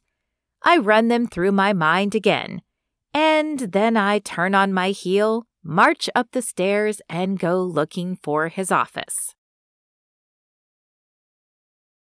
Chapter 24. Lucas. Not once has this woman done anything I've expected. I follow Jolie up the stairs, nodding at Becky to buzz us through as we enter the lobby. Through the door, hang a left and go all the way down to the office that has my name on it. Jolie doesn't acknowledge she's heard me, but she turns left and follows my directions, stopping at my office door. She stands to the side, waiting for me to open it and escort her in. She heads straight to the chair in front of my desk and sinks down. Who said what now? She has the question out before I'm all the way seated. Someone came in here yesterday afternoon to report that one of the dolls was left for her daughter, and she thinks there's a correlation between your return to town and the dolls cropping up. Her eyes narrow. Who was it? I've been thinking about this since the Oakleys left. I spent some time checking both their social media and Jolie's. As best I can tell, Jolie only has Facebook, and her settings are too restricted to gather much. I'll need to compliment her on that. Sloane is on Facebook and Instagram, and she even stars in the TikToks of one of the elementary school PTAs. They're goofy, but she probably thinks they're cute. I couldn't find any trace of Jolie following any of those accounts. I lean back in my chair. What's your relationship with Sloane Oakley like? Her face darkens, her lips pressing together in a thin line before she answers. We don't have one. But you recently had an interaction. She snorts. Interaction. Yeah, we did. I've heard her version of it. What's yours? Are you investigating me? Her tone holds a trace of belief. You don't believe her, do you? This is why I came in yesterday, Joe. I do. Don't you Joe me, Lucas Cole. You do not get to investigate me for a bogus charge and still call me Joe. I sigh. Fine, Miss McGraw. She frowns. I went to the Mockingbird myself because I feel like it's the least I can do. I have a detective on this investigation, and technically it should be her job, but I didn't feel right about sending her over without at least a heads up, not after how you've helped me, so I came myself. She studies me for a minute, gnawing the inside of her cheek. and I have a flashback to tutoring watching her do the same thing. She did it when I was being especially moody, like I was the problem she was trying to solve, instead of the problem sets in the math book. I appreciate that, but I didn't hear where you say anywhere in there that you don't think it's me. I don't, but she's part of an official investigation now, so I can't say that. Ms. McGraw, this is standard operating procedure. I'm going to call in Detective Slocum right now to have her conduct this interview. We'll keep it official. That way there won't be any question about whether we did our jobs correctly. This is an official interview now? Is that another word for interrogation? Do I need a lawyer for this? I shake my head. You're not under arrest. We're trying to gather information. You can choose to have an attorney present. Jolie gives me a long stare, and this time I sense contempt in it. I want to tell her I know it's not her. I don't blame her for feeling this way. That's exactly why I'm bringing in Slocum. She'll clear it up. Jolie can walk out without a new stress hanging over her, and then I can talk to her in my unofficial capacity as Lucas to find out why she rejected me for a date I didn't ask her on, and how I can change her answer when I ask her out for real. You can come back to my house, walk the whole thing right this second when I've had no warning, poke in every closet, open every drawer, and you're not going to find a doll anywhere, she says. I didn't do it, so there is literally no way to charge me with anything. Bring her in. I pick up my phone. Slocum, Jolie McGraw is in my office to answer any questions you might have.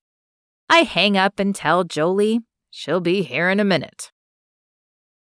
Deputy Slocum knocks on my door in half that time, but those 30 seconds feel like forever while Jolie and I sit in silence, her stewing and refusing to meet my eyes. Sheriff, Slocum says when I call for her to enter. I introduce her to Jolie. She'll be glad to answer any questions you have. I haven't told Slocum about my friendship with Jolie because the moment it became relevant, it also became important that I not influence Slocum by making her think she needs to investigate Jolie differently based on our acquaintance with each other. Thank you for coming in, Miss McGraw, Slocum says. I need to confer with the sheriff for a brief moment. Pardon me. She hands me her cell phone, and I have to force myself to keep my expression blank as I realize what I'm looking at. It's a new post from first thing this morning in Happenings. Sounds like the new doll bandit is the owner of the new bar on Maple. These dolls started showing up when she got to town, and she's got bad blood with some of the moms of these girls. I must not do a good enough job with my face because Jolie tenses. What, Lucas? Slocum shifts at Jolie's use of my first name. She's one of my investigators because she's sharp, and that's not the kind of detail that will slip by her. Miss McGraw, do you follow the Harvest Hollow Happenings Instagram where they share town news? Gossip, you mean? She's already reaching into her pocket for her phone. That one, Slocum confirms. I do, Jolie says, tapping on her screen. She's quiet for a few seconds until she spots the post. She gives a small, irritated grunt. It's really cute. Not that I let that show in my face either. Great. Looks like you aren't the only one Sloane ran her mouth off to. You know Sloane Oakley Hunsaker? Slocum asked. Well enough to kick her out of my bar the day before she decided to accuse me of being some doll weirdo. Slocum and I exchange looks. That does cast Sloane's report in a different light. Slocum pulls out her notebook and a pen. Can I ask why you kicked her out? Because she's awful? Jolie's tone says she can't believe Slocum even has to ask this. Did she say or do anything in particular that night that led to your invitation to her to leave? I have to fight a smile at Slocum's phrasing. She's very good. Sloane Oakley is still mad I beat her for valedictorian. She worked hard enough to be the salutatorian, but I guess she thought she deserved the crown. In high school, she never missed a chance to harass me about something. My appearance, my address. She stopped in the other night with her coven and decided to relive those memories. I decided not to. Her coven. She's killing me. Even Slocum's lips twitch. Where were you between midnight and 7 a.m. this morning? Slocum asks. Home. I left the bar around 10:45 and didn't come back until this morning. That's not great. Since she lives alone, she won't have anyone to corroborate her story. You can check the log on my security alarm, Jolie says. I have to arm and disarm it when I come and go. It'll match up. I want to cheer. That would do it. Slocum makes a note before tucking her notebook into her jacket. She hands Jolie a business card. If you could notify your alarm company to email the log to me, it'll save us a lot of time on this end. Otherwise, I can make a formal request with a warrant if you prefer. It's not a threat, and Jolie seems to sense that, nodding. Thank you, Detective. I'll have it sent over. Slocum nods and leaves, pulling the door shut behind her. That's when it feels safe to smile. I knew you didn't do it, by the way. This doesn't seem to thrill her. In fact, she looks even more frustrated than before. Great. That's 3 of us, plus anyone who actually knows me. She holds up her phone. That only leaves everyone who sees this post suspecting me. What's that saying? That a lie can travel around the world in the time it takes the truth to put its shoes on? You don't have anything to worry about. You don't get it. She stands and paces to the wall where a large map shows the different patrol districts. It doesn't have to be true for it to cause me problems. I can't even go to the library now. The library? I don't see the connection. She turns to look at me, twin spots of color high in her cheeks. I was on my way in to tell Mrs. Herring that I would be happy to volunteer. She wants me to teach an adult financial literacy class, and I don't really want to do that. It would have to be at night, and I'm usually going to be at the Mockingbird, but I could be free in the afternoons and be there for homework help when kids come in. I didn't need any more proof, but those aren't the words of someone trying to terrorize small children in town. That's a great idea, McGraw. She shoots me a sharp look.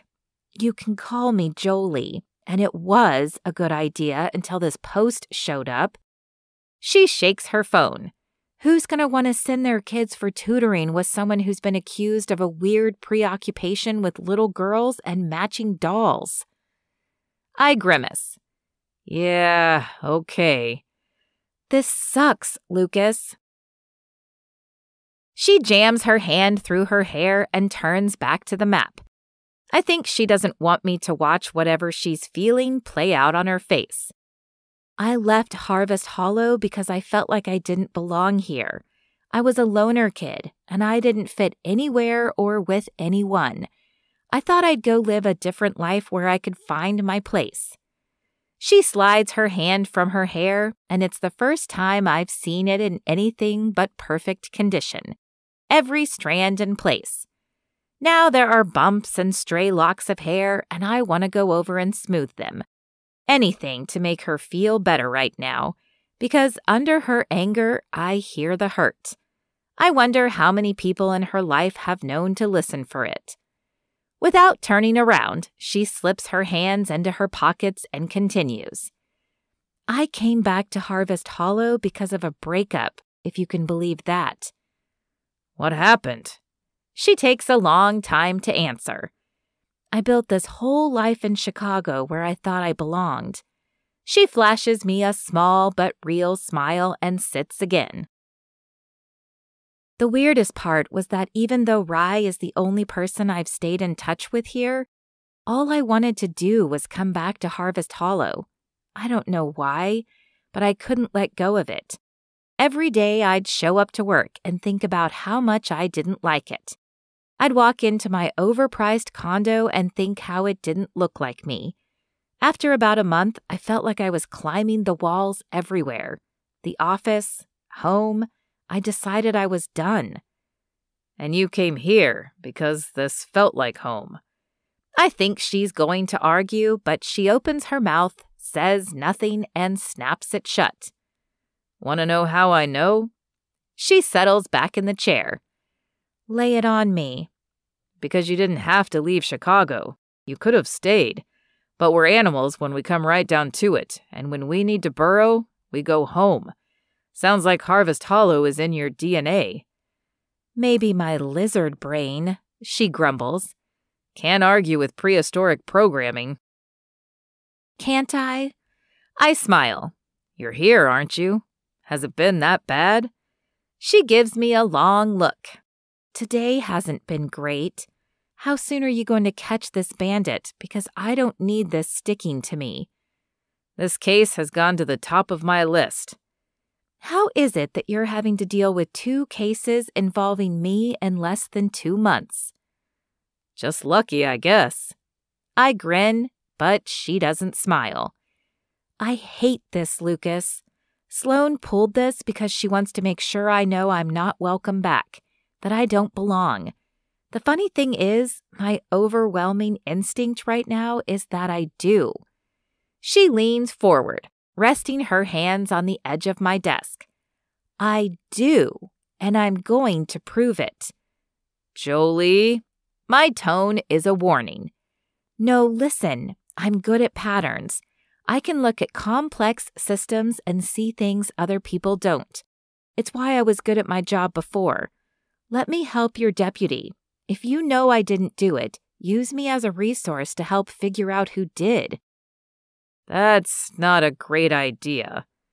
Honestly, I know how sharp she is. She'd be an asset, except for the optics of it.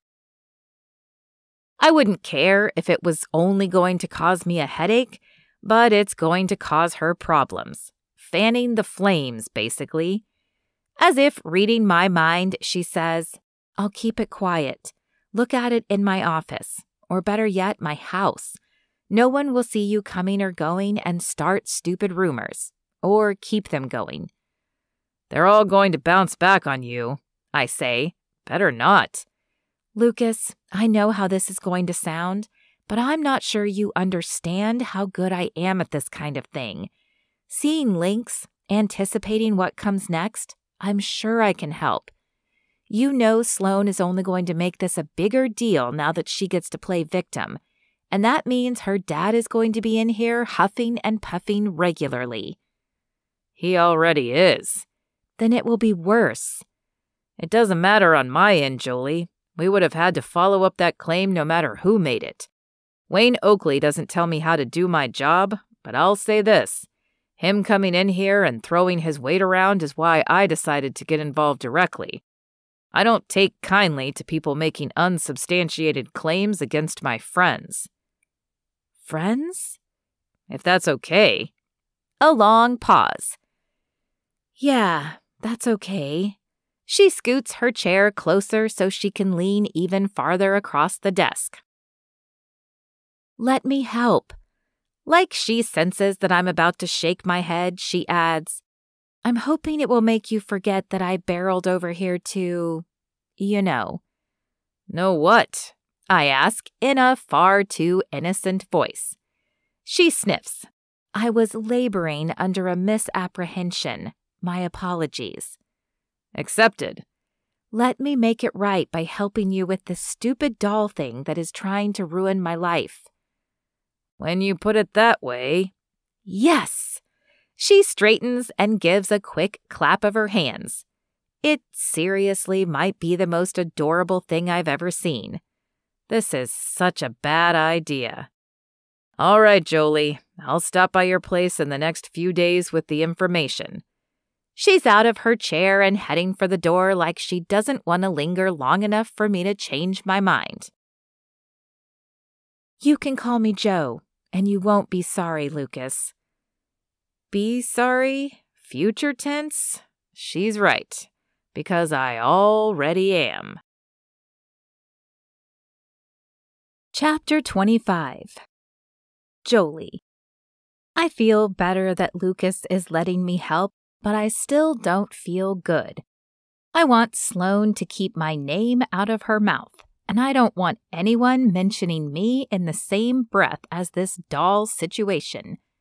It's going to be a problem. I know it. I wasn't exaggerating when I told Lucas I couldn't volunteer until this is cleared up. Instead, I go back to the bar and meet Bonnie, who arrives right on time. "So, tell me about your menu," I say, as we settle in at a table once Rye comes down.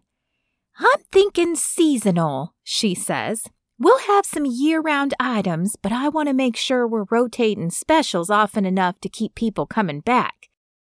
I have a good relationship with the growers around here, and I practically live at the farmer's market. So based on the growing season, here's what I'm looking at for fall." She passes us each a menu, and while she'd shared some of her ideas in our interview, it's a whole new level of excitement to see it spelled out the way she plans to put it on the menu. "I'm going to spend today getting to know the kitchen and prepping. Family dinner tomorrow?" I nod.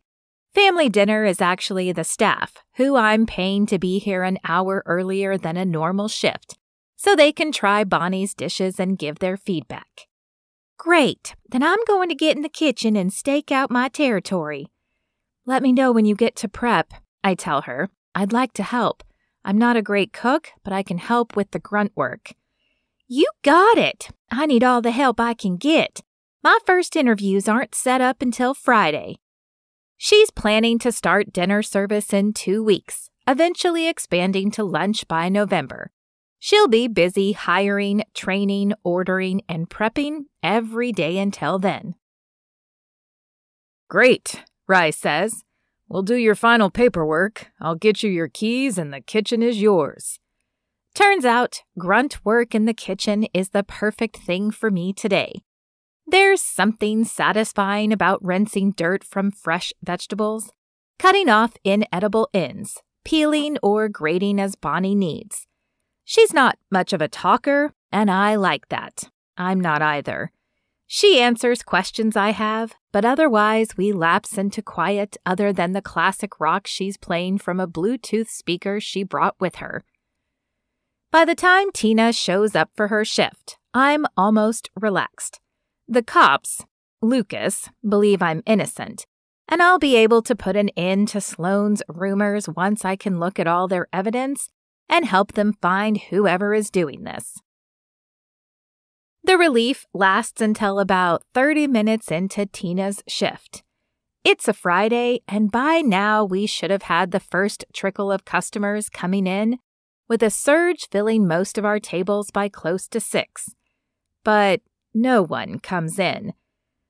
An ugly hole opens inside my chest somewhere, and when another 30 minutes passes and brings us only half the customers we're used to, it grows bigger and bigger until it's a hungry void of dread that wants to snack on my internal organs, especially all the ones that help me breathe. "I'll be in my office if you need me," I tell Rye. He surveys the light crowd, a slight look of concern on his face. "Doubt we will. Weird night." In my office, I check my phone to see if I'm right about the problem. I open Happenings to check the post from earlier, and it's as bad as I thought it would be. More people have piled on with comments from, "How awful, I'm not giving her my business," to, "I knew something was off about her when I went there with my wife. They watered down their drinks too." We do not. Some people are pushing back, asking for evidence or saying they had a good experience at the bar.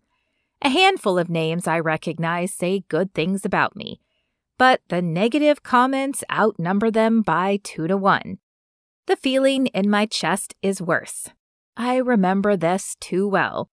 When the buzzing in my head starts, I'm sure I'm on the verge of a panic attack. It's been a long time since I had one, years, but I had them way too often when I was a kid. It got like this when a situation felt bigger than anything I could do about it. Bringing home a request from school for money for a class party, knowing it could set off my dad. Getting a better grade on anything than Sloane did because it would mean skipping lunch so she couldn't be mean to me. I won't let her do this again. I didn't have any tools to stand up to her then, but I do now. I take a deep breath, then another, and lean back in my chair. I do one of the grounding exercises I learned when I Googled these symptoms in college and discovered I was probably dealing with anxiety. Name 4 things you can see. Dolly Sane's calendar, a Booksmart magnet, my Catalucci coffee tumbler, my cell phone. Name 3 things you can touch. My leather purse, the wooden desk, the plastic keyboard. Name 2 things you can hear. I close my eyes and listen. The clink of glass, the music playing. Name 1 thing you can smell. I take another deep breath through my nose. Orange oil for the wood. I open my eyes and do box breathing. Breathe in through the nose for 4 seconds. Hold for 4 seconds. Exhale through the mouth for 4 seconds. I don't know if this is right, but it's the count that works for me. And after repeating the sequence a half dozen times, the buzzing in my head is gone. I don't feel good, but I don't feel like I'm about to spin out either. And I don't have the overwhelming need to hide in my office anymore. I go out to the floor and find Rye. I think I can explain why we're probably seeing a drop in business tonight. It's homecoming for Harvest, he says. For a moment, I perk up. That could definitely explain a slow night, but that would only explain why Harvest High alumni aren't here. We're behind the bar, and I hand Rye my phone. He takes it with a questioning look before he reads the post. His forehead wrinkles deeper with every comment. Jolie, this is complete crap. I know, but it's Sloane's way of getting back at me for kicking her out the other night. One of these dolls was left at her house, and she and her dad went to Lucas and told him it was me because... Because why? Did she confess to bullying you in high school so your revenge makes sense? The air quotes he puts around revenge are the most aggressive I've ever seen. I love him even more for it. I shake my head. Something about being jealous of her then and trying to get even? I don't know, but when Lucas questioned me... When he did what? He had to. I was mad about it too, but I get it. Joe, you know I'm the first to play peacemaker, but you are taking all of this way too calmly. You wouldn't think so if you'd seen me in my office 15 minutes ago. When his face darkens even more, I rest a hand on his arm. Lucas knows I didn't do it, and I've got logs from my alarm system to prove it. Then go on here and tell them you didn't do it. He thrusts the phone at me. I slide it into my pocket. They won't believe me. Then tell them the sheriff's department cleared you. They believe I'm guilty based on my move-in date and the word of a stranger, I say. They're not going to believe I've been cleared. Then tell Lucas to make an official statement. My eyebrows go up. That's a thought. I'm not sure if he can do that in an open investigation. I don't know the rules. I'm sure he can if your name is being slandered, or libeled, or whatever posting those rumors is. He nods at my phone. I find a small smile. I'll ask him about that when he brings over the case file so I can help. Rye's eyes widen. Seriously? He does a fist pump when I nod. Yes, the doll creep is as good as caught. No one is better at puzzles than you. I hope so, I tell him. It's hard to know how good I'll be at this one because I don't know how many pieces I'll have to work with. But to be honest, I think it's not going to be too helpful for me to be here tonight. So I'm going to take off. Don't want to put people off their beer. He hauls me into his arms. Rye and his mom were the only people who showed me physical affection when I was a kid. I always felt awkward, but I still loved their spontaneous hugs. They're going to be sorry they messed with you, he says into my hair. Then he lets me go and pushes me in the direction of my office. Get out of here, eat something bad for you, and watch something that will rot your brain. Will do. I almost stop at the burger joint a couple of blocks down, but halfway there I turn and walk back to my truck. What if they believe the rumor too? I don't know who's on my side right now besides Lucas and my staff. That's not nothing, I know that, but I still have that lonely feeling I remember too well of not knowing who's on my side and who's sucking up to Sloan. Wayne Oakley's position as chamber president means he knows all the businesses around here, and who knows what he's been spreading around and to where. I drive through a chain place and eat my uninspired value meal on the way home. I try watching a few different things on my laptop, but nothing holds my attention, so I give up and put in a meditation app to help me sleep. The problem turns out not to have been homecoming. Business is terrible all weekend. So terrible that I'm glad when Lucas wakes me up an hour early on Monday morning by ringing my doorbell. When I see him in the app, standing on my porch in his uniform, holding up a bakery bag and smiling at my doorbell camera, I smile back even though he can't see me. Just woke up, I tell him through the intercom. I'll meet you in my kitchen. Feel free to look for weird doll crap while you wait. He shakes his head but walks in when I tell him the alarm system is disengaged. I shuffle over to my closet, but there's nothing I want to wear. I have an urge to put on something cute. It's stupid, but I can still take pride in my appearance even if I'm not going to date Lucas. I want a soft sweater and a pair of jeans. But my one pair of jeans needs washing, and I don't own any casual sweaters. It's all suits and more suits, and I'm sick of it. In fact, the longer I stand here staring, the more an idea takes shape in my head, and I yank all of the jackets off their bars and lay them on my bed. "Joe, you good?" Lucas calls from the end of the hall. And I realize I've lost track of time. I'm good. Be there in a minute. I grab some joggers from my dresser and pull on a Duke sweatshirt.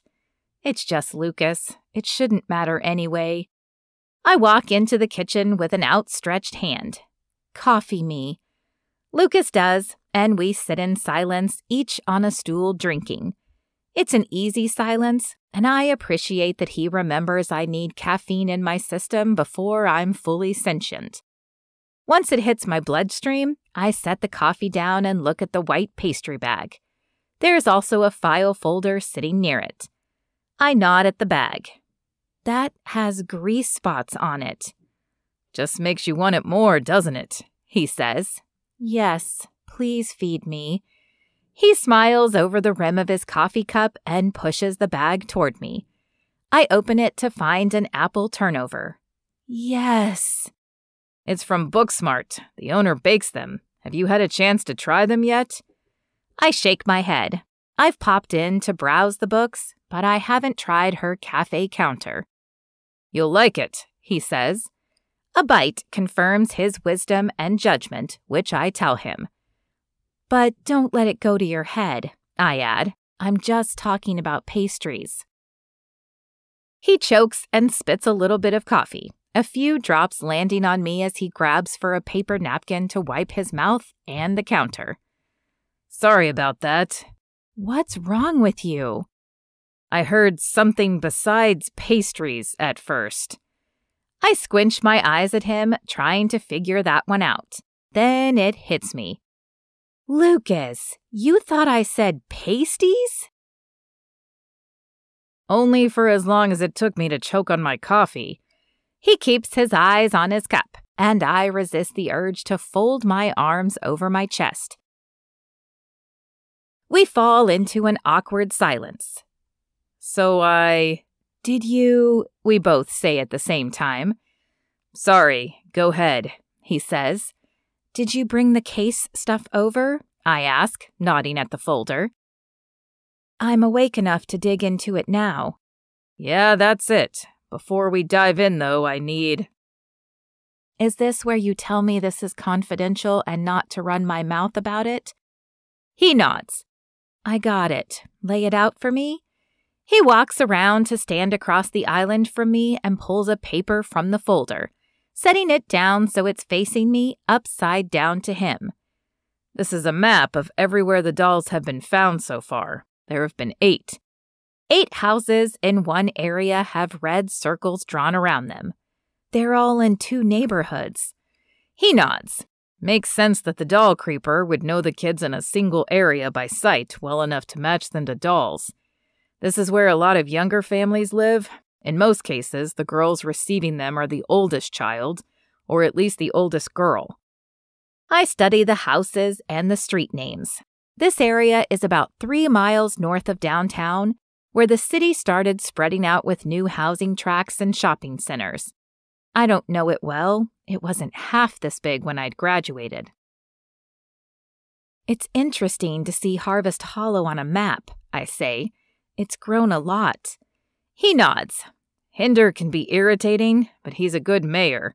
And I can't stand Oakley, but he has good business sense. He's talked a lot of developers into building here, and that brings in more business. I nod, but I'm not about to join the Oakley fan club. Tell me more about each of the girls. Youngest is 7, oldest is 11. Each doll has the same hair color and eye color as the girl it's left for. Only half of them play with dolls, but not this particular kind. That's my next question. What do you know about the dolls? He unlocks his phone before he hands it over to me. I've got pictures of each of them. I'd seen 3 of them in that wretched comment thread last night, posted by the recipients. Victims? What's the crime, by the way? I ask. I didn't know leaving dolls was against the law. He sighs. That's what makes this whole thing a pain. Intent matters. If they're gifts, it's weird, but sweet. If they're not, they could be considered harassment or even stalking. We need to find out who's doing this and clear that up so we can settle people down. I look at the photos. Fancy is an understatement. Each doll has been shot from several angles. They have clothing from different eras, but it all looks well made. No shiny polyester or anything. Real lace and velvet.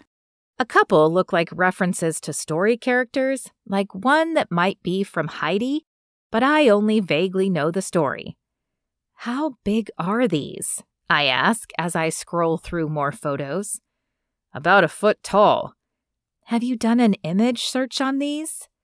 Yes, they're all by the same maker, Cindy Doughton. The brand has been around since the late 70s. Collectible items. Did you see the red-haired one yet? When I nod, he says, one like it sold on eBay last year for almost $300. I look at him, surprised out of words. I shouldn't be. Wealthy people pick up weird hobbies and interests. Maybe not weirder than poor people's hobbies, but definitely more expensive. I know, he says. So now we have not just matchy dolls, but expensive matchy dolls being left at girls' houses. Collectible, I murmur, all left in the same area. I look at the map again. Newer homes, younger families. Do you know anyone our age who collects dolls? He shakes his head. No, I don't have sisters, and if Brooklyn was into them, she moved on before she came to me. How is she? I ask, looking up to meet his eyes. They soften with a smile. Still seems happy. No trying to get out of school. Good. I mean it about being her unofficial big buddy. I can do it however it makes you comfortable. It's a great idea, he says. What do you think is the best way to approach it? You'd know better than I would. Honestly, I answer immediately. I'll share enough about my background for her to understand why I'd want to do it and explain the idea of mentoring. I'll ask if she wants to be my protégé. He laughs. She likes big words. I have a feeling she'll sign right up to be mentored. I hope so. I noticed when I was at Booksmart the other day that they're having an author come for a signing. Sasha Liu. She writes this great fantasy series I think Brooklyn would like. Don't know who that is, but I'm sure Brooklyn would love that. I'll ask her and let you know. Could I do it? Ask her, I mean. I want her to know the invitation is sincere, not something her uncle set up. Oh, sure. He gives me a long look. You really do care about her. I shrug. Can't help it. I was her. Should I bring her by the Mockingbird after school, or... Maybe I should stop by your place. Make it feel more personal, neighborly. That would work. I'm home by 6 most days. Cool. But could you, not... I shift, not sure how to phrase what I'm going to say next. Maybe it's strange or rude? Not what? Your uniform. I nod at him. Could you not wear it? He looks down at it. I usually don't at home, but why? Is something wrong with it? I shake my head. It's more like, I don't know, you're very official, and I don't want her to feel like I'm there for anything official. It's the neighborly thing again. So something more casual, approachable. His eyes glint. Maybe even inviting, like, say, pasties? Lucas. He gives me an innocent look. Not pasties? Maybe sweats then. Why is the image of him in joggers so sexy? Why, brain? Why? Pasties are not inviting. Pasties would make me run away. He gives me a serious nod. Got it. I don't know why you keep bringing them up. Lucas. I'm trying to talk business here. Speaking of which... I watched girls in high school hit boys who teased them. I never got it until now. My palms itched to give his forearm a smack, and also maybe to feel the muscles in it. Oh my gosh, pull it together, girl. Right, business, clearing my name of being the doll bandit. I look back at the map and run the doll pictures through my mind. At this stage, do you call this evidence or clues? He looks startled. We don't use the word clues, but I guess that's what it is. When we're sure something is connected to an investigation, we call it evidence. Do you have any conclusions based on these clues? I ask. He watches me with a small smile. Do you? I nod. Lay it out for me. I don't know who it is, but I have some guesses about where to start looking. He gestures for me to continue. Let me do a couple of quick searches first. Sure. I search a few social media groups, look at Craigslist and the classifieds page for the local paper. Lucas keeps himself busy on his phone so I don't feel rushed. After about 10 minutes, I say, okay, I've got a place to start. I point on the map at a senior living community. This is new, right? I don't remember it. It's near the newer tract homes. He nods. Yeah, we need more of them. Boomers are aging and all that. There's a woman named Judy who has responded to a couple of posts made by other people who were offering up collectible dolls for sale or giveaway. I looked up her address and she lives in that community. Don't know if it's her leaving them, but she might know other collectors, or have an idea of how to track some down. He looks at the screenshots I've traced and back to the map. Still a genius, huh? Yep. He looks up and meets my eyes, smiling. I smile back. And somehow the moment stretches into something longer and the texture of it changes. He leans over and rests his forearms on the counter, his eyes not leaving mine. "Joe," he says. It's soft and something about it makes my stomach flip. "You're amazing." I'm not, I say. I pay attention, that's all. But to everything. It's impressive as heck. To the details here, to Brooklyn, to your staff and what they need beyond their jobs. My eyebrows fly up. His smile gets wider. I pay attention too, especially when it comes to you lately. Oh, that is a big, giant, swoopy flip inside my stomach, and there is no mistaking why. Lucas. Wait. He straightens. Whatever you're going to say, can you wait about 20 minutes to say it? I guess, I say, because I'm not actually sure what was about to come out of my mouth. 20 minutes, he says. I nod, and he scoops up everything that goes in the file and leaves, which means I have 20 minutes to brush my teeth and figure out the most diplomatic way to say that, despite whatever these little moments are, Lucas and I are not happening. Chapter 26. Lucas. Jolie only lives 5 minutes from me, so I run into my house, change my clothes, and drive back in my own car, a Ford Ranger I bought when I won the election. When I knock on Jolie's door 17 minutes later, I'm in my most broken-in jeans, a blue plaid shirt, and my good boots, my truck in her driveway, my service vehicle back in mine. She opens the door and looks like she can't decide if she's confused or amused. I hold out my arms to my sides, presenting myself for inspection. I'm here as a civilian, not the sheriff. She steps back. Okay, civilian, come on in. I follow her inside and she stops to turn and face me. Wait, do civilians still come to the kitchen or do we need to sit in my living room? She gestures to her sofa set. I got those 2 weeks ago and I think I've only sat on them once. Living room, I say. I'll give you an unbiased opinion on your sofa comfort. This makes her blush and I grin. I hadn't meant anything by it, but if she's blushing, it's because she imagined a very interesting way to test the sofas. Good. We're on a shared wavelength because business-type meetings over her kitchen counter are not on my mind. I'm here to ask her out. Despite her preemptive date rejection the other night, the mood and tone of this morning feel different.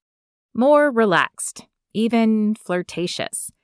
For the first time since she's been back, Jolie seems open.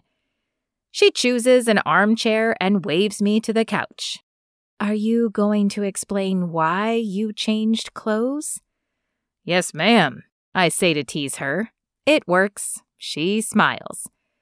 I'm glad you're home again in Harvest Hollow, Jolie McGraw.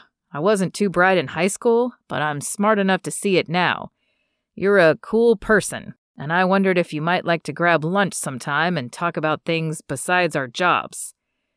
The tops of her cheekbones are light pink, and I can't tell if it's still the last blush or a new one. She bites her lip and gives me the same look she used to get when she was solving a particularly tough equation. I'm talking about a date, Joe, if that clears it up for you at all. She nods but doesn't smile. We talk about Brooklyn. We do. Is this a precursor to telling me she doesn't want to date a dad? Because that's what I am. My brother isn't getting out of prison until Brooklyn is done with college, and that's only with good behavior, which isn't his strong suit. So, no. I blink. I hadn't expected her to say no. And I rethink those couple of minutes in her kitchen and the other times I've sensed a connection. No to a date?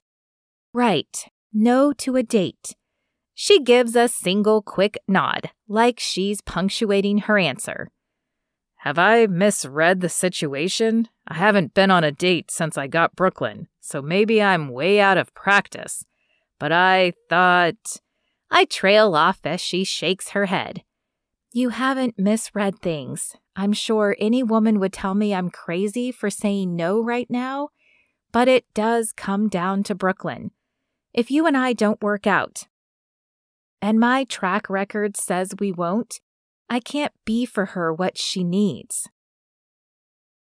I sit back and study her. That's a lot to pick through. I'm trying to figure out where to start. How about with your track record? What does that mean? It means I ended up back in Harvest Hollow because the one serious relationship I've ever had fell apart when I had no clue there were problems. And suddenly I realized I didn't have what it took to be in that relationship, or my job, or even Chicago. Whew, that's a lot. I have so many questions, but I guess the main one is clarifying.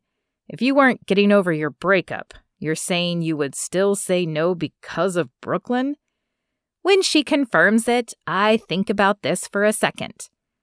Explain to me why it would be an issue for you to mentor her if you and I go out on a terrible date.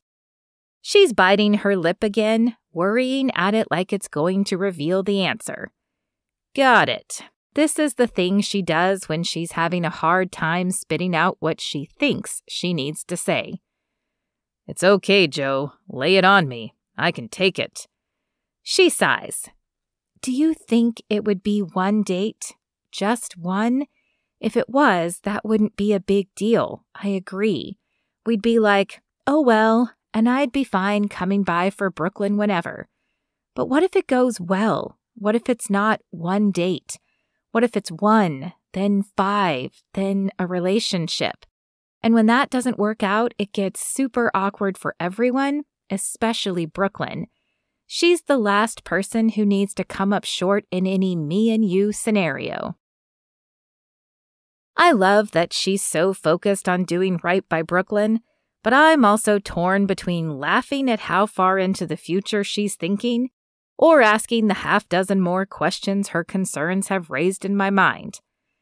I do the only thing that makes sense, and I stand and cross to where she's sitting to get down on one knee in front of her.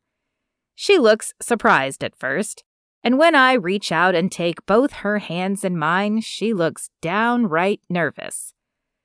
Jolie McGraw, you are absolutely right. I should be taking this all way more seriously. She tugs her hands. Lucas. Wait. I keep a light grip on them and continue. Jolie? I look as deep into her eyes as she'll let me, hers blinking rapidly as she fights the urge to look away. I'm not proposing marriage, Joe, I say in my most earnest voice. I was thinking more like a burger. She freezes, her eyes locked on mine. Then she busts out laughing, pulls her hand away, and shoves me hard enough to topple me sideways. I grin at her from the floor. Thanks for clearing that up, she says as I pick myself up and go back to the sofa. But I'm not a casual dater, and that means I have to think through all the consequences. What if I'm a casual dater? She gives me a funny look. Are you? I think about this.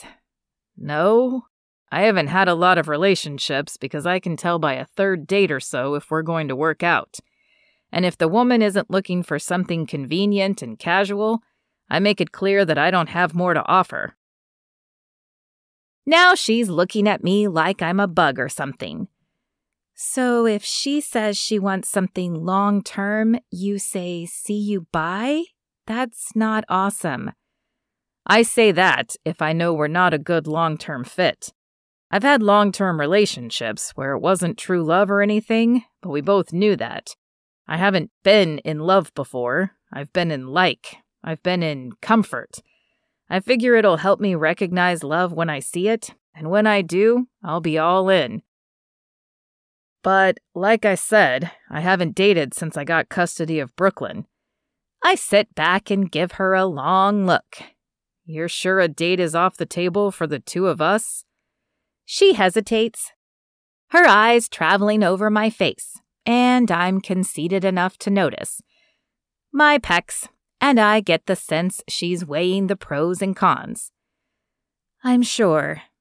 No problem. I slap my thighs in that conversation over way that old men have and stand. In that case, could you excuse me again for about 3 more minutes? She stands too. Sure. You need the bathroom or something? Nope. Be back in a couple. I walk out to my truck and put on my Appy's hat. Then I climb the 3 steps to her porch and knock again. She yanks the door open like she was waiting for me. What are you? Hey, friend. I give her a big, friendly smile. Hey, she answers, still obviously confused. I put on my friendship hat. I point to it. I thought I better make it literal so you could tell the difference between date Lucas and friend Lucas. You're ridiculous, she says. I shrug. I don't want to talk you into a date, so now I'm here as your friend. She leans against the doorframe and a twitch at the corner of her mouth gives away her amusement. This isn't a trick to get in the friend zone where you're going to bide your time until I change my mind, is it? No, ma'am. Sheriff Friend's honor. She steps back again and lets me in. I walk past her but stop and turn after a couple of steps. Where do friends hang out? Kitchen or living room? How about the kitchen while I scramble some eggs? I beeline for the kitchen. Don't have to offer me food twice, I call over my shoulder.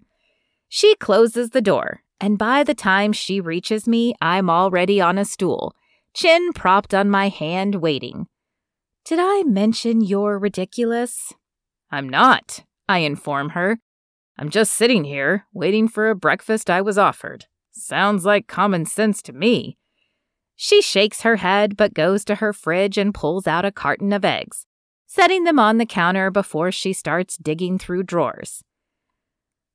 So, as a friend, and a guy who likes to solve mysteries, tell me how this last relationship of yours went so wrong that you're terrified of lunch with a good-looking man. She shoots me a quelling look. I lift my eyebrows and wait. She gets a fork and a bowl and cracks an egg on the rim. Philip freaking Horsley. That guy is a tool. Tell me more. I get an almost snicker from her. He was a stock trader at the hedge fund that recruited me out of college. We started working together more when I became a portfolio manager, and then we started dating. I mean, that's juicy stuff, Joe. She rolls her eyes. It wasn't dramatic. We started doing late dinners at the office. Then he asked me to be his +1 at a wedding for one of his college buddies. And then we were dating. So y'all kinda fell into it. Romantic, I say. Lucas. He didn't even do a costume change. That's all I'm saying. This time I do get a laugh. One that's more like a breath through the nose, but still, it's a laugh. Don't stop now. It's getting good. You have very predictable work dinners and civilized wedding dates, and this goes on for how long? She shakes her head, a half smile on her face as she whisks the eggs. 2 years. That's a long time, but I guess that makes sense when you're with someone out of habit. It wasn't habit. She whisks faster. I liked him. Liked him? Liked him enough to up and leave an entire city when it didn't work out? I loved him. There's a furious clink, clink, clink of the fork against the glass of the bowl. Probably? Now we're getting somewhere. If you were with him for 2 years, you definitely loved him. But something happened. She slams the fork down, and a bit of egg yolk splatters on the counter. She doesn't notice, crouching instead to dig through what sounds like a drawer of medieval armor before the clanging stops and she stands with a skillet in her hands. She sets it on the stove and starts the burner. Roger Galbraith Horsley happened. His dog? This time she smiles. His father, the state senator whose father was once the mayor of the fine city of Chicago. His father and mother who live in Glencoe, the most exclusive suburb of Chicago, in a house worth more than 10 of mine, with a pristine view of Lake Michigan. I glance around the kitchen. This was not a cheap house. No, it was not. Her tone is almost grim. Not proud like I might have expected. But then again, I'm still trying to figure out what to expect from this fascinating zigzagger. Anyway, when you have that kind of political pedigree and that zip code and that job title, you don't want your only son getting too serious about a girl from nowhere without people of her own. You've got people. I've been to your bar. I've seen it. It's easy to tell that Rye or Mary Louise would take a bullet for her, mainly because I saw them both try. I have no distinguished ancestors, certainly not from a respectable Midwestern family that built their wealth during the Industrial Revolution. Anyway, one night Philip tells me he wants to come over and talk to me. He has flowers delivered, and I get nervous. I think he's going to propose. I stress over what to wear, how to do my hair. I think, this is a moment for the wedding slideshow, better look good. Then Philip comes over to my place, which was half the size of this house but cost way more. And do you think he proposed? I think he did not. Also, I'm sorry I was a massive jerk with my fake-out proposal earlier. You were so worried about a date, and I was trying to make you laugh by taking things to a ridiculous extreme. Could I have done anything more thoughtless? She waves off my apology. It was almost funny. Thanks. At least it didn't send me into a doom spiral. Fine, I'll take it. So Philip comes over and does not propose. He does not, but he comes to tell me that he was going to. According to Philip, he went to request his grandmother's ring for the proposal, but instead he got a lecture. His dad feels I'm not an asset to his son's ambitions. Please tell me that when Philip freaking Horsley said this, you flipped over a table, told him to kiss your assets, and kicked him out. She smiles. I did kick him out. Yes. I do a fist pump. And then you realized you were better off without him, and you wouldn't waste an ounce of emotion on him or on regretting your choices. She drops a pat of butter into the skillet where it makes a satisfying sizzle. She keeps an eye on it, but I suspect she's not seeing it as much as she's watching a replay of events in her mind. Yes, no, and no. Meaning? She tips the pan this way and that to spread the butter. Meaning, I definitely realized I was better off without him, but I also realized that I'd somehow built my life around him, to the point that when we broke up, I didn't know what to do with myself. I couldn't think of anyone I could call to hang out with. No one from the office, and all my other friends I knew through Philip. She gives the pan a hard shake, and I feel bad for it. I felt like I was waking up from a spell. She picks up the bowl and brings it to the stove. He'd done this magic trick of being from a stable family, a respected one even. They had money and connections, the same house his whole life, a vacation home, a Christmas card list. The spatula scrapes softly across the pan as she moves the eggs around. And I decide now is not the time to tell her that she shouldn't be using a metal spatula on a non-stick pan. We broke up and then, I don't know. She shakes her head. I realized I wanted the stability and the Christmas card family more than I wanted Philip. I realized I hated my job and didn't like the people I worked with that much. Too single-minded. I realized I didn't like my too modern condo, and worst of all, I didn't like myself. Jolie, I know my voice sounds strained, but I can't help it. I don't like hearing you say that. Permission to approach and hug? Stand down, Sheriff. I don't need a hug. But I need to hug her. Still, I say only, understood. Continue. Does Philip come slinking back, realizing he's made the biggest mistake of his life? I wish, but it's worse. I wince.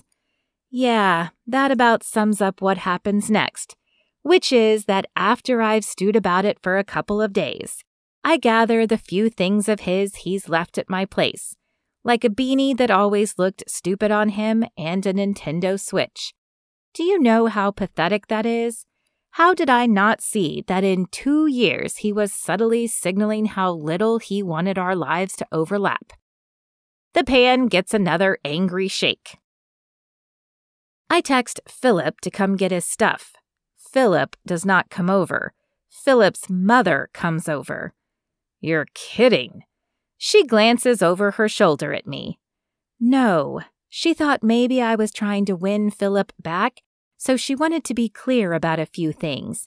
She said I lacked breeding and I wasn't fit for their lifestyle.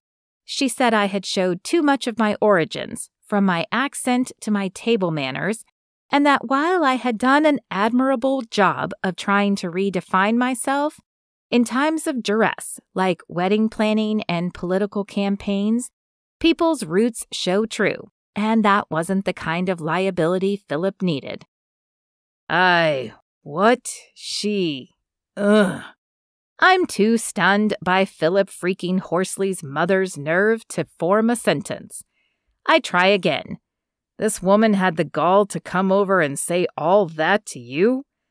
Jolie pulls out some plates, but she has to check a couple cabinets to find them, like she uses them so little that she doesn't remember where she keeps them. Different words, but it's what she meant. Jolie slides eggs onto each plate. I'll hand it to her. It was the nicest way I've ever been called a hillbilly. She sets a plate of eggs with a fork down in front of me, then takes a stool across from me and pokes at her own eggs. Maybe I should have been the kind of person who rose above it, given her Philip's pathetic box, showed her the door, and then gone back to work and kicked butt to prove none of it bothered me. But I couldn't. I was furious, but at the same time, part of me felt like she'd told the truth about the parts of my life I'd tried to leave behind. I scoop up a bite of scrambled eggs and chew. They're fine. The kitchen clearly isn't where Jolie is going to find her mojo. So, coming back here was, what, confirming what she thought about you? Yep. I knew I didn't want to stay in Chicago, but I didn't have anywhere else to go. When I left for college, I was so happy to be leaving, but also nervous because I'd never been more than 100 miles from Harvest Hollow. Rye told me not to worry, that if I hated Durham and college, Harvest Hollow could always be my fallback plan. She eats a couple bites of her eggs, but I stay quiet, sensing she isn't finished talking. Never thought I'd need it, honestly, but when Priscilla Horsley pressed on all my bruises, I figured I'd show them how country I could be. So I handed in my notice, bought the place I hated most in this town, hired movers, and bought every country boy's dream truck and drove it here. I wonder if she'd been about to say home. Has it been all bad, coming back and living down to her judgments of you? I hate that she thinks of being in Harvest Hollow that way, but I'm trying to be a friend, and I push my sense of offense aside. All? No, she says, surprisingly. But some? She nods. Enough. This frustrates me, but I think about Wayne Oakley marching in with Sloane to accuse Jolie of some nonsense simply because they've had beef since high school. I'd like to argue with you, but I can't, having just spent an hour with you trying to clear your name of bogus charges. The lack of deep dish pizza is also a negative. and I got used to good shopping. She smiles to show me she's choosing things that don't matter in an effort to downplay the hard parts of coming back. But it's the kind of smile that squeezes my heart because she's forcing it. I can think of one fully excellent, purely good thing you get here, and not there, I tell her. She pauses with her fork halfway to her mouth. If you say it's you, I'm going to flick my last forkful of eggs at you. Good thing I'm going to say Brooklyn. She smiles and takes her bite. Fair. So let's figure out how to keep that purely good thing going, and then we'll figure out the rest of it. All right, Lucas Cole. Using Brooklyn is a cheat code, but it's going to work every time. Good, I tell her. But I'm not using Brooklyn. I'm using you. She gives me a sharp look. Look, if a gorgeous woman with a smarter brain than anyone I know wants to spend time with my kid, I'm sorry, but I'm not going to say no. She drops her fork to her plate with a loud clatter and jumps up from her stool. That's it, Lucas Cole. Come over here and get that hug right now. Jolie offering a hug? Yeah, don't have to tell me twice. We both round the island and meet at one end, and she steps into my arms, sliding hers around my waist. Her chin doesn't quite reach my shoulder, so she rests her head against my chest while she squeezes. I wrap my arms around her shoulders and hold her there, a soft laugh rumbling out of me. All I have to do for hugs is call you gorgeous and smart? No, I'm hugging you for working so hard to take care of Brooklyn. Well, dang, that almost makes my eyes water. I tighten the hug, wishing I knew the words to tell this prickly armful of woman how special she is in a way that she'll believe me. She hugs me back harder, too, and I decide that this is the definition of a perfect morning, even with the crime stuff. But it can't last, because all too soon, more than friendly feelings build in my chest, and the pure femininity of this contrary woman has my attention. I clear my throat. Joe? It's a quiet, lazy sound, the response of a woman who is content in my arms. The last thing I want to do is let you go and walk out the door, but I need to if we're going to stay just friends. A beat passes before she stirs. Then she slowly straightens and steps away from me with a resigned, "Right, yeah." I reach out and graze my fingertip along the faint dusting of freckles on one of her cheekbones. I haven't been close enough to see them before. They're so light. Sorry about that, but I really do hear you when you say you only have friendship to offer. Me being honest is how we stay on that footing. I get it, and I appreciate it. I swear it almost sounds like a question at the end, like she's not so sure she does. And I allow myself a smile, the kind that'll keep her guessing. Keeping Jolie McGraw on her toes is about to become my new favorite pastime. I'll let Brooklyn know you're coming by, and if I catch us a doll-leaving degenerate in the meantime, I'll be in touch. See you, Joe. I walk out of the kitchen, and I feel her eyes on my back all the way to the door. Matter of fact, I'd bet it was my back end, because I knew exactly what I was doing when I picked these jeans. I drive home to change back into my uniform, whistling the whole way. It may be that when I catch this doll bandit, I'll shake their hand instead of cuffing them, because they have inadvertently done me the favor of keeping Joe firmly in my sights.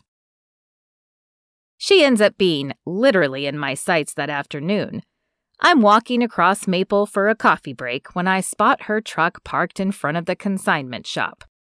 Jolie walks out of the store, opens her passenger door, and pulls out a heaping armload of what looks like suits. Grays, navy, black. I could stop in to say hey and see what she's doing, but no, she probably needs some space after our conversation this morning. I continue to the cafe and when her truck is still outside after I get my order, I duck into the general store and invent an errand for myself, killing about 10 minutes while I look for stuff I can use at my office. I leave with a bag of WD-40 for my squeaky desk drawer and a package of the pens I'd noticed on Jolie's desk. I don't know why I'm buying her pens. That's a lie. I'm buying her pens so I can go to the bar and give them to her the next time I need an excuse to see her. I'm trying to stay in the friend zone. I am. But friends buy pens for each other, right? Her truck is gone, and I stop into the consignment shop. This is nosy and inappropriate, but knowing that can't override my need to understand more pieces of Jolie. Besides, I've given myself a good excuse. Inside, the clerk behind the counter is switching out the hangers in a big pile of suiting to the hangers the store uses. She looks up when the bell over the door announces me. "Hi, officer. Can I help you?" she asks. "I'm Sheriff Cole," I tell her. "You have a minute?" She stops what she's doing and looks nervous. "Sure. Is there a problem?" "Nothing like that," I say. "Just wondered if y'all ever sell dolls here. The fancy kind?" A glance around the store shows that it's mostly clothing, but there do seem to be a few home goods on shelves along the wall. Her eyes widen. "Oh, is this about the creepy doll bandit? I've been following that on Instagram." I suppress a grimace. Freaking happenings, man. I can't comment on an ongoing investigation. Right, of course. She's nodding her head and looking thrilled to be in a conversation with law enforcement where the phrase ongoing investigation has been used. "We don't get dolls in here. We mostly handle clothing." She indicates the pile in front of her, and I take the opening. "Big pile. That's all from one person?" "Yes. Nicest lady, too. We have a program called Women to Work that helps women re-entering the workforce put together a few professional outfits for free. This stuff is all designer, if you can believe that, and she's not even putting it on consignment." She picks up the jacket at the top of the pile and holds it against herself. "This is theory," she says. "It's a $500 jacket, and she's giving it away." Just more proof that Jolie is amazing, even if she's buying $500 jackets for some reason. Must be the kind of thing that matters in Chicago. And that must be exactly why she's shutting them. It's all part of burrowing into Harvest Hollow, and this makes me stupid happy. "I'll let you get back to work," I tell the woman. "Thank you for your time." "Sure, Sheriff. If I find any clues, I'll let you know." I hide a cringe. She means well. "I appreciate that, ma'am, but don't worry. My deputies will have this sorted soon." I walk back to the station and settle into my desk chair, but a hunch has me checking happenings before I can tackle any real work. Sure enough, there's a post 2 minutes old. "The sheriff is asking around town about who sells porcelain dolls. Hope he's also asking if the Mockingbird owner has bought any of them." I groan. I just indirectly fed the HHH fire. I consider myself to be a smart guy, but I swear, something about Jolie regularly makes me lose my common sense. Chapter 27. Jolie. I examine my reflection, not sure how I feel. I'm about to head to the bar dressed in jeans and an olive green sweater Tina made me buy yesterday. She was delighted to come shopping after I donated almost all my old clothes the day before and spent 3 hours bossing me in and out of dressing rooms. The sweater is long-sleeved and fitted, but not tight. The thing is, it has a cutout in the chest area, an oval shape where it looks like I'm wearing a long-sleeved crop top over a matching shell. Kind of. The cutout is only about 5 inches wide and doesn't even show a hint of cleavage, but it still feels sort of scandalous. Man, I've been in suits for too long. I add some brown leather booties with a stacked heel, and suddenly I feel like exactly the customer Tequila Mockingbird is supposed to cater to. A trendy young professional out for a fun evening. Not that I expect work to be fun. Last night's numbers were dismal. I built lulls into my first-year operating costs, knowing it would take time to get a new place off the ground and develop a clientele of regulars. But that assumes steady growth. We're going the other direction this week. That's okay if it's only a week, but I still remember a popular sandwich shop going out of business when I was in high school. Hog Jays. Because someone spread a rumor that they found a fingertip in their chicken salad. Never mind that all the store workers had all their fingertips, the rumor was enough. Everyone claiming to have seen a picture of it, but no one ever being able to produce that photo. Interestingly, 3 members of the baseball team had been kicked out the day before the rumor started due to rowdiness. But the fingertip story was too good to pass up sharing, so that was the story that made the rounds. And Hog Jays disappeared. It was just one bad week, right? I say to Rye when he pops by my office. I put Precious on call instead of scheduling her tonight because there weren't enough tips for Tina and Daniel to split last night and buy even a gallon of gas. I wince, but shake my head and fix a smile on my face anyway. One bad week, I repeat. One bad week. He gives me a tired smile. Rye, Jolie, it's Sophie hollering from the front entrance. We walk out as she's on her way to the office. Don't you believe them, Sophie says, shaking her phone. Rye and I trade confused looks. Believe what? He asks. Her eyes shift between us before she slumps a tiny bit. You didn't see it yet? I doubt I want to know, but I ask, see what? She hands me her phone, the Trip Planner app open. It's the most popular app for tourists or anyone wanting to check out a local business online. A 1-star review dated today catches my eye first since it's the top review. Pretentious wannabe bar with second-rate decor. Perfect if you want to overpay for watered-down drinks. I read aloud.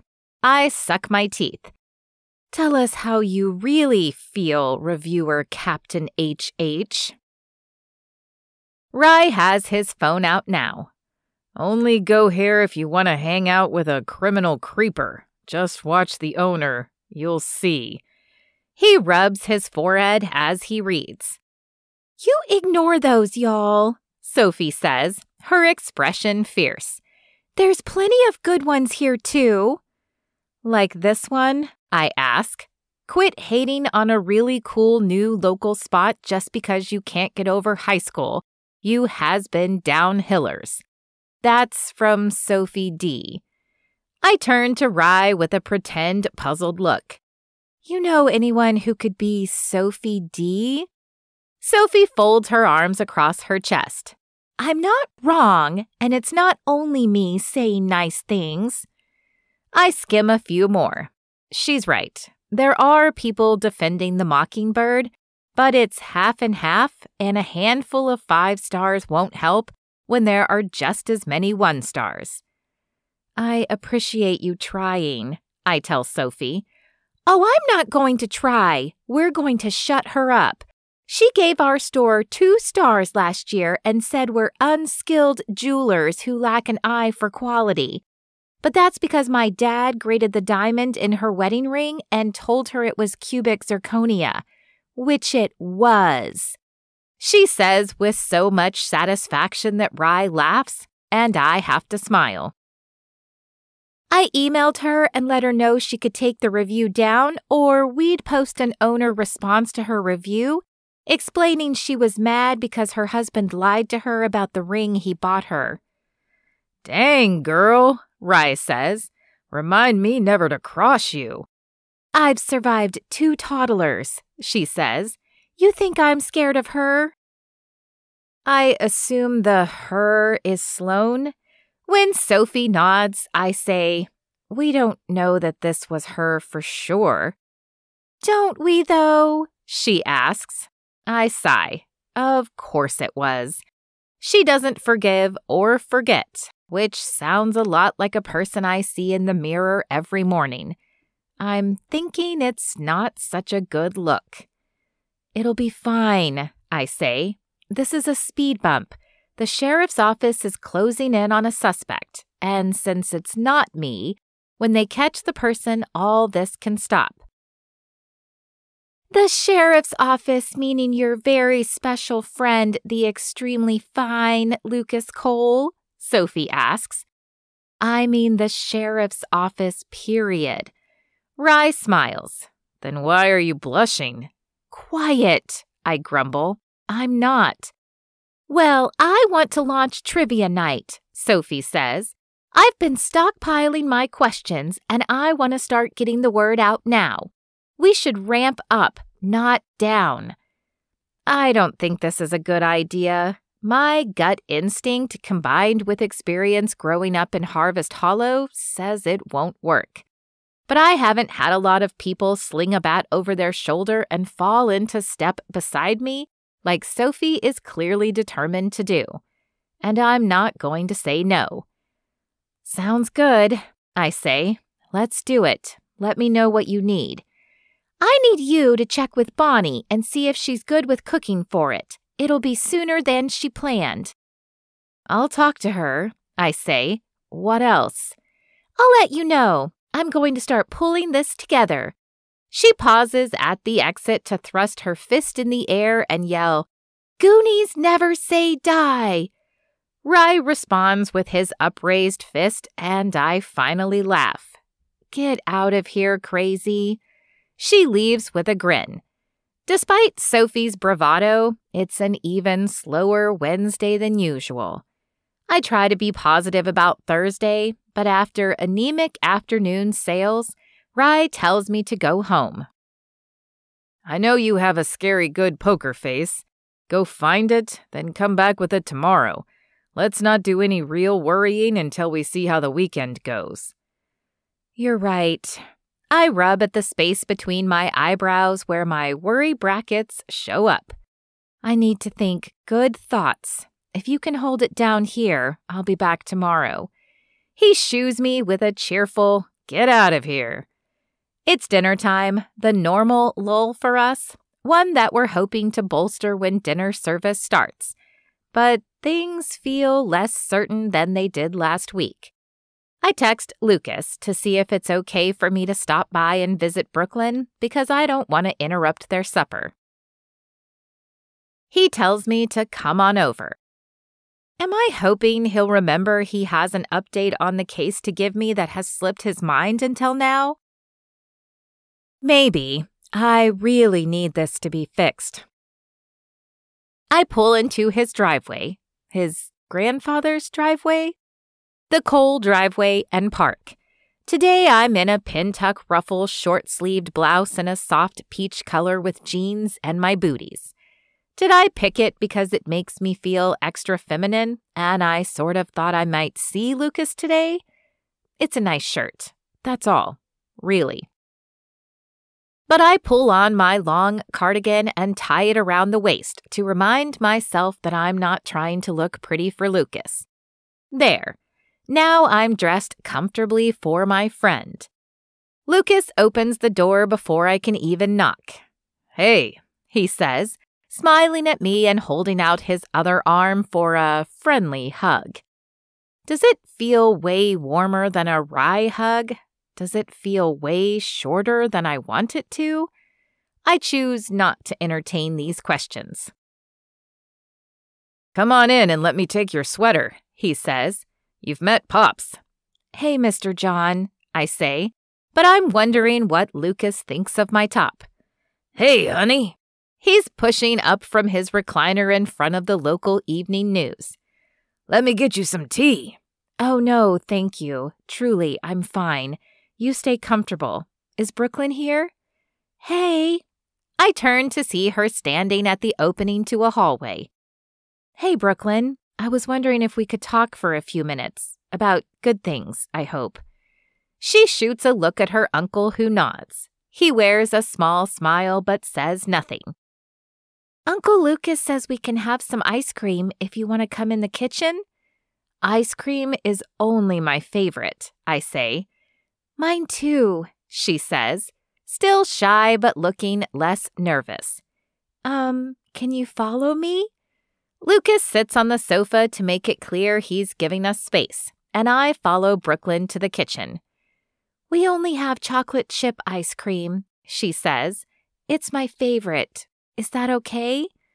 I sigh and shrug. It's only my second favorite, but I guess I'll live. Why don't you tell me where the bowls are? She smiles and points, then asks for my first favorite flavor while she rummages through the freezer. Butter pecan, because I was apparently born with the tastes of an 80-year-old woman, I tell her, as I scan the cabinets. I spot the bowls I want and pull them down grinning, then dig through the silverware drawer. Brooklyn turns around with the carton of ice cream the same time I turn around with 2 large salad bowls and 2 serving spoons instead of cereal spoons. These look like the right size, I say. That wins a big grin and a happy nod as we settle in at the table. Why don't you scoop, I say, and she digs in, piling about half the carton in my bowl.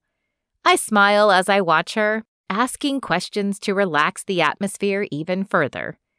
Did you get a chance to read Keeper of the Lost Cities yet? Her face lights up. Oh my gosh, I just finished the second book. It's so good, she says, in that particular squeal only girls her age can do.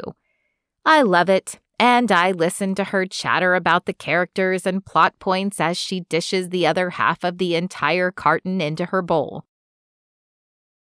I nod in approval when she's finished serving. This is how it should be done. Oh, wait, one more thing. She goes to the pantry and comes back with a bottle I haven't seen in forever. Magic shell, I say with delight. I haven't had that in years. It's so good, Miss Jolie, she says. You can just call me Jolie. So how's life? She shellacks our ice cream with the topper as we fall into an easy conversation about school. It doesn't sound like she hates it, so that's a win. When she winds down, I set my spoon in my bowl. I'm only halfway through my ice cream, and I'm going to need a rest to finish it, which I have every intention of doing. Did your uncle tell you why I wanted to come over tonight? Kind of. I don't know if I totally get it, she admits. I know we've only talked a couple of times, but I feel like we have a lot in common. We laugh at the same jokes, for example. And like the same books, she adds. Totally. We have something else in common, too. I grew up with no mom, only my dad. Her eyes widen. I kind of forget that grown-ups used to be kids. I get it. Lucas has told me a little about your dad and how he thinks it might be rough being the only girl in your house sometimes. Yeah, I mean, Uncle Lucas always says I can tell him anything, but... She trails off and casts her eyes in the direction of the living room. But, I don't really want to talk to him about some stuff. I told him I need deodorant the other day, and he cleared his throat 5 times and said okay. But he looked kind of funny, kind of embarrassed. Tough Lady Fresh, I tell her. Stupid name, best deodorant. I buy a 5-pack. I'll give you one so you can see what you think. But you know how I figured that out? She shakes her head no. My dad was an alcoholic. If he'd ever been sober enough to think about what I needed, I still don't think stuff like deodorant would cross his mind. But every now and then my aunt would have me come stay the night. And one morning she said, "Jolie, you stink. Take this deodorant and if you run out, just tell me." But I never would. I'd just buy it whenever I had enough extra at the grocery store. Her eyes grow round. My dad has drug problems and anger problems and I think stealing problems.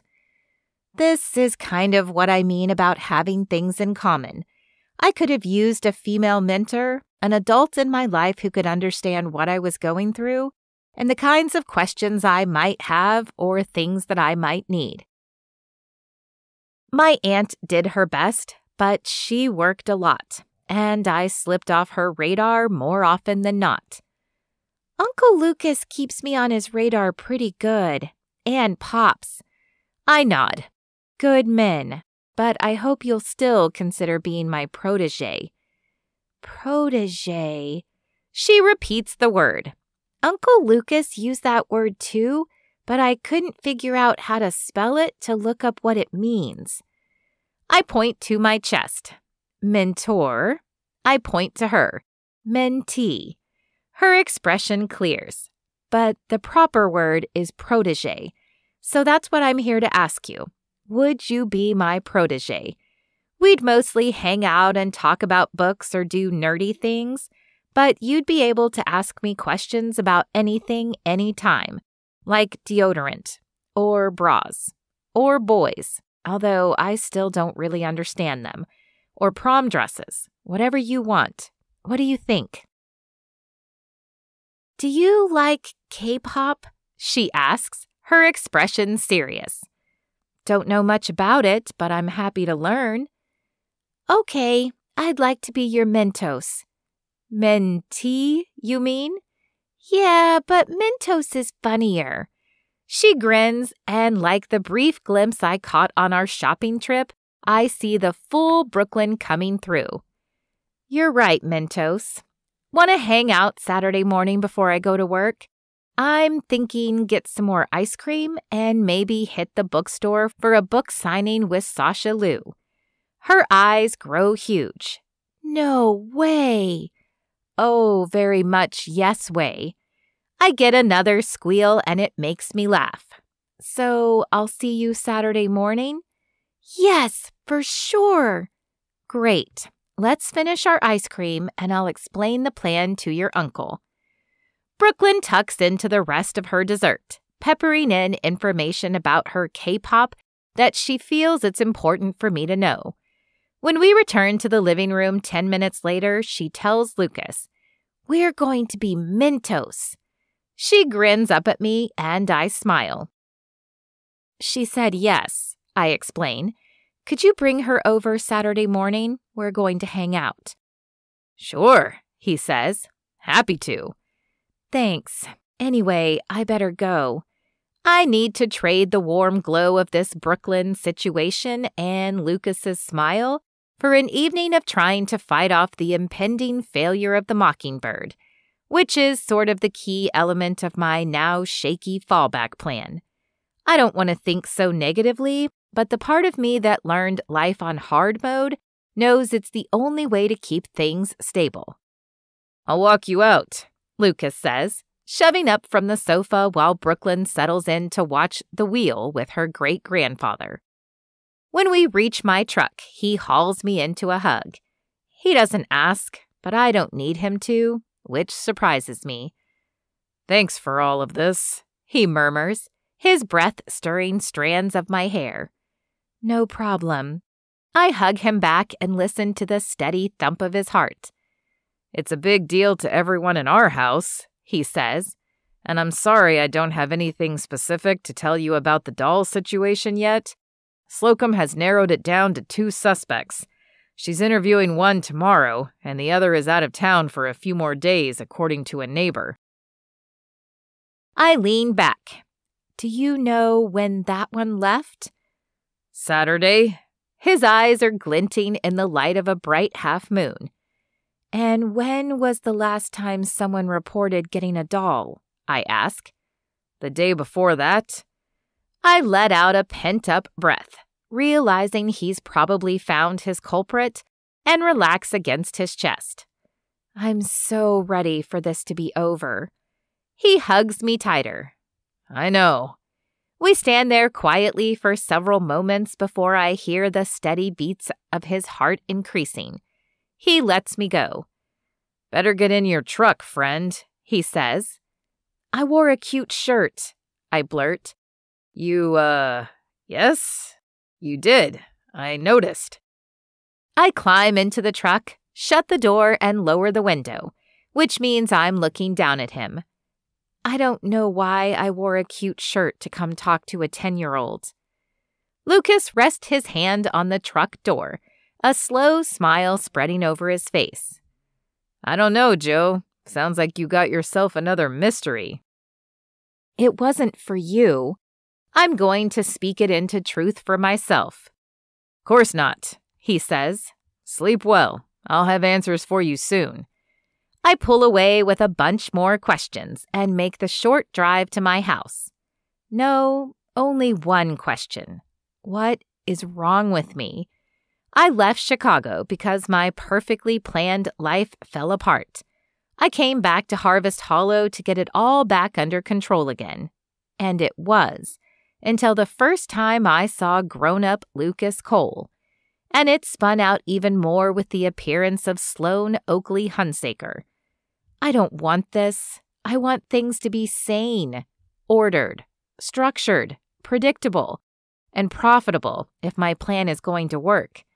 Somewhere along the way, the plan went from show the freaking Horsleys how Appalachian I am while rubbing my success in the face of my hometown haters to make a life here. I fall asleep thinking about that, and I drive to the Mockingbird the next day with a heavy heart, hoping Lucas clears my name soon, but not sure even that will be enough. A chalkboard sign on the sidewalk in front of the bar startles me as I'm turning into park, and I get out of the truck to walk back around and read it instead of entering through the back. Friday drink special, drink with an outlaw?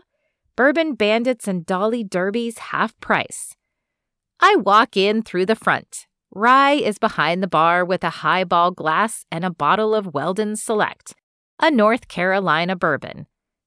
Bourbon Bandits? I say. He smiles. "Leaning into it. People who don't know about this mess will be interested in the name. And I figure the ones who do know will realize no one who is guilty would pull a stunt like this. Bourbon, bitters, Amaro, and an orange twist. I'm practicing now." I watch as he makes the cocktail. Best part of your job? "Taste testing? Obviously." And what's the Dolly Derby? "Gin, peach bitters, and mint." I watch as he takes a sip of his Bandit and makes a satisfied face. You sure about this? "Did it make you laugh when you saw the sign?" Yes. "There's your answer. Embrace the notoriety, cousin, and check this out." He texts me something, and I open my phone to find a flyer done like an Old West wanted poster. I read it aloud. Since we're trying and convicting people in the court of public opinion, in Harvest Hollow like the old days, may as well come drink with the town's most notorious outlaw. "I'm posting that in all my social media groups," he says. "Everyone on staff is going to send it to their friends, and we'll see." I put my phone away, shaking my head. I hope you're right about this, cousin. But inside I have warm fuzzies, a thing happening more often lately because I'm beginning to realize Rye and Mrs. Herring aren't my only people. As it turns out, Rye is right about leaning into the whole situation. I hang around the whole night, even after Rye reveals the final part of his plan when the first customers come in. He has me carry a ragged baby doll around the whole evening for a photo op. And the more people who snap and post the picture, the more business we get. It's still about 20% less in sales than our last Good Friday, but we're close to full at a few points in the night. When I finally head home after midnight, I fall into bed exhausted, but looking forward to the next day for the first time all week. Rye really might have turned things around. Once Lucas confirms the true doll bandit, everything will be okay. Am I also looking forward to seeing Lucas in the morning when he brings Brooklyn by? That has nothing to do with it, I inform my empty bedroom. But even I don't believe me. Chapter 28. Lucas. Brooklyn and I walk up to Jolie's door at 10 o'clock Saturday morning. She opens it with a smile.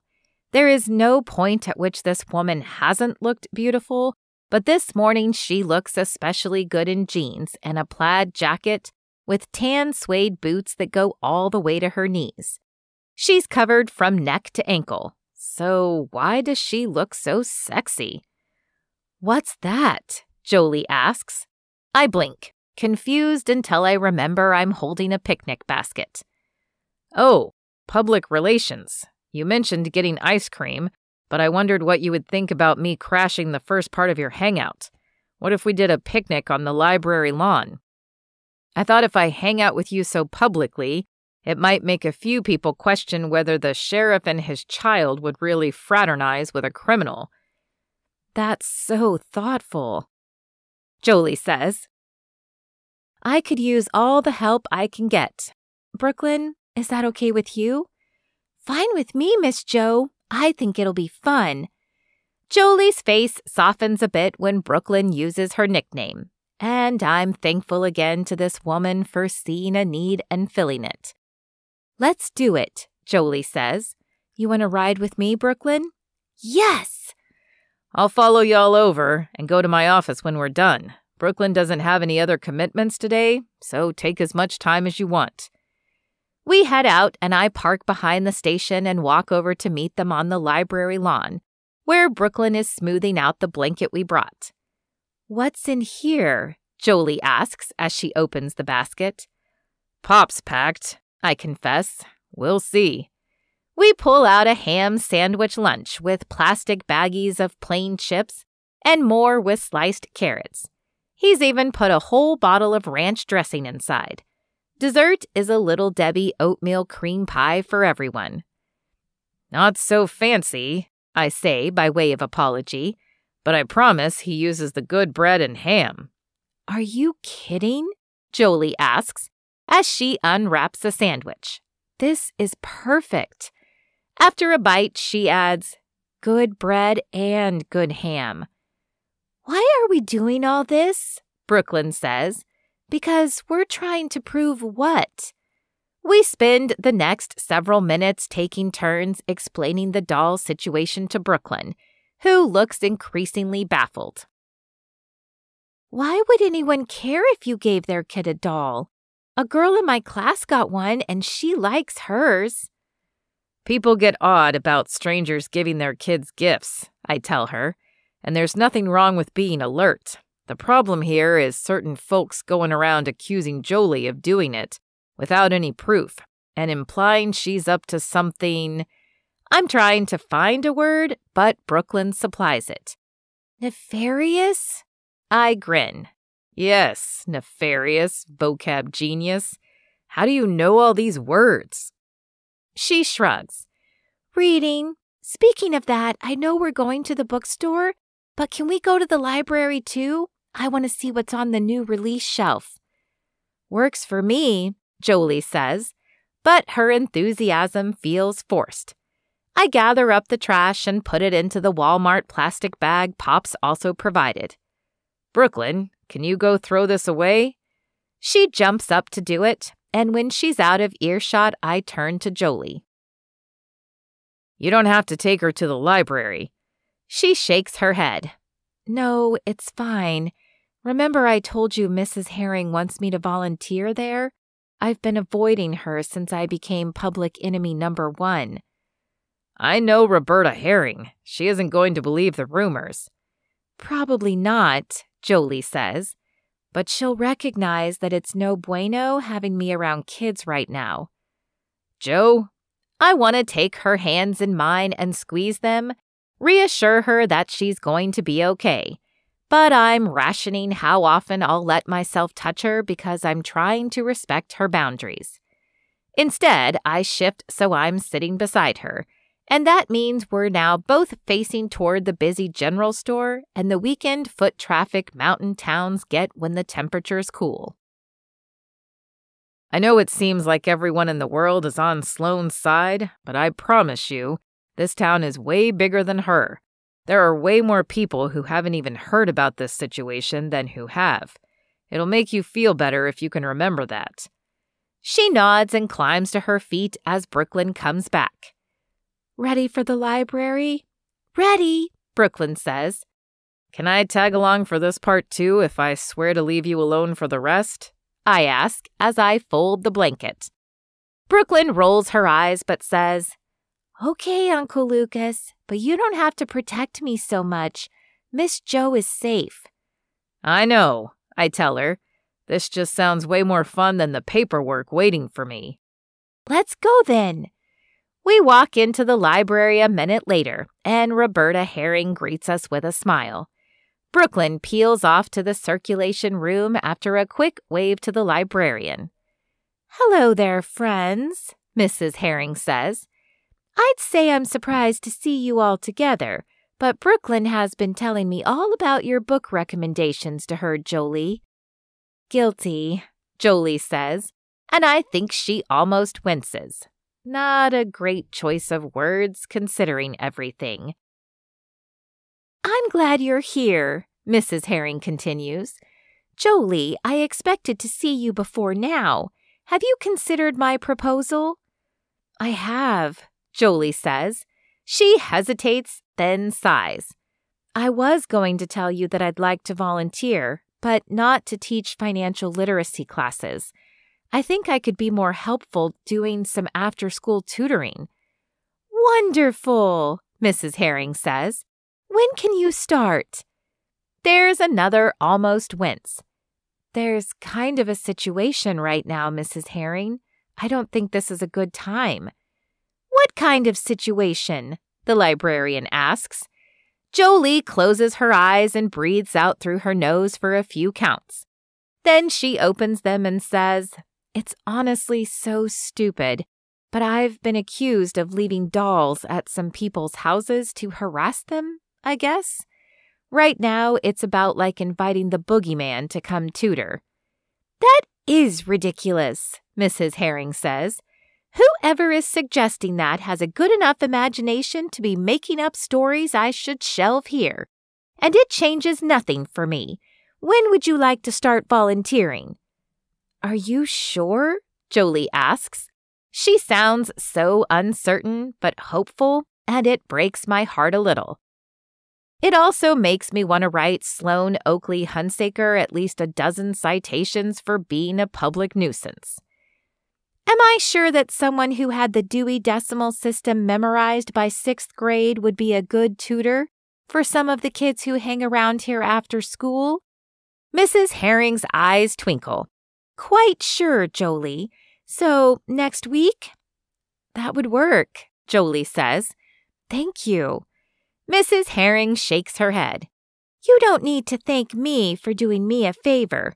Goodness, girl, I'm planning to bring you a pie on your first day. Jolie looks so pleased by this that I immediately resolve to learn how to make pie. I want her to look as happy to see me as she does about getting that pie. You have a deal, she tells Mrs. Herring. We excuse ourselves to trail after Brooklyn, but when it becomes clear that she and Jolie speak a book language I have no way of understanding, I let them know I'm going to head over to my office. They barely lift their eyes from the map inside of some fantasy book to tell me goodbye. I walk out smiling, but it fades as I cross the street to the station. It's time to get down to business, which means putting Jolie and her insanely kissable-looking lips out of my mind. Ha! Or at least trying to. Chapter 29. Jolie. When Sophie said she was going to run with trivia night, I don't think I'd understood exactly how excited she was about it. She must have spent her entire Sunday working on this, because when I drive into town on Monday, at least half the store windows are displaying a bright blue flyer advertising Thursday trivia. I park and walk down Maple looking at the posters, crossing over to get some Catalucci coffee at the cafe so I can stroll up the other way and enjoy the view. Each bright spot of blue releases a tiny, happy flutter in my chest. Once I have my coffee, I walk back up Maple, again spotting trivia posters in nearly every other window. I nip into the bookstore to see if they have any new events scheduled to take Brooklyn to. As I pass the old men and a young woman who always hang out there, one of them calls, "Hey there, gal." I check over my shoulder, but he clucks and says, "Yes, I mean you. Come on over here for a minute if you don't mind a few old men." I walk closer. "Can I help you with something?" "Maybe," he says. "I'm Henry, and these are my friends, Floyd, Jean, and Hazel. You're the gal that owns the new place, the Bird Bar?" "The Mockingbird. Yes, that's me." Am I about to be interrogated about the dolls? My stomach tightens and I brace myself. "Is there an age limit on that trivia night?" he asks. "Oh, you have to be 21. "That's a minimum. I'm asking if 3 old coots and Hazel can be a team." "Oh," I smile. "Technically, yes, but I'll need to check with my quizmaster. Y'all might have an unfair advantage due to your having lived through most of history." One of his buddies hoots, and Henry grins at me. "Too bad. We'll be there Thursday. We're going to win and treat ourselves to brunch at the fancy hotel where Don Douglas had his birthday." 57, one of them snorts. "Floyd, I think?" "That's not even a real birthday. 75, that's a real birthday." "Hear, hear," another one of them says. He has a faint French accent. Must be Jean. "Old enough to have made lots of friends with a fair amount of them still alive to come by for the party." "I'd love to see you win," I tell them. "Your odds are pretty good since I'm not sure we'll have many other teams." One of them gets a cranky look on his face. "The lady librarians will be there, and they're talking a big enough game that I'm looking forward to hushing them like they always do us in the library." Oh, Mrs. Herring, having my back again. "The showdown of the decade," I say. "If you're there on Thursday, you each get an Applejack on me." They give me their solemn vows that nothing will keep them away now, and I head to the Mockingbird. When I walk in, the next surprise awaits me. Every table has a small bright blue placard with the trivia night info and a QR code for people to scan and sign up. I hand Rye his coffee. "You and Sophie have been busy. I saw the signs all over Maple." "That's mostly Sophie. We've already had so many sign-ups thanks to Lucas, and we haven't been open for regular business since we posted them." "Lucas? What does he have to do with this?" He taps his cell phone and hands it to me. "That's the app Sophie is using. Look at the teams so far. Lucas saw a sign and called the bar this morning," he explains, as I read through the list. "Said he was signing up and challenging the firefighters. Said he was going to recruit other teams too." The 10 stars. Captain Lucas. Hotshots. Captain Jace. The Lady Librarians, Captain Roberta. The Hazy Codgers, Captain Henry. There are at least 5 more team names on the list. Sophie is requiring teams of 4, and that's almost 40 people plus their friends coming in to drink and eat and spend money in the bar. "This is awesome," I say. "Yeah, and Sophie might even be able to get some of the Appy's players to compete. I guess the team owner is one of their customers." "Does Bonnie know?" She said she'd be happy to treat it as a soft launch for the happy hour menu, but I'm suddenly realizing we may have far more business than I bargained for. I'll tell her when she gets in today. I bet she'll be excited. I pull out a table and sit. It's an inelegant thump. I can't believe all these sign-ups. Rye smirks. I can. That dude has the hots for you. That makes me blush, but it's not like it's news. Lucas told me himself. And he knows the attraction isn't one-sided, even if I said I didn't want to act on it. The man has shown up for me again and again in a way that no one but Rye ever has. And Mrs. Herring, and Sophie, and Tina, and what if I'm wrong? In every possible way, Lucas is different from Philip. He makes my pulse hammer harder than Philip ever did, and I haven't even kissed the man. Thought about it constantly, yes, but we haven't shared anything more than a hug. What if I took a risk on him? Lucas shows up for everyone in his life, over and over again. The town, his pops, Brooklyn, me. He knows everything about me, and instead of judging it, he understands because of his own messed up family. But he's let it make him strong and good, not brittle. I've become brittle, afraid to bend in case I break. But what am I protecting myself from? People who have no reason to have to care about me but do anyway? Sure, Sloane with her daddy issues tried to make me feel like a loser again, but so many other people have shown me that I belong. I, Jolie McGraw, belong in Harvest Hollow. I look around the bar at what we're building, at what I'm now sure we'll be able to continue building. I, Jolie McGraw, choose Harvest Hollow. This place isn't my fallback plan. It's my end game. I'm an idiot, I say. Rye looks up. You are many things, but that isn't one of them. About Lucas, I've been an idiot. Rye studies me. An idiot like you realize you should 100% take him up on all that sweet, sweet love he's trying to throw your way? I look at him uncertainly. I think, yes? He grabs a bar towel and whips it over his head like a propeller. Hallelujah! Definitely yes. Heck yes to all the yeses. You need to go and get your man, cuz. A grin is spreading over my face. What do I do? Just drop in at the station and be like, let's date? Sure. Or grab him and lay a big juicy smooch on him. That's my vote. But yes, go. I'm laughing now, and I jump to my feet. Okay, I'm going. I'll be back. I text Lucas as I head toward the exit. Jolie, I'm coming to see you. Right now.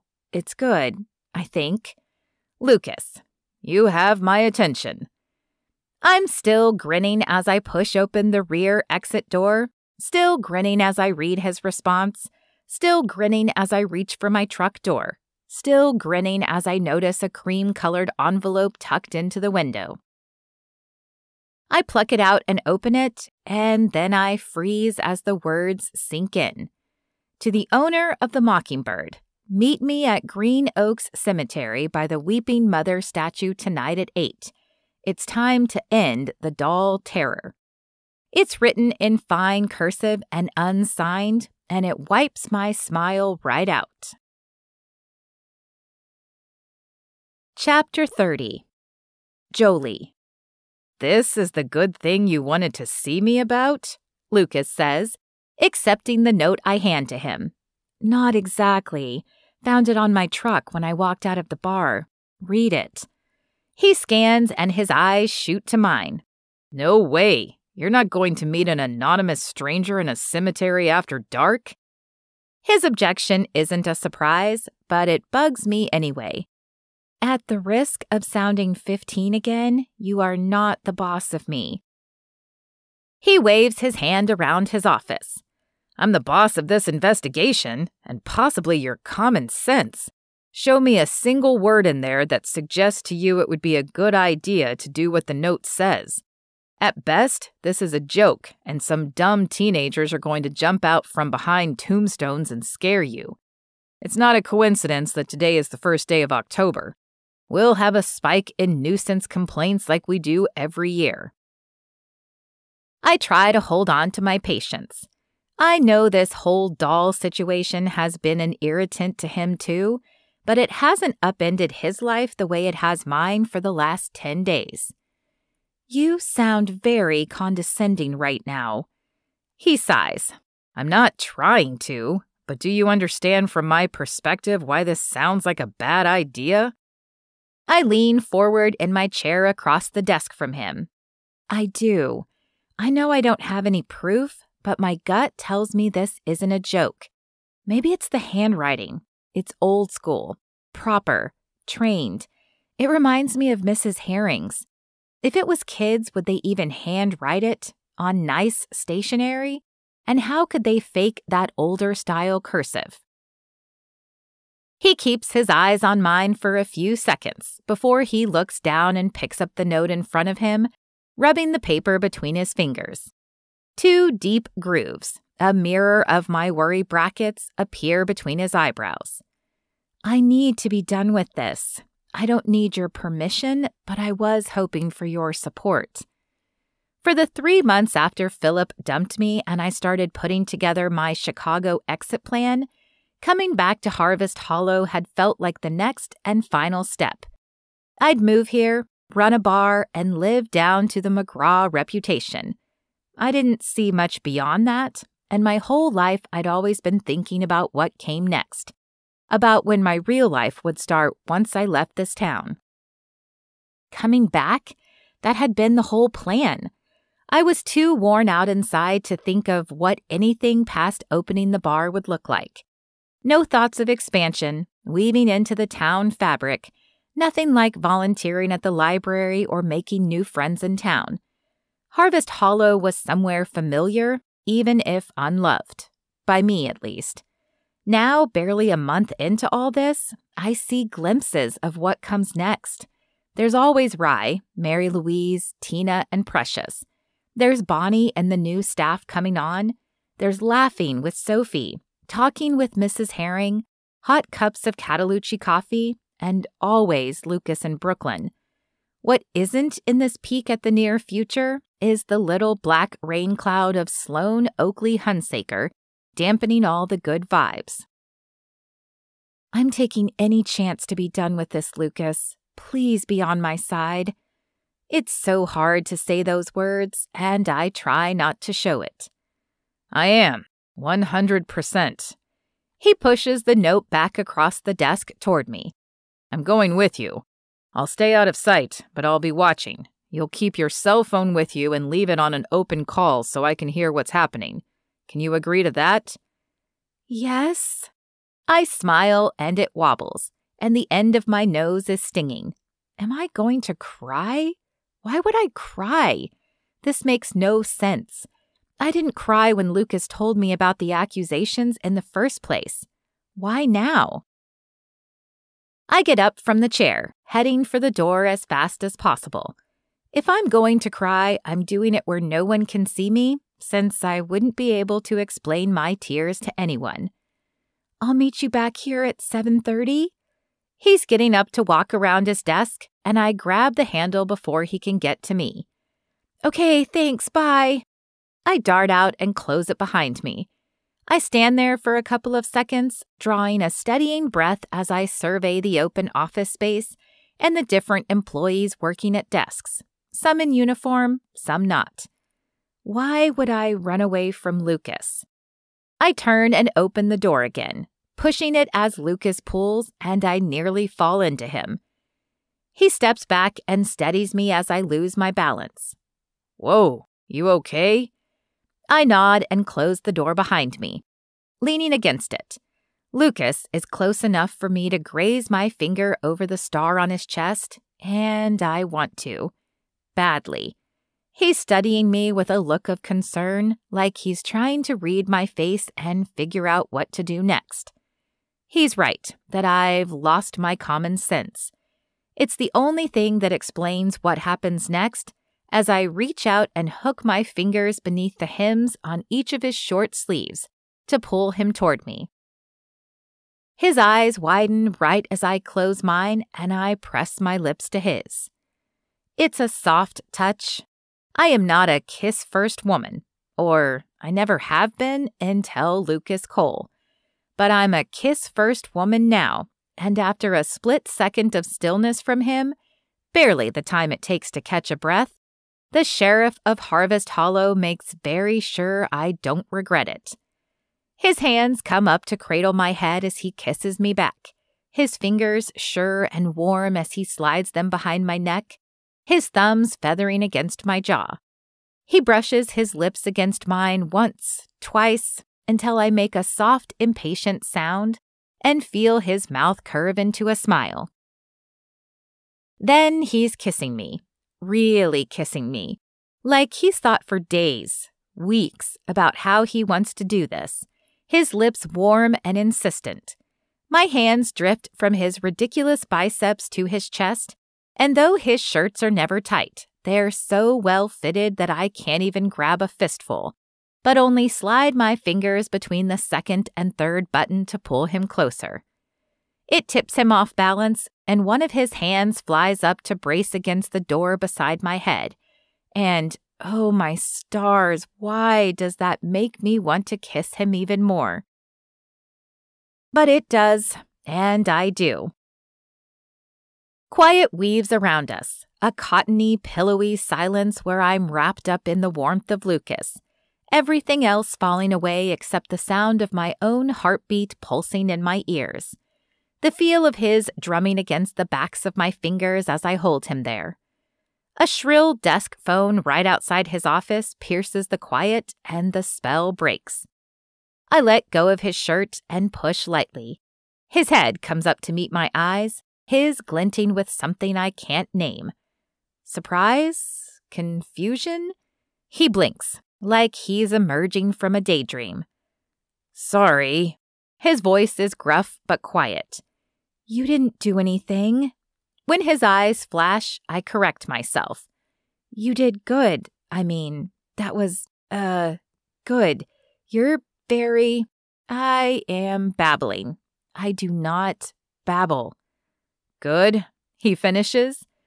Very good, if we're being specific. He's taken a step back, but he's still close enough to almost feel his body heat. I appreciate your evaluation. Want to tell me what that was? No. I wince when his eyebrows go up. I don't know. If I did, I'd tell you. He gives me a long look, followed by a short nod. Fair enough. He shifts again to make room for me to leave. I turn and put my hand on the doorknob when he stops me with a question. Do you regret it? I rest my head against the door, squeezing my eyes shut. Do I? Not at the moment. But will I when it sinks in what we just did? I don't know. He doesn't answer, and I slip out of the door without looking back. I meet Lucas at 7:30 at the station like we agreed. He texted me to meet him near the Elm Street exit, which is where department employees park, and when I drive up, he's waiting beside the electronic gate to buzz me in. As it closes behind me, I roll down my truck window and look down at him. He looks all business, a lawman who was definitely not making out with his old high school tutor in his office that afternoon. His face is serious, his jaw tight. How are we doing this? I ask. I ran home and got my truck, he says. I'll park on Odell and stay by the Oakley family vault. Green Oaks is a modest cemetery. It holds maybe only 2 or 3 other statues, besides the Weeping Mother one the note's author specified, all smaller. The Oakley vault is the only grand thing in it, and these days Oakleys are cremated and interred in the columbarium that was added to the side of the vault when Wayne Oakley's grandfather passed a while back. It's for only their family remains. A larger columbarium for everyone else was built a while ago to accommodate the rise in cremations versus burials. I know because the director told me all about it when I called to make arrangements for my father's body. I can see straight to the weeping mother from beside the vault, Lucas continues. It's only 30 yards, and I can run it fast if I need to. When you park at the cemetery, call me as soon as you get out of the truck, and keep your phone somewhere I can easily hear you. I pick up the coat next to me and hold it up. Deep front pocket. I'll put my phone in there. Ready? He asks. For this to be over? Past ready. His eyes soften. I hope this actually does get you answers, and it's not a hoax. I can't accept any other outcome. I want to step into all the ideas and plans that Rye and Sophie are percolating without any reservations. I'll see you over there. He presses the button to open the gate and watches as I back out, then straighten the truck and wave, before heading down Elm and northwest toward Green Oaks. 10 minutes later, I pull into the cemetery parking lot and wait until my dashboard clock says 7:55. Then I cut the engine and call Lucas. I'm here, he says. I'm by the vault. Go ahead and put your phone in your pocket. Tell me why you're here. I put on my coat, a well-lined wool topcoat that had worked well with my suits in the frigid Chicago winters. I slide the phone into the pocket. Hey, it's me. I'm here to solve the dumbest crime spree to ever hit Harvest Hollow. I pull the phone back out. Did that work? Heard you loud and clear. Head for the statue whenever you're ready. I put the phone back and climb down from the truck, deciding not to lock it in case I need to jump in it fast. I try not to dwell on why I would need to do that. The night air is chilly, and I slip my hands into my side pockets. I follow the paved road that divides the cemetery into the older and newer graves, until I reach a point where I can cross the grass and walk straight to the statue. Whoever I'm meeting, they will most likely be coming from one of two directions. And since I didn't hear anyone behind me, I turn toward the east gate, the one that opens from the sidewalk on Dunn for pedestrians. That's the older part of the cemetery, and it has mature trees shading the sidewalk path that leads toward me. It's nearly impossible to make out anything in the dark. I huddle and wait, trying not to flinch at the rustle of every tree branch or soft owl call. I'm glad you're here, I say quietly, hoping Lucas will hear me. I still would have done this by myself, but I feel better knowing you're out there spying on me like a weirdo. A few seconds later, my phone vibrates with a text. No doubt Lucas responding. I'll check it later. I don't want to take my eyes off the east path. After about 2 more minutes, I hear the scrape of soft footsteps from that direction. I can't tell much from the sound. I hear someone coming, I say very quietly. I don't think they're very heavy. That's all I can tell. A few seconds later, the lamps lighting the cemetery road illuminate a small figure emerging from the darkness. Technically, these grounds are closed after dark, so it's hard to see the graves once you leave the road. But these lamps are intended for safe road navigation, and it's enough for me to see that this small figure is female. She draws closer, slowly, like she doesn't want to be walking this way at all. I straighten and step farther from the statue so she can see me. Jolie McGraw, she calls. Yes? Who are you? She takes a few more steps into the west side of the road and stops about 10 feet away. Hello, dear. And the lamp reveals a face I've known and resented for years. It's Janice Sullivan. Chapter 31. Jolie. I give a soft gasp. Janice? Hello, dear. I'm afraid I've caused you quite a bit of trouble." She looks as if she's aged 20 years since I saw her, not 10. Her hair is more salt than pepper now, and her wrinkles are even deeper. But the stubborn angle of her chin is the same, and her eyes have the same observant watchfulness I remember from the many times I came to fetch my dad from her barstool. I have no idea what to say, so I say nothing. She sighs.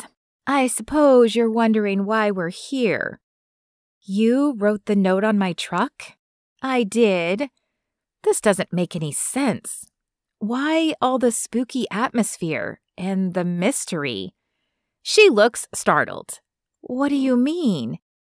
Why did you drag me out to a cemetery after closing to meet you at the creepiest statue to put an end to the doll terror? I'm freaked out. Should I be freaked out?" My voice is getting fast and high as the adrenaline I've been running on for the last 20 minutes begins to subside.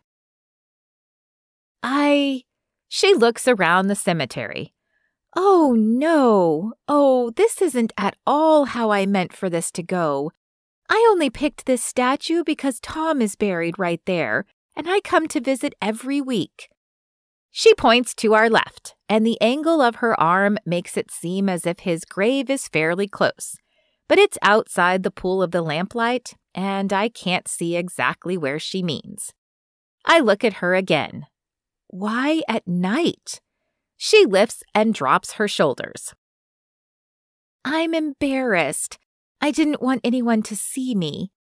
"Is that why you didn't sign the note?" I ask. She shakes her head. "I didn't sign it because I didn't think you'd come if you knew it was from me." I understand all the words she's saying, but somehow none of this is making any sense yet. And putting the end to the doll terror? Her mouth forms a wordless O, opening and closing fish-like a few times until she says, "It sounds very, very bad when you put it all together that way." "I didn't put it together that way, Janice. You did."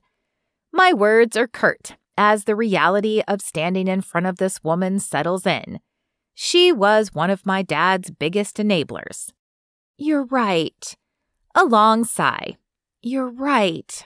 I'm so sorry, Jolie. I believe I have some things to explain to you. There's a bench over there, a little dark but more comfortable than standing here. Would that be all right?" I hesitate. I'm not inclined to do anything helpful for Janice Sullivan, but neither am I a monster. "Sure," I say. "My phone has a flashlight." I pull it from my pocket and see that the call with Lucas is still open. I send a quick text. "Jolie, no danger." Lucas, "Keep the line open." I do, turning on the phone's flashlight and following Janice's directions to the cement bench I wouldn't have found in the dark. She sits, but I don't. She pats the spot next to her. "Would you like to get comfortable?" Like we're about to have freaking tea. "I'll stand." She nods and gives another soft sigh. "I've been leaving the dolls. I never dreamed anyone would see something scary about it. And of course, in the worst of all possible scenarios, the suspicion fell on you. It's the last thing I would have ever wanted." Her tone is sincere, but I don't really care. I'm not here to make her feel better, so I say nothing. "Tom died 2 years ago," she says. "I tried to keep the bar open, but it was far too much work without him, and I didn't want to do it anyway. It was always his baby more than mine, and now it's yours." She turns her head up to me. "Why did you buy it?" I answer with my own question. "Would you have sold it to me if you knew it was me?" She hesitates, like she's thinking hard about this. "No, pardon me for saying so, but it doesn't seem like a healthy thing for you to do." "So you would have said no to protect me?" I can't believe she's saying this with a straight face. Yes, it's simple, and it makes me believe her, but it also makes me angrier. Why start now? I snap. That would have been helpful when I was 7, or 12, or 17. I know it doesn't seem like it, Jolie, but I tried then too. I can only give her an incredulous laugh. Fetching my dad home from your bar was always the worst part of my day. I know it, and believe it or not, I did what I could. Your dad he was a drunk. Yes, she acknowledges, one of the worst cases I've seen. But you kept serving him. She sighs. Maybe you haven't owned your place long enough to understand this, but there are some cases where all you can do is keep a person where you can keep an eye on them. So you're the patron saint of alcoholics now? It wouldn't have mattered if I banned your father, Jolie. He would have found somewhere else to drink, somewhere farther from your place, where he could get into more trouble trying to get home. Somewhere no one was keeping an eye on him, just taking his money until he was too drunk to pay, and then they'd pitch him outside. I hoped keeping him at the bar until he was drunk enough not to resist would keep him out of trouble. Tom took him home any chance he could, but sometimes it was too busy, and then we'd call you. She looks down at her hands. I'm ashamed of that. In my mind, I was doing something good. I told myself it was more than anyone else would have done for him, but I should have cut him off or done more for you.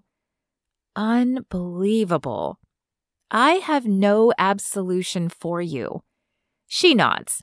I understand. I want you to know I'm sorry all the same. I cared about both of you. I'd have gone to his funeral if I'd known about it. I visit him sometimes. She glances toward the columbarium. It gives off a muted glow from the landscape lights trained on it. I've told him I'm sorry many times. I'm glad I get to say it to you now. My flashlight catches the glint of tears in her eyes as she turns back toward me, and I'm shocked at the sight of them. I think she's trying to hide them from me, and that, more than anything, convinces me that she means it. What do you want from me? I sound tired to my own ears. Forgiveness? She shakes her head and stays silent for a long time, staring into the dark in the direction of Tom's grave. You know the Harvest Hollow Library Distinguished Scholarship Award you won? The scholar, yes? It closed the gap on a few things my university-sponsored financial aid package didn't cover. Books every semester, because the total always exceeded the stipend the school gave me. A warm jacket when mine tore my sophomore year. A new pair of rain boots. A new pair of glasses when my prescription changed. The kinds of things that I would have had to do without if I didn't have that award renew every year. That was your dad. What do you mean? My dad never had an extra dollar he didn't drink away. You're right, she said. But from the time he complained about you one night when you were a junior, and you'd asked to go look at a few colleges in driving distance, I started setting aside every cent he spent on drinking. Tom and I figured that money should have been going to you, so we made sure it did. We kept it after you graduated until he passed. I have a couple thousand more to give you when you want it. I can't process what she's saying. That scholarship was from the library. She sighs. I knew you wouldn't take it if you knew where it was coming from. Roberta Herring worked with us to set that up. You were its one and only winner. I remember Mrs. Herring urging me to apply for it, telling me that no one deserved it more. So I never earned that? She makes a sharp, impatient sound. Of course you did. You'd have won it if it had been a real one, too. It was money your dad should have been putting toward your education the whole time. You did the work. You made the grades. You got yourself into college. We just made sure he did his part." I sit beside her on the bench, stunned into silence. Mrs. Herring never breathed a word about it. Of course not. She knew you would have turned it down if you knew, and we never told your father what we were up to. He would have gone down to Durham and insisted you owed it to him. She's right. I'd had to lie about how much I earned at my part-time jobs, giving him enough to appease him so he'd go spend it in a bar while I squirreled the rest of it away.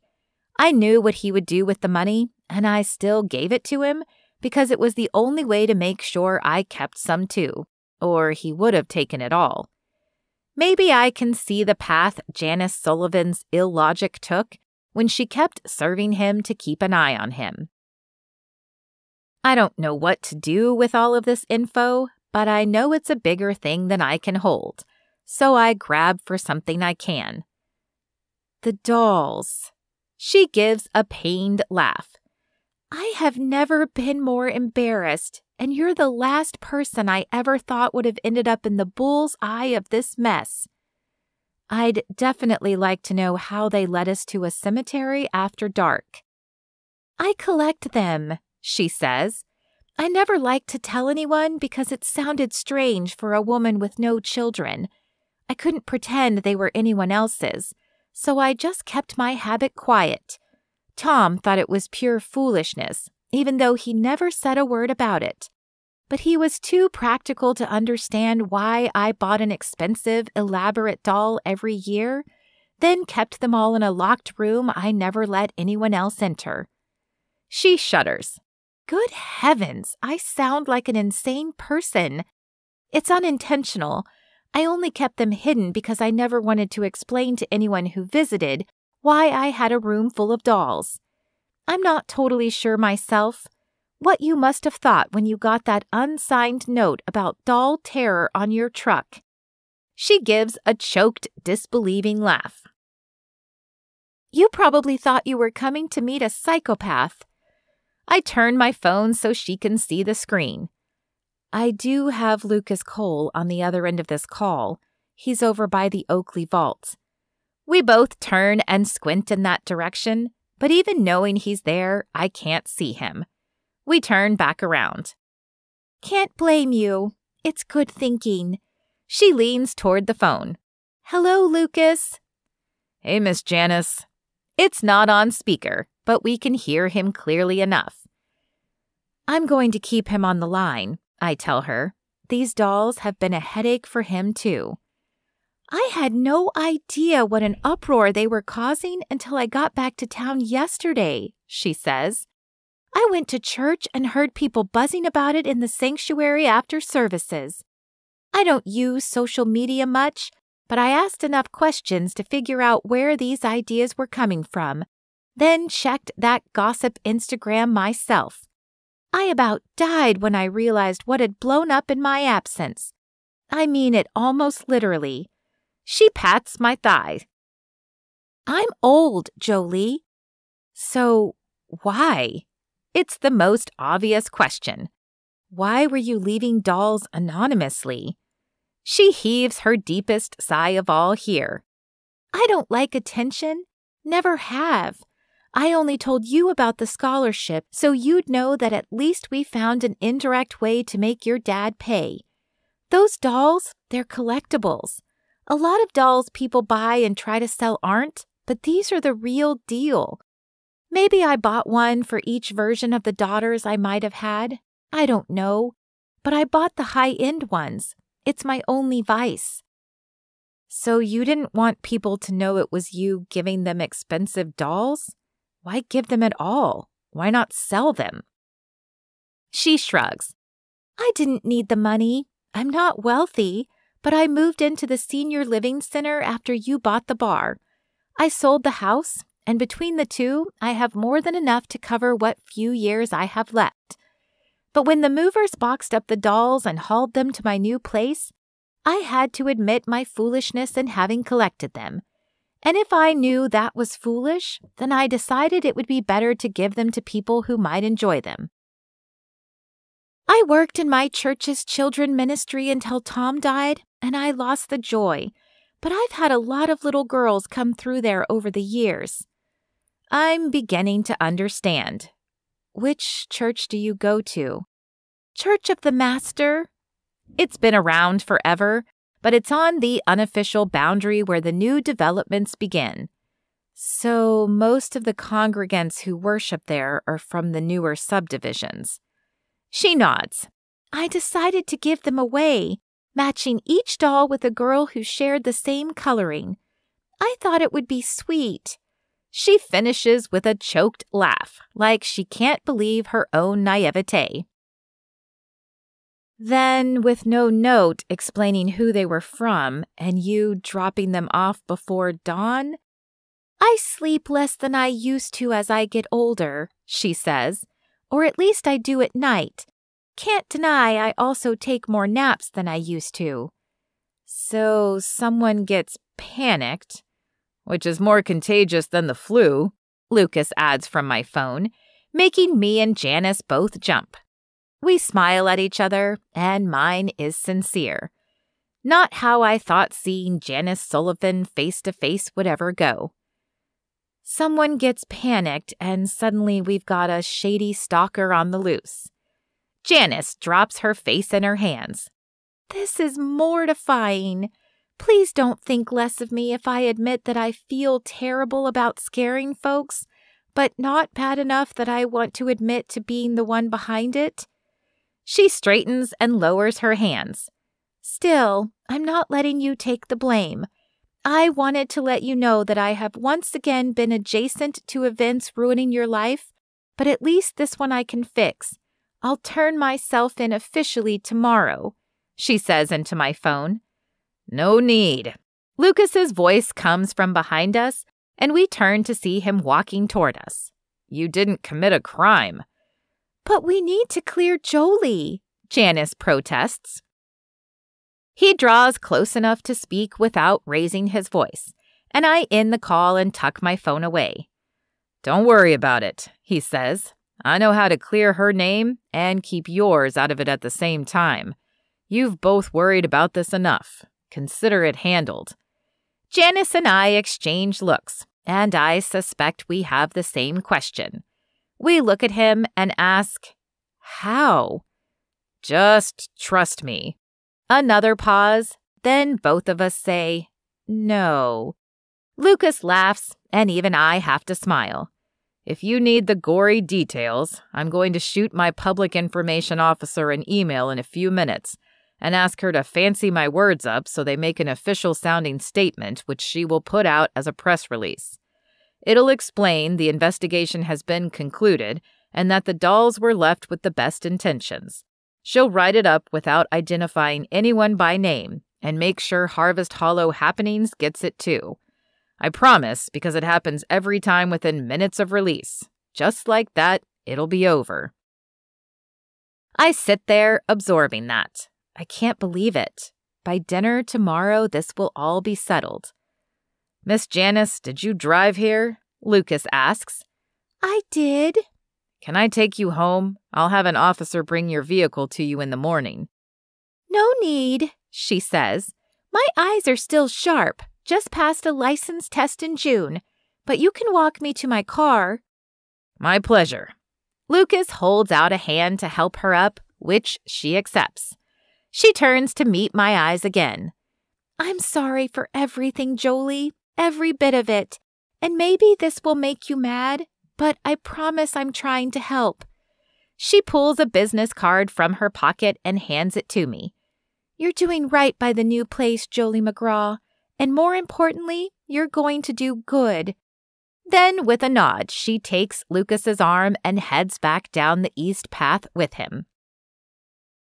When he returns a few minutes later, he sits beside me. How are you? I consider the question. I'm all right. Maybe even good? He nods. Can I ask what she gave you? I slide my hand in my pocket and touch the card's pointed corner. It has the information for 2 local Al-Anon meetings for supporting family members of alcoholics. I handed Shane Harden that pamphlet with the same hope and doubt that I saw on Janice's face when she handed me the card. Looking at Lucas, his face barely discernible in the dark, I give him a true answer. She gave me a step in the right direction. He accepts that without comment, and we fall into silence. My thoughts wander to the columbarium, and I shift to look at it. That's where I had them put my dad's ashes. I haven't been in there. Do you want to go? I stare at it for a few more moments. No. He only nods, and I wonder if he thinks I'm heartless. Or broken. I know I'm not heartless. I'm not so sure about broken. I'll go eventually, I tell him. It's none of my business. He's right, and it bothers me. I want it to be his business. And I can't lie to myself about what that means in the bigger picture. Coming back here hasn't gone at all like I thought it would. Rye is exactly the same. Sloan is exactly the same. But everyone else? Everyone else is different? Yeah. Even the sainted Mrs. Herring? I smile. Caught on that I'm a bit obsessed with her, huh? Do you think she'd adopt me? He asks. Because I get it. She's even more saintly than I thought, I say. She was looking out for me in more ways than I ever knew. I look out in the darkness, but my mind is elsewhere, traveling down Maple Street and the near constant stream of surprises it's given me. So many people have had my back here, people I barely knew when I was growing up, people who I'm barely meeting, and they've all been... I wave my hand, not sure how to describe it. I don't get it. Why? Lucas leans over to give my shoulder a soft bump with his. Why not? Harvest Hollow is about like most places, I imagine. 5% of the folks here are Sloans. It's inevitable. But 80% are like Roberta Herring. What about the other 15%? There's a smile in his answer. Those are your odd ducks, like Janice Sullivan. Where do you think you fall, Lucas? I know the answer. I wonder how he sees himself. I'd like to think I'm the 80%. I shake my head. No. I say it softly. No? No, Lucas Cole. You are one of a kind. Shoot, Jolie. He fidgets a bit, like he's scraping his nail against his uniform jacket. Confession, I'm having those more than friendly feelings again. I turn my face toward his. We're almost close enough for me to feel his breath, which I know from experience now will smell faintly of cinnamon. Confession, that's all right by me. Lucas goes still, and I wait in those few full delicious seconds for him to lean in. But when he moves, it's to stand. Joe, you've had an intense night, the kind that would leave anyone feeling vulnerable. No one could blame you if your thoughts are too much of a mess to make clear choices right now. I won't take advantage of that. When you've got some clarity, I'll be waiting. These more than friends feelings? He makes a sound somewhere between a laugh and a sigh. They aren't going anywhere. Lucas, the good sheriff, the good friend, the good man. I wouldn't expect anything less. But, small problem, I say. I'm always a mess lately. How will you know when it's okay? This time there's definitely a chuckle. Don't worry, Jolie McGraw. I'm sure there'll be a sign I can't miss. Chapter 32. Jolie. Lucas is right about one thing. There is a lot going on in my head. After he walked me to my car, I stayed up late into the night, thinking about all the revelations from Janice Sullivan. On Tuesday morning around 10, a text from Rye wakes me up. It's just 5 exclamation points with a picture attached. I expand it and find the press release from the sheriff's department explaining that the mystery of the porch dolls has been solved.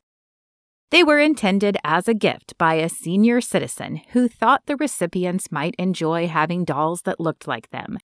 and she's sincerely sorry to have caused so much trouble. His public information officer has done an excellent job of keeping the giver's details vague enough that it could be just about any woman of retirement age in Harvest Hollow. Rye follows this up with a picture of the sidewalk chalkboard, which now reads, "She didn't do it. Sorry we lied. Pink-faced liar cocktails half off tonight." I send back a laughing face and text informing him I'll be in later. I have some business to attend to first.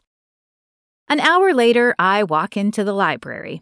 When Mrs. Herring smiles and greets me, I raise an eyebrow and say, "The Harvest Hollow Library Distinguished Scholarship?" She looks guilty for a second, then pulls her shoulders back and sniffs. "You deserved it. I'm not sorry." "Good, because I'm here to say thank you." We visit for an hour, working on my volunteer schedule in between helping the occasional patron, and when my stomach rumbles to inform me it has demands, I stroll out at noon and pause to study the sheriff's station. I definitely woke with a clearer mind, but I'm not ready to talk to Lucas yet. I know what I want. Him. I haven't figured out what sign to give him except marching in to make out with him again. I sense he's waiting for something more than that. I walk up Maple instead, dipping into the cafe for a turkey sandwich and continuing on, window shopping and enjoying all the warm fall decor appearing in store windows and doors in preparation for the big Harvest Festival this weekend. It's a family event, not really the crowd for drinks we sell, but I make a mental note to have Rye work up some apple-themed mocktails that everyone can enjoy next year. This year, we'll count on tourists finding us in the evenings this weekend. If Sloane's reviews are still up when I check this afternoon, I'll be tracking her down and having a conversation with her about removing them. It will not be a request. As I near the Mockingbird, Sophie steps from the jewelry store and calls a hello. "Hey," I say, "ready for Thursday?" "Can't wait," she says. "We've had 6 more teams sign up, and news of your innocence has hit Harvest Hollow happenings, so maybe we'll get even more. It's going to be a packed house." "You're awesome," I tell her. "And Thursday, everyone will find out exactly how awesome." She disappears into the store with a sassy grin. I'm almost to the bar when her words sink in. Thursday. Everyone. Packed house. Teams. The 10 stars. I have a plan. When Mr. John gets home with Brooklyn after school, I'm waiting on their front steps. "Hey, Miss Jo," she says, hopping from his car and running toward me. "What are you doing here?" "I came to see if you might help me with a project," I tell her. "Sure." I smile. "You don't even know what it is yet." She shrugs. "Everything you do is fun." I have to clear a knot in my throat. Imagine anyone, especially a kid, thinking I'm fun. But she's waiting for me to reveal my plan with bright eyes and all the trust that it'll be something cool. I hope it is. "I kind of have a thing for your uncle." "What thing? A present?" "No, I mean I like him. Like him. I wish I knew what the slang is now for this. Maybe 10-year-olds didn't even think about that kind of stuff." But Brooklyn's expression clears. "Oh, like a boyfriend? That's how you like him?" It barely scratches the surface of the big feeling simmering beneath the surface, but it'll do. "Yeah, like a boyfriend. Is that okay?" She shrugs. "Sure. If you get married, can I be a flower girl?" I laugh, both at the big jump to marriage and with relief that she's fine with us dating. He and I probably need to have a first date before we think about that. Okay, go on a date. I laugh again. She makes it sound so easy. And maybe when it comes right down to it, it is. Speaking of that, I wondered if you could help me with some trivia about your Uncle Lucas. She wrinkles her nose. I guess. Not sure how much I know. Do you know his favorite TV show? Food? Sport? Yes. I grin at her. Then between you and your pops, this will work just fine. For the next hour, I alternate between getting all kinds of info about Lucas and hearing about Brooklyn's week so far at school. Before I leave, we make plans to go to the festival on Saturday morning and agree that we'll let Lucas come with us if we're feeling generous. I head back to the Mockingbird and arrive around the same time our first group of teachers does for happy hour. And Rye smiles when I come in. Looking like we'll have a solid night, he says. Bonnie is thrilled because she gets to serve previews of her dishes, and several tables demand she come out so they can pay their compliments. No one outright apologizes to me because it would mean admitting they believed the story in the first place. But I don't need them to. They show they're sorry by being extra friendly and tipping generously. Rye had called in Daniel at 6 to help with the crowd, and the laughter and conversation go strong until around 9. Not at all bad for a Tuesday. When I check the sales numbers around 10, it shows it's our best Tuesday since we opened. It's okay. Everything is going to be okay. No, better than that. Everything is good. And I can pull off my plan for Thursday night. Then maybe, for the first time for me in Harvest Hollow, everything will be perfect. Chapter 33. Lucas. Pop starts trying to shove me out of the door almost as soon as I walk through it after work on Thursday. Don't you have that trivia night at 7? You better get on it. I barely got home. Well, yeah, but you have to change and, fix stuff. Fix what? I have no idea what he's talking about. I can fix things, but he likes to. I don't even know what's broken. Your hair. You got hat hair. I stare at him, totally confused. You need to brush your hair and get ready for trivia night. It's true, Brooklyn says. You need to fix your hair. I'm feeling picked on, I say. You've heard worse from the rougher elements of Harvest Hollow. Go brush your hair. Maybe in spite of their urging rather than because of it, I make it to the Mockingbird 15 minutes before trivia starts. It's the first time I've been here in my civilian clothes, and it feels good to come as a private citizen. No problems to solve. None except Jolie. I'm not worried exactly. Janice Sullivan laid a lot on her. And while I think most of it will help Jolie in some healing, she hasn't come to talk to me about it. I wish she would. I wish she could know how ready I am to listen to anything she wants to tell me. I wish I could tell her that my more than friends feelings started the second she pinned me with a glance that first night and kicked me out of her bar. I knew then she'd captured my attention in a way no woman ever has. I was telling her the truth when I said I'd never been in love, but I'd know when I was, and that I would be all in. The moment I'd been sure was when she said she couldn't date me because she needed to be there for Brooklyn. I know she's going to take more time to get there. She guards her heart more fiercely than anyone I've ever known. And there may even be a chance that she'll never open it to me at all.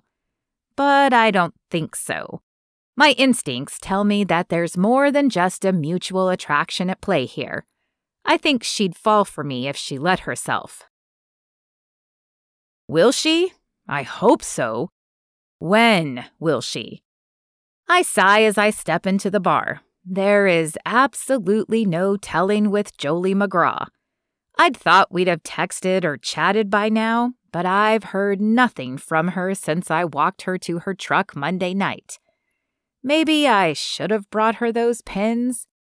I know I need to let her set the pace on this, but I admit I'm glad I have a reason to be on her turf tonight to get a read on her, see what kind of energy she's giving off. Mary Louise nods when I come in. "Sheriff." "I'm just Lucas tonight." "If you say so, Sheriff, I believe some of your teammates have already arrived." The tables have been reconfigured to face the stage. I don't think they've started booking live acts yet, so this must be the first time putting it to use. Sophie is standing on it talking to her husband, Joe. Every table is set for 4 with a sheet of paper and a pencil. I recruited Slocum and Becky to my team, and they wave me over to their table. Jace Jansen, a firefighter, gives me a chin jerk and a smirk as I pass. I look at the placard with his team name. "Hot Shots, Jansen? That's not even original." He smirks. "Get your licks in now, Sheriff, because we're going to wipe the floor with you." I grin at the trash talking. There's already a good energy running through the Mockingbird, and the door has opened twice behind me to admit more laughing, chattering people. All the tables have at least some of their members, and some, like Roberta Herrings, have them all. Of course, the librarians would be here and ready early. Rye is at the bar, and Tina and a couple of other servers are circulating, taking food and drink orders. I sit with my teammates and watch it all, the whole time keeping an eye out for Jolie. "Looking for someone?" Becky asks. She asks it in her very smart-aleck way that says she knows exactly who I'm looking for. "Mind your business," I tell her. Slocum snorts. When has she ever? Becky only grins. "Jolie is in her office. I'm sure she'll be out soon." By 7, the Mockingbird is packed with players and spectators in the booths, and Sophie takes the stage. "Welcome to our first ever trivia night at the Tequila Mockingbird," she calls into the mic, and everyone cheers. "Tonight is general trivia, and to thank you for coming out, we're offering some very generous prizes. Would my lovely assistant please tell the people about them?" That's when I spot Jolie heading for the stage. She's in jeans, but also black heels that are high and sexy enough to make my mouth go dry. She's wearing a black Tequila Mockingbird t-shirt with the bar's name in glittery gold letters, and her hair is down and loose. Still more polished than any other woman in the bar, but with a softness I've only seen in her when she's with Brooklyn. "Welcome," she says. "We will not be giving out any dolls tonight, so sorry if you came for that." This elicits cheers and catcalls, and she smiles as she waits for them to subside. "What we do have are cash prizes and free beer for the winners." More cheers. $100 and a drink on us for first, $40 and a drink on us for second, and third place gets a drink on us. We've got a full kitchen tonight, so let our service staff know if you get hungry, and we'll get you the best pub food in the city. Without further ado, let's play. She hands off the mic to Sophie and steps down from the stage to applause.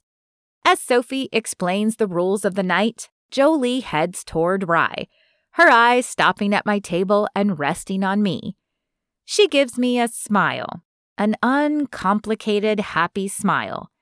No, that's not exactly right. There's something about it. Maybe a tinge of something. A secret?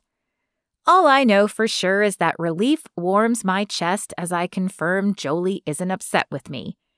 That's good. I can work with that. There are 20 teams total playing, and the 4 lowest scoring teams will be eliminated after each round. That means the final round will be a 4-way face-off. Sophie is funny but sharp, and twice when players challenge her answers, she gives them the source and shuts them down. There's a lot of laughter and more good-natured smack talk, and the atmosphere gets looser by the question. It's been a long time since I had this much fun, and the only thing that would make it better would be having Jolie with me, sharing the jokes. But she keeps circulating among the teams, checking in with the kitchen, and generally playing a good host. The hot shots go out in the second round, and I send over a round of beers with orders to Precious to tell them the sheriff sends his condolences. Jace shakes his head but toasts me, and then repays the favor when the 10 stars go out in the next round. I doubt anyone is surprised when the Lady Librarians and the Hazy Codgers are in the finals, along with a team of middle school teachers. The only surprise is that the 4th team is the hockey players? But Alec, the Appy's team captain, knows a metric ton of trivial things. The final round plays out with the rest of us shouting our encouragement and shushing anyone we think is guessing the answers too loudly. As the time on the final question runs out, I look around for Jolie, hoping she's enjoying every part of tonight. Trivia night at the Mockingbird is going to be legendary, and I allow myself a small smile of satisfaction as I look at the teams I personally recruited. As Sophie orders the teams to trade papers and begins revealing the answers, I still haven't spotted Jolie. She must be in the kitchen, or maybe her office? 5 minutes later, still no Jolie, and Sophie is calling for the team captains to write the final score on the papers and return them to the teams they belong to. Captains, hands up if your team got at least 15. 4 captains' hands go up. 16? Still 4. 17? The teacher captain drops his hand. 18? Now the hockey players are out with some grumbling. It turns out that the Lady Librarians and the Hazy Codgers have tied with a perfect score in the final round. Well, well, well, says Sophie. Time for a tiebreaker. Send up your captains to get your answer sheets. Mrs. Herring and Henry go up to get their papers. When they sit down, all the heads at each table lean in to study it, as Sophie continues with her instructions. I've prepared a special set of 5 Harvest Hollow-themed questions for this scenario, and spelling counts. Is everyone ready? 7 silver-haired heads, plus the young woman with the codgers, all nod. Here we go. Who is the youngest person ever to be elected sheriff of Harvest Hollow? The teams whisper and their pencils scratch. Becky nudges me, and I'm glad the lighting isn't strong enough for anyone to notice that my neck is looking overwarm. Number 2, what is his favorite TV show? Oh, ha. They're going to have some fun with me, I guess. Pops must have given Sophie the answers. I cross my arms and shake my head, waiting to see what comes next. Number 3, what cartoon character is on the sheriff's sleep shirt? That elicits a wave of laughter, and Jace smirks at me again. It's possible Becky and Slocum wouldn't need to look hard now to see my face is getting warm. Number 4, what song does the sheriff sing in the shower every morning? I narrow my eyes at Sophie. I know Miley Cyrus got all serious with her career, but Party in the USA is still a banger, and there's no way Pops would ever sell me out on that. This has Brooklyn written all over it. Sophie doesn't glance in my direction once. Last question. Which high school nemesis of the sheriff went by the name Gappy and never got to play Spin the Bottle or 7 Minutes in Heaven or any other dumb teenage party game when she was a kid? What in the world? Is the answer no, right? But who else would it be? The teams whisper. No pencils scratch. Time's up, Sophie says. Trade papers and we'll find out who won. Who is the youngest elected sheriff in Harvest Hollow history? Lucas Cole, Mrs. Herring says. Correct. And what is his favorite TV show? Little House on the Prairie, Henry answers, and the bar cracks up. Brooklyn for sure. I'm going to have to explain why that's inside the house information. Not that I can put the genie back in the bottle on this one. I will no doubt be finding thirst trap photos of Melissa Gilbert and Michael Landon all over the station now. Correct, Sophie says, and the laughter gets louder. What cartoon is on the sheriff's sleep shirt? Scooby-Doo, Mrs. Herring says. No shame in my game, I call. The dog solves crimes. Becky looks like she can't breathe. She's laughing so hard. Number 4, Sophie continues when the laughter dies down. What is the sheriff's favorite song to sing in the shower? I slouch, but there's no avoiding this. Party in the USA, Mrs. Herring says. Correct, Sophie says. Jace is on his feet. Yeah, he sings, and half the bar finishes with, It's a party in the USA. I'm a patriot, I call, and that gets laughs and whistles. Last question, Sophie says, and now I'm curious. Who is his high school nemesis who everyone called Gappy and who never got to play any party kissing games? Neither captain raises their hand. Lady librarians? Sophie asks. They shake their heads. Hazy codgers? Another no. I know the answer, another voice calls. We all turn to look at Jolie, who is leaning against the wall in the hallway leading to her office. Before I got this dental implant, I was Gappy. Are you telling me you've never played Spin the Bottle? Sophie asks, with extremely fake surprise. I have not, Jolie calls back. Or 7 Minutes in Heaven? That either, Jolie says. Well, we better fix that, Sophie announces. Anyone in here willing to volunteer for Spin the Bottle? I'm on my feet, but so is Jace. Why is he even up here? He's dating someone. I look out at the audience and spot his girlfriend grinning at her man. 2 of the codgers get up, and so do 2 of the hockey players. I glare at all of them. Just so happens I have a bottle here, Sophie says. More cheers. Gentlemen, if you could form a circle up here on the stage, I'll spin this bottle and we'll see where that gets us. I shoot a look at Jolie, who is watching me with a smile. If she thinks I'm letting anyone else get the kiss, she has sorely misread me.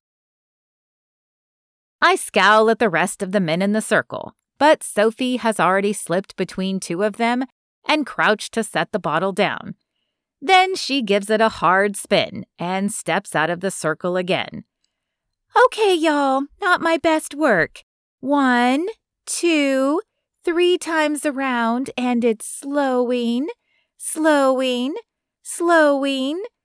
I haven't been watching the bottle because I've been too busy shooting death looks at my competition.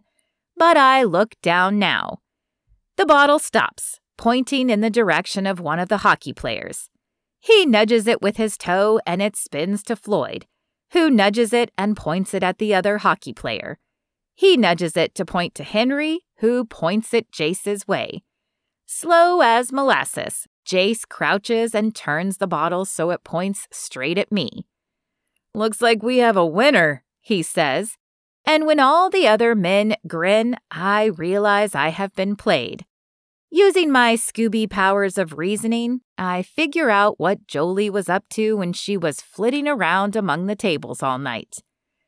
I push my way through the circle to the sound of the crowd cheering, and it only gets louder as I hop off the stage and stride across the bar to Jolie.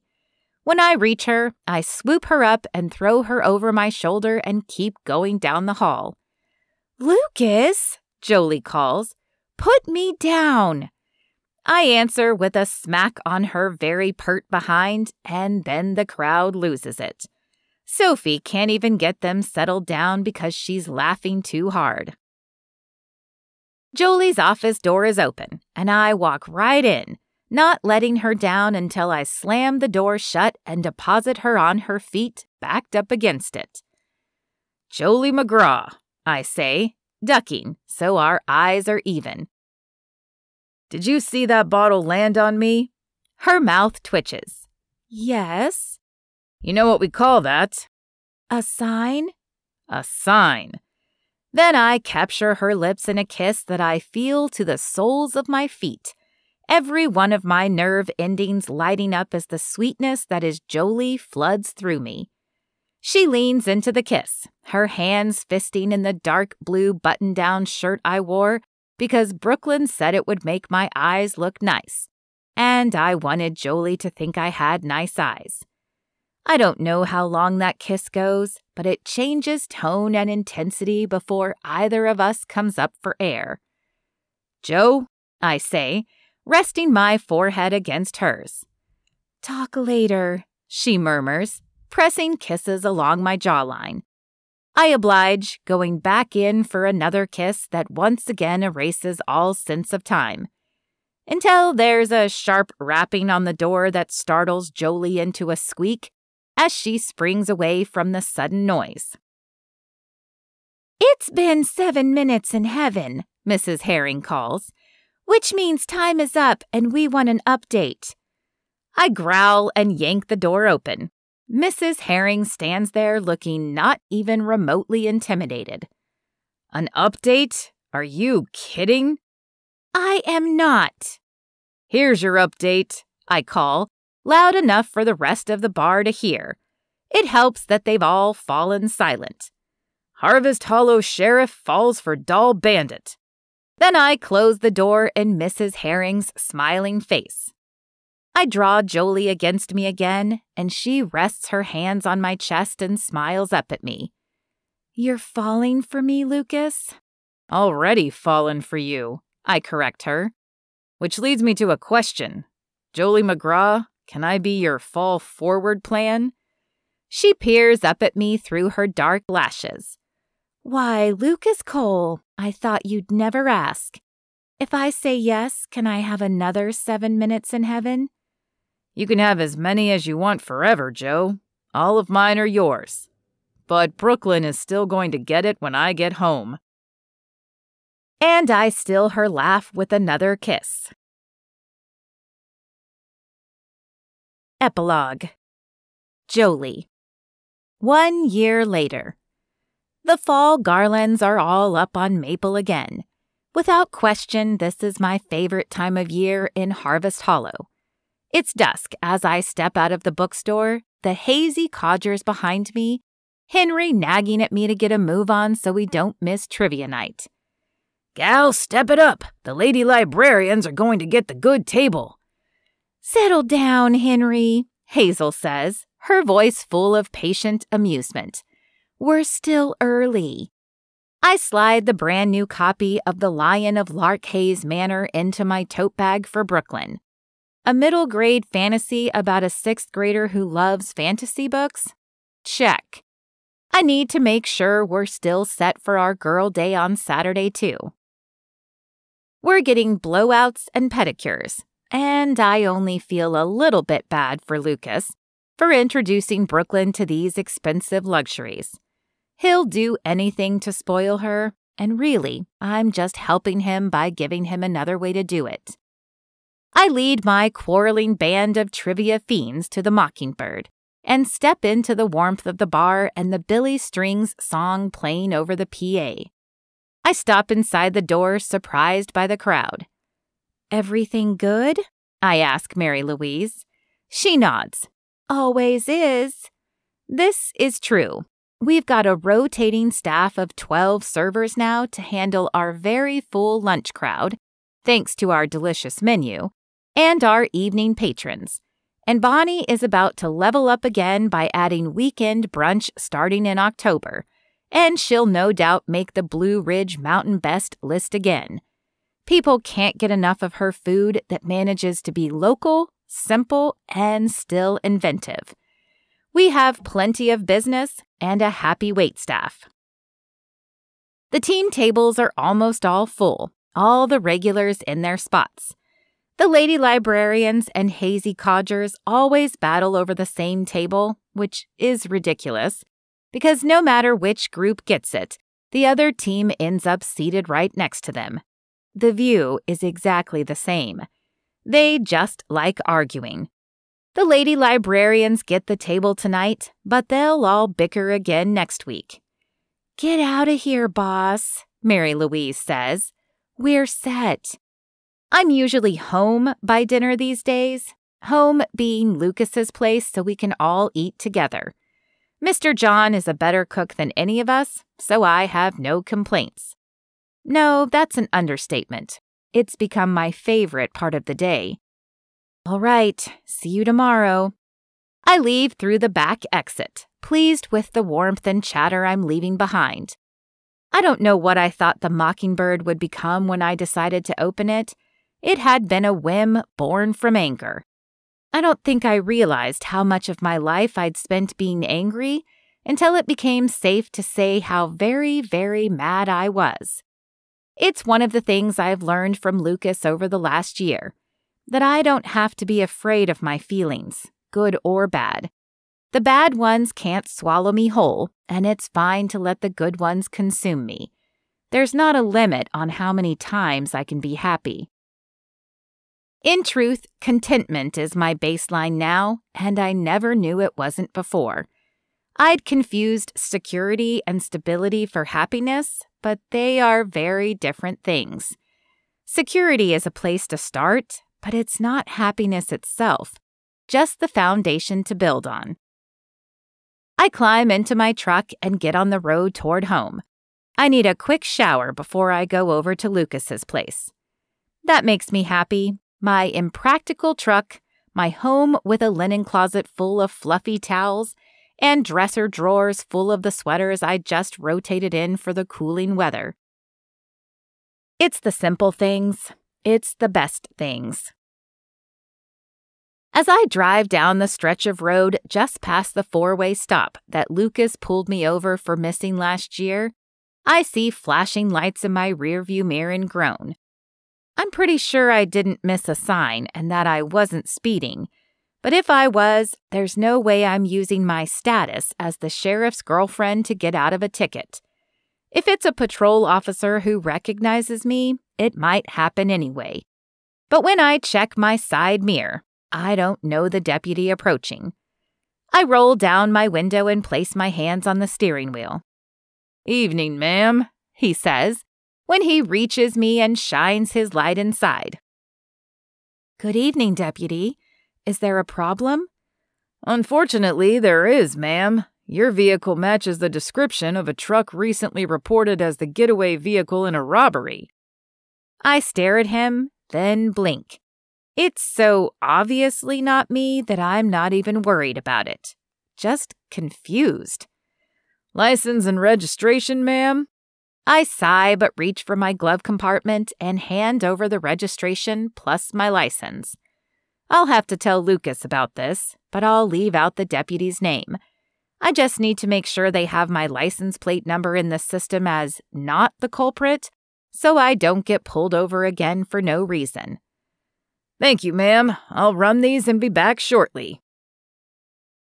I sigh and settle in to wait. This shouldn't make me too late for dinner if we can resolve it in the next few minutes. But honestly, it's kind of ridiculous that this deputy wouldn't take one look at me and realize I'm not a thief. He's on the younger side, so it's probably a question of experience. A minute or so later, I hear the crunch of his shoes on the shoulder gravel, and I'm glad that this is taking even less time than I expected. I start to extend my hand through the window to take back my documentation, but the deputy says, "Whoa, ma'am, easy there." I pull my hand back and lean slightly out of the window. "I'm sorry?" "Ma'am, I'm going to need you to step out of your vehicle." He moves back to give me plenty of room to climb down. I don't. I stay where I am. It's full dark and I have no desire to be on the road shoulder. Why? You've been implicated as the primary robbery suspect. What? I know I sound incredulous, but why wouldn't I? Robbery? I cannot believe I'm even going to have to do this, but I take a breath to settle my rising irritation and say, "Can we call Sheriff Cole, please? He'll vouch for me." I'm going to ask you again politely, ma'am. Please step out of the vehicle. This has to be a mistake. Ma'am, please. This deputy might be new to the job, but he has cop face down pat. That's it. I'm definitely telling Lucas about this. I open the door and get down. Who reported me? I ask as my ankle boots meet the dirt. I did, says a deep voice that is not the deputy's. Lucas walks out of the dark, not in uniform. He's wearing my favorite flannel, and he gives his deputy a serious nod. I'll take it from here, deputy. Thank you. Yes, sir, the deputy says, walking back to his car. Don't make this difficult, Jolie. Lucas, I'm not worried, but I'm more confused than ever. 1 year ago in this very spot, you stole my heart, he says, and I start to get it. He reaches out to take my hands. It took me a few weeks to realize it, but I was a goner. Robbery, Jolie. Do you deny it?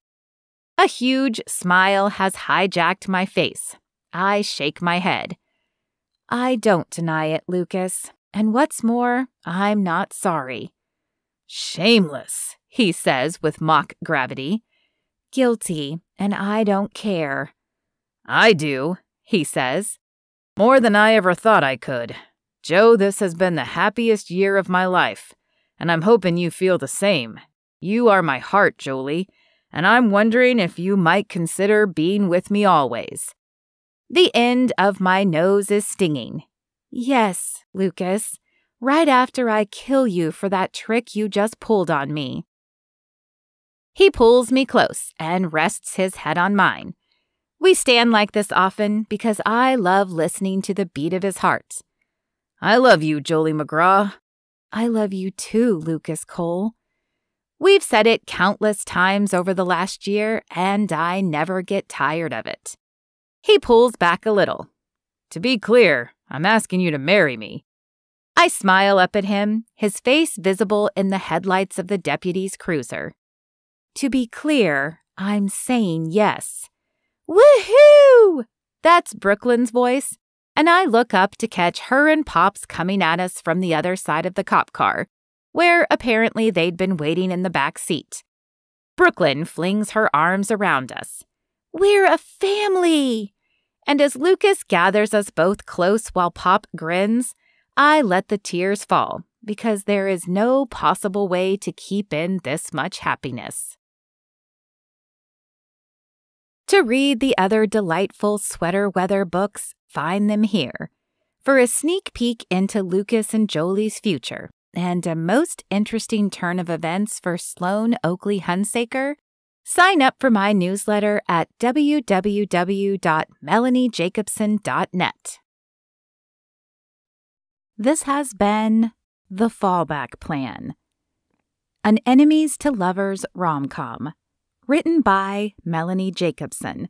Copyright 2023. Narrated by Lorana. Audio copyright 2023.